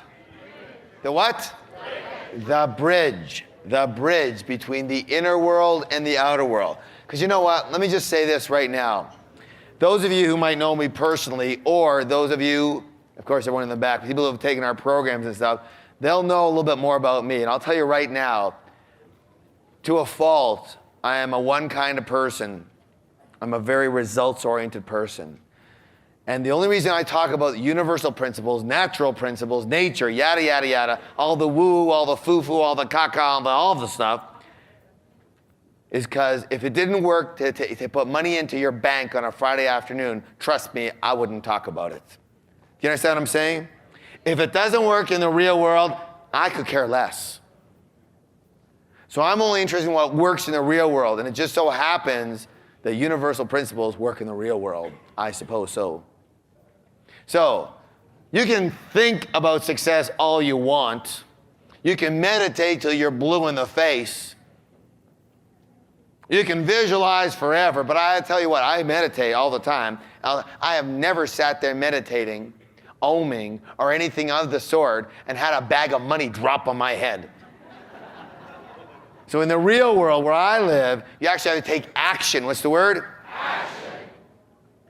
To get any real results in the real physical world. Do you understand that? So you have to go from the inner world to the real world. And the process of doing that is the process of action. The process of what? Action. So, since action is so important, and we all know about that, what is it that then stops us from taking the action we know we need to take? What's the word? Fear. I can't hear. One more time. Fear. Thank you. Fear. How many people agree that fear and doubt and worry are among our greatest obstacles to success? And among our greatest obstacle to what? Happiness. To what? Happiness. Now, since fear is such a big part of our lives and such a big obstacle, it is absolutely imperative that we understand what fear is. So, the definition of fear is what?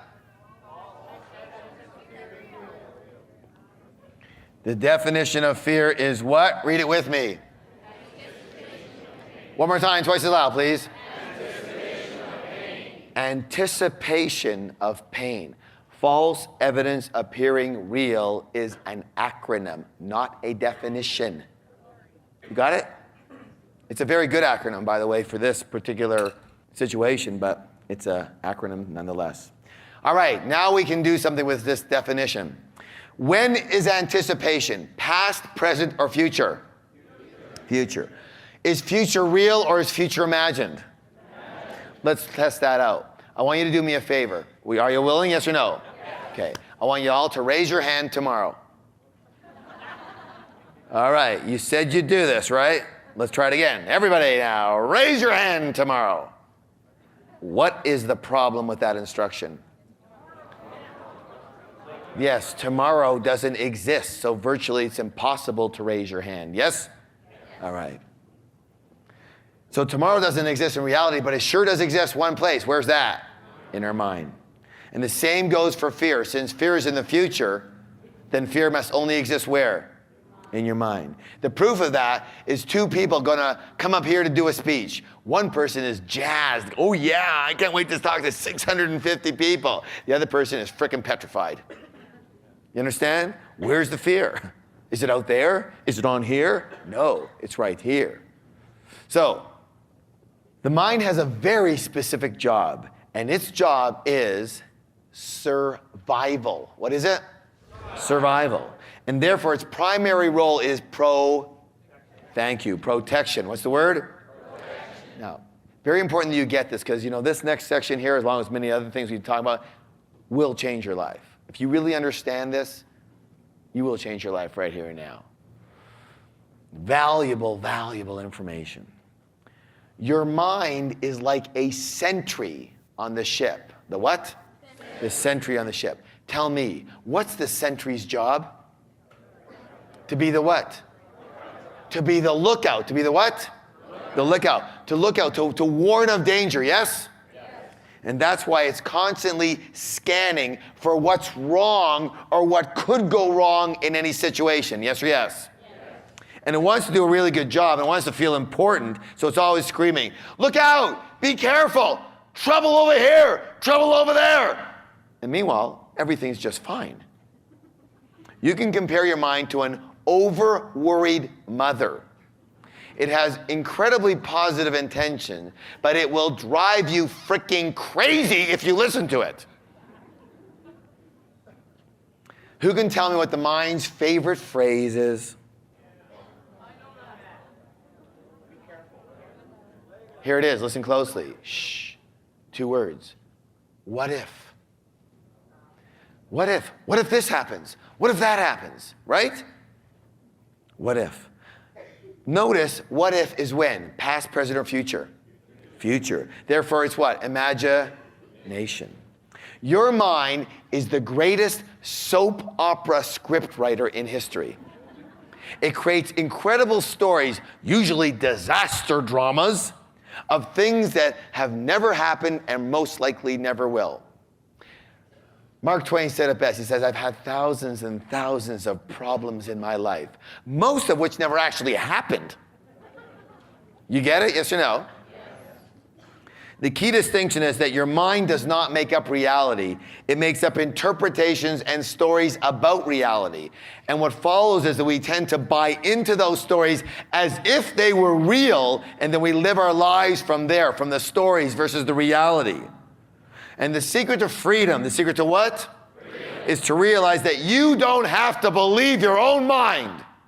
You don't have to believe the chatter. You don't have to believe the story. You don't have to believe the voice in your own head. You don't have to believe your own thinking.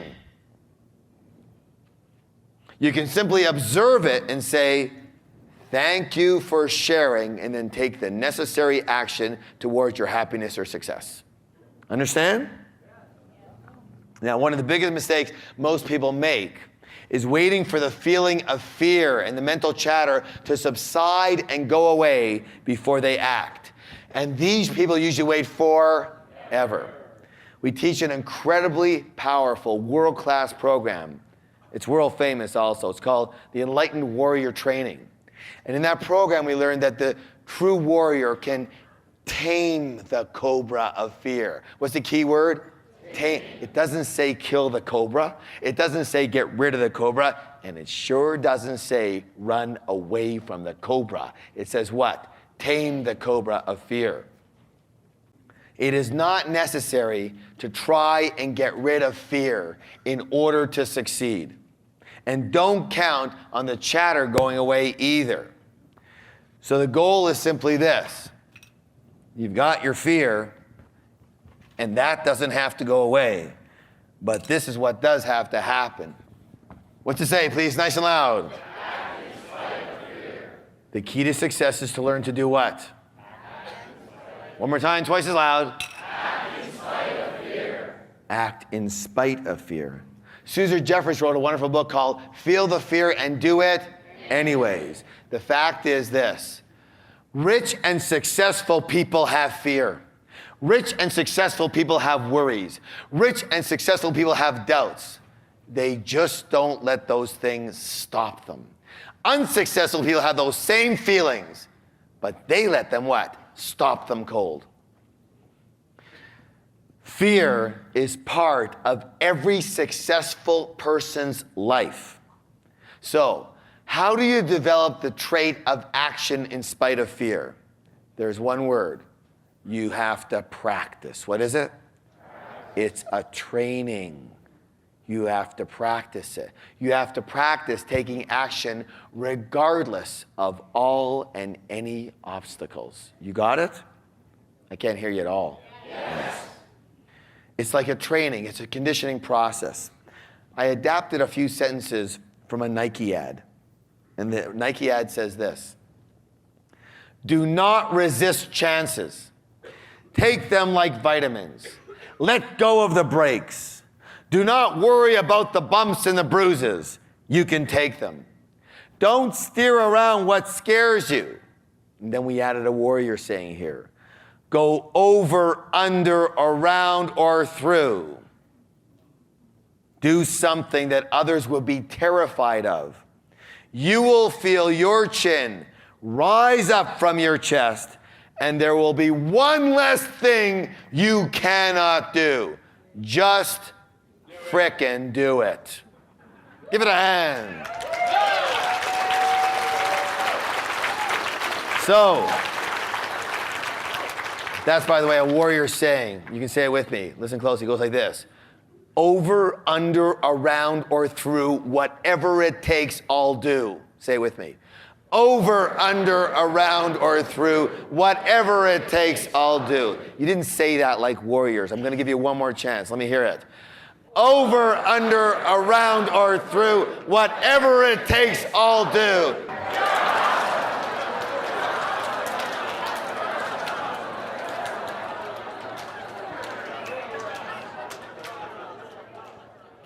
So, how many of you are willing to practice taking action in spite of fear? Practice action, taking action in spite of doubt, in spite of worry, in spite of discomfort, in spite of inconvenience. Let me just say this right now. There's two kinds of people in the world. And if your life is based on comfort and convenience, and those are the priorities of your life, you can expect a life full of mediocrity. Because you know what? A life of success and achievement has nothing to do with comfort and convenience. Do you understand? Yeah. Do you, yes or no? Yes. Go find a very rich person or a successful person and talk to them about comfort and convenience. They'll laugh. What is that? That's for moderate people. Mediocre at best. Comfort is very highly overrated in our society. Convenience? Oh, it's not convenient. I actually have to go a little out of my way. Well, you know what? Be a freaking warrior and make it your way. Look, what's going to stop you? Whatever's going to stop you, any level that will stop you is the level that will take you out. So the level of obstacle that can stop you is the level where you stop. You have to be bigger than all obstacles. Nothing can take you out. Do you understand? Yeah. I can't hear. Yes or no? Yes. All obstacles. It's not the level of the obstacle, it's the level of you. How many people are willing to start to practice acting in spite of fear? Acting in spite of doubt. Acting in spite of worry. Acting in spite of inconvenience. Acting in spite of discomfort. Acting when you're not in the frickin' mood. Yes? Yes? Yes? Yes. How many people heard the saying, talk is cheap? So we brought a little exercise with us as usual. Again, this next part of the course needs to be experienced to benefit from the process. To participate in this course, contact Peak Potentials at 604-983-3344. Okay, let's see. Did anybody learn anything from that exercise? What did you learn? Who would like to share something that they learned? Let's see, what did you learn over here? Shh. Act in spite of fear. How many of you had some mind frick going on where you had a little bit of fear, yes? But did it stop you? No. Are you still around? Yes. That's a good sign. Yes, good. What did you learn? Yes. Focus beyond the barrier. That's excellent. Good. What else did you learn? Sometimes to break through the fear of failure, you got to try a couple of times. Absolutely. Excellent. Very good. Good. Right over here. For me, I like to go first because waiting is way harder than doing it. So going first, what? Acting quickly or just, diving into what it is I'm afraid of. In other words, you don't want to get caught up in all what we call the mind frick, right? How many think that's a good idea? Excellent, yes. Right over here, right here. It wasn't as difficult as it first seemed. Give her a hand, excellent work. Well, at first I thought, okay, I'm going to break through this with my strength because I'm a strong person. I'm like, ooh, and I didn't break through it. And I actually had to go to the end of the line and had to watch everybody else do it. And it wasn't until after I came back and I looked at it and I just took my mind out of it and just said, I am not going to be afraid of rejection anymore. And I just... She's happy. So hold on to the mic. Hold on to the mic. Question is, what did you learn? Not to listen to the voices, I guess. That's a good thing, isn't it? Yes? Very good. Excellent. Very good. Who else learned something? What were some of the elements that you utilized that worked for you? Pissed off. What did that allow you to do, to bring out in you? What was it? Energy, right? So you need to upgrade your energy when it's time to do that. You have to be able to manage energy. Again, that's the distinction between a wizard and a warrior. Two completely different energies, but you got to be able to dance between them. Yes or yes? Yes. Totally different life when you're able to do that. What else did you learn that worked for you? What's that? Persistence. How many found persistence was necessary for you? How many people found that persistence was necessary for somebody in your group? Very good, yeah. So it's easy to give up after one time, isn't it? Oh, it's too hard. I gotta hurt myself. Blah, blah, blah, barf, barf, barf, barf, barf. Yeah. Courage. I found that courage was important. The willingness to really commit. Yes. What's the word I just used? How many people found that when you committed 100%, it was easy? How many people found that when you didn't commit 100%, there was always a problem? Commitment is critical. It is absolutely critical in all areas of manifestation. Again, this is one of the things I truly believe, and it's a big part of one of the programs. G.H. Murray said this. This is one of my favorite sayings. Somebody said this. When one is committed, providence moves too. I so believe that. The minute you are truly 1,000% committed, the universe will bend over backwards to assist you. All right, what else did you learn? Momentum. How many people found the momentum was important? Yes? Very good, good. In fact, how many of you find that right now, you could probably do a heck of a lot more than you would on a normal day? Right? Because you're in the energy, right? You got to be able to muster. That's again where the warrior is. Mustering that energy and be able to utilize that energy at will. All right, yes? Accepting support from others. How many people found that was important? Yes? And supporting others. Some people found that not only was that important for them, but it was more fun when you supported. Yes? Very good, good, good. Now, how many of you found, again, that your mind had created, especially with my story, which is absolutely and perfectly true, a little bit of drama and disaster around the whole thing prior to actually doing the event? Yes? Right, right. I'm Terrell. I learned that if I focus on what I want to do and concentrate, then I can accomplish anything. There you go, Terrell. Good job. Yes, you can. That's a good point that Terrell made. This is something you're going to learn in warrior training, okay? You don't know this. You only think you know this, but you don't know this until you've done this. There's nothing that can stop you out there. Only you.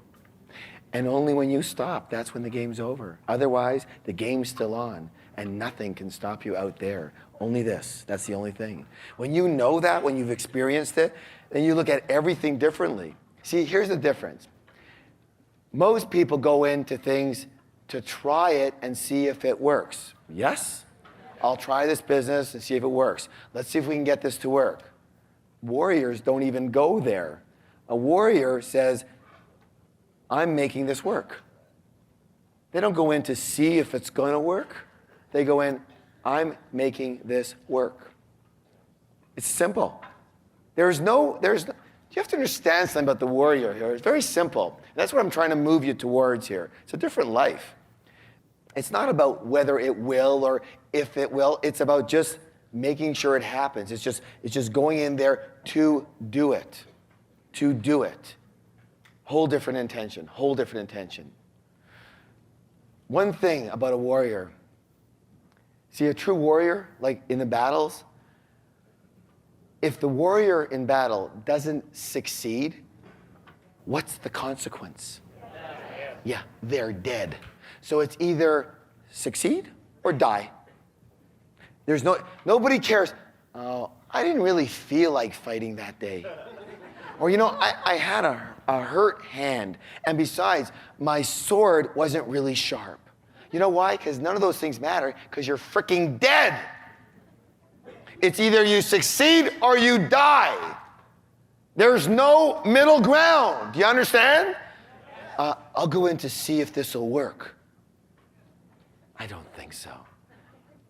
It's a whole different attitude. Now, I'm not saying you have to live like that every day or every minute, but any level that you are less than that is a level that is like a mark against you, a stone against you. Something can take you out. You have to go with a warrior attitude, succeed or die. Succeed or die. That's it. Now, how many people think you could succeed if that was your only other option? Yeah. You understand what I'm saying? Most people will succeed if it's easy. Let me just say this, another thing we work on that camp. You have to be willing to do what's hard. Here's a saying. If you are willing to do what's hard, life will be easy. But if you are only willing to do what's easy, life will be very hard. Yes or yes? Yes. This is critical that you understand this. I said it earlier, but you have to ingrain this. We're all waiting for things to be right before we can succeed, right? Everything in place. Well, guess what? It doesn't have to be in place, nor does it get into place. Here's the deal. Watch. Here's you. Here's the, let's call it the problem or the obstacle. Okay? Yes? Now, let's take a look. Here's the graph. This is 10. This is 1, size of you. 10, 1, size of the obstacle. Here we are. We have got a level 5 obstacle. In retrospect, right? Level 5 obstacle here, yes? Now, let me ask you a question. To a person who's a level 2 person, is this a big problem or a little problem? It's a very big problem, right? But to a person who's a level 8 person, is this a big problem or a little problem? And to a person who's a level 10 person, what is it? It's no problem at all. It's like brushing your teeth, it's just something you do. You understand the difference? I'm going to say it again. I hope you repeat this. I hope you understand this. It is never the level of the problem. It's always the level of you. You got it? Your job is to get yourself and train yourself to grow bigger as a person than any problem that could possibly stop you. Yes? I hope you got that. At that camp, you're going to be trained to do that. Problems in your way? All right. What do we say, warriors, when there's a challenge in front of us? Bring it on. Bring it on. Bring it on. You want to try me? You better try somebody else, because I'm taking you on. You understand what I'm saying? Most people, they see a challenge. What do? They start what? Backing up. Not a warrior. See a challenge? Bring it on. Bring it on. Different way of living, yes? You train yourself to not be stopped. Okay, what else did you learn? What'd you learn about your mind? Powerful, yes, what else? Commitment, good, excellent. We're going right through it, yes? Yes? What'd you learn? Not to say I'll try, good, you just frickin' do it. How many of you have the habit of saying, I'll try? Good, good. Now that is, that needs to be trained out of you. Let me just put that out. Yeah, you can say I'm gonna try, but it's a very weak stance. You understand? It's a weak stance. We'll cover that. All right, here's the thing I want you to get. That voice in here, that chatterbox in here, that mind going on here, that's not who you are, okay? That's just a recording, that's all it is, of past garbage and ways of doing things, lots of habits, whatever. You are not your mind. You got it? You are not your what? Mind. You are not your mind. You are much bigger and greater than your mind. Your mind is a part of you. It's a tool. It's a part of you, like your hand or your arm is a part of you. You wouldn't introduce yourself as your hand going, hi, I'm my hand, right? You wouldn't do that because your hand isn't you. You know, it's just a part of you. Now, what would you do if you had a hand that was like your mind? It was all over the place, up and down and scattered all over, right? And it was always telling you what to do. And it was always beating you up. What would you do if you had a hand like that? Cut it off, would you? Why? What did we say? It's a very powerful tool. What do we do with it? That's right. You manage it, you control it, you train it to work for you instead of against you. Why would you want to cut off the most amazing tool you could ever have? You understand what I'm saying? But you understand it. You understand why it's doing what it's doing, and then you train it to work for you instead of against you. Does that make any sense at all? Yes? Good. And that's what we want to do there. So, the fact is simply this, that most people are not happy, and that most people are not peaceful, most people are not powerful, and most people are not as successful as they could be. And when it all boils down, there's a primary reason. Would you like to know the reason? Very simply this. Because most people live their lives based in their conditioned mind, their false self, their conditioned mind, who they learned to be versus their true self of who they really are. Now remember, your mind's job, your conditioned mind job is what? I can't hear you. What is it? Protection. And that's why it's constantly looking out for problems. And that's why, listen closely here, the entire mind-based system of living is actually based in problems and fear. Watch your life on a moment-to-moment basis. I guarantee the more this clicker is going, the more you're involved in fear. You make your decisions based in what? Fear and obligation and need. Yes or yes? Yes. You just watch yourself on a daily basis, moment to moment. You watch how just about every minute there's some kind of fear going on, some kind of searching for problems, some kind of looking for what's wrong. Yes or yes? Yes. That's its job. It's normal for that part of you. So what's the answer to this? What's the answer to the problem? Well, the first thing is you can begin by reconditioning your mind. Yes? Yes. I can't hear you. Yes. Absolutely. Or, that's what we've been working on this weekend.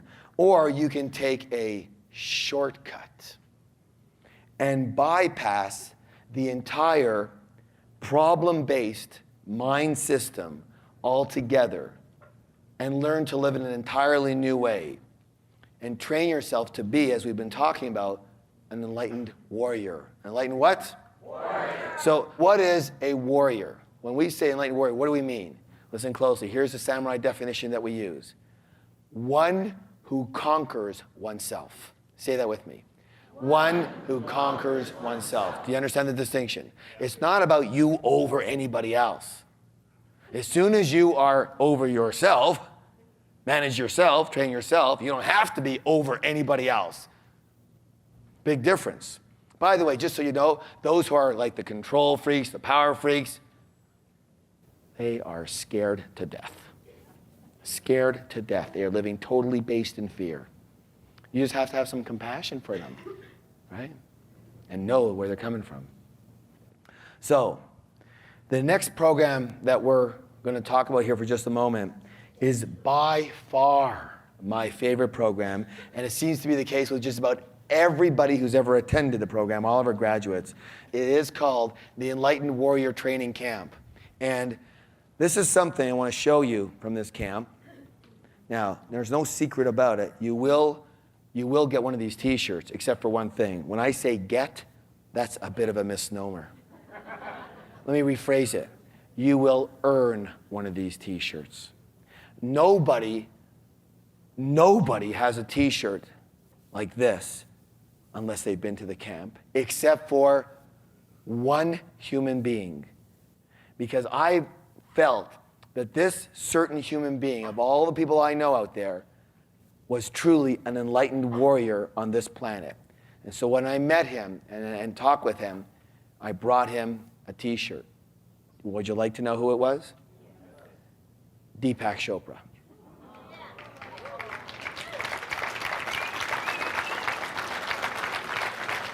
Not that other people don't do great work, but I believe that he's truly an enlightened warrior, all right? And when I met with him and I gave him this shirt, you know what he said to me? He goes, enlightened warrior training. He goes, you must be Harv Eker. I go, I am. He says, I have heard about these camps. I've heard nothing but incredible things. He says, I wish half of my students and half of my family came to your camp. So we started making arrangements on that. You understand what I'm saying? You can be spiritual and you can be a spiritual warrior at the same time. You could be loving and you could be a loving warrior at the same time. You can be successful, you can be a successful warrior at the same time. One of the things I always say is that, you know, we know the power of our programs. They come directly from California and they're top level over there, so we know that in Canada it's very unusual to have things like this here. At the same time, I always say this, without any tooting or anything like that, that at the beginning of a program, any of our programs, especially the camps like Warrior or something like that, the beginning of a program, 95% of the quality and the effectiveness of the program comes from the design and facilitation of that program. Understand? But by the end of the program, 95% of the quality of the program comes from the people in the program.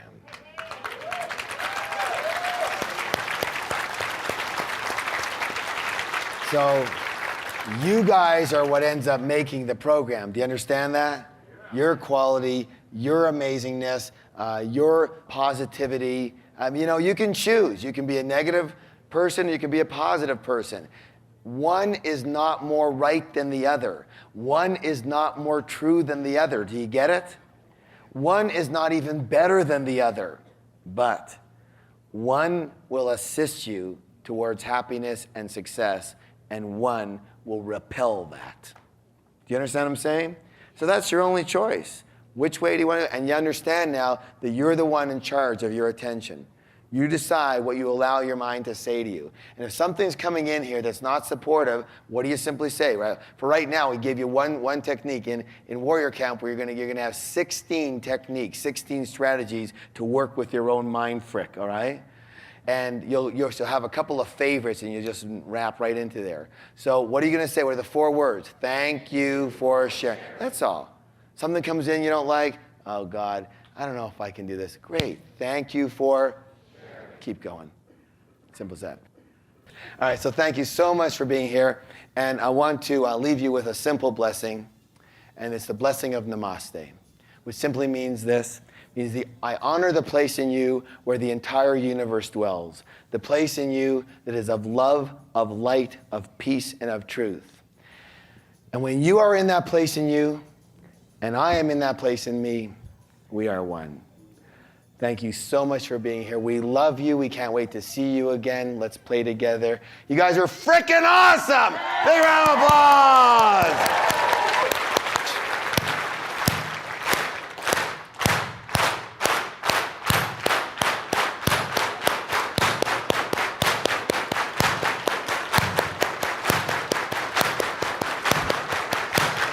One, 2, 3.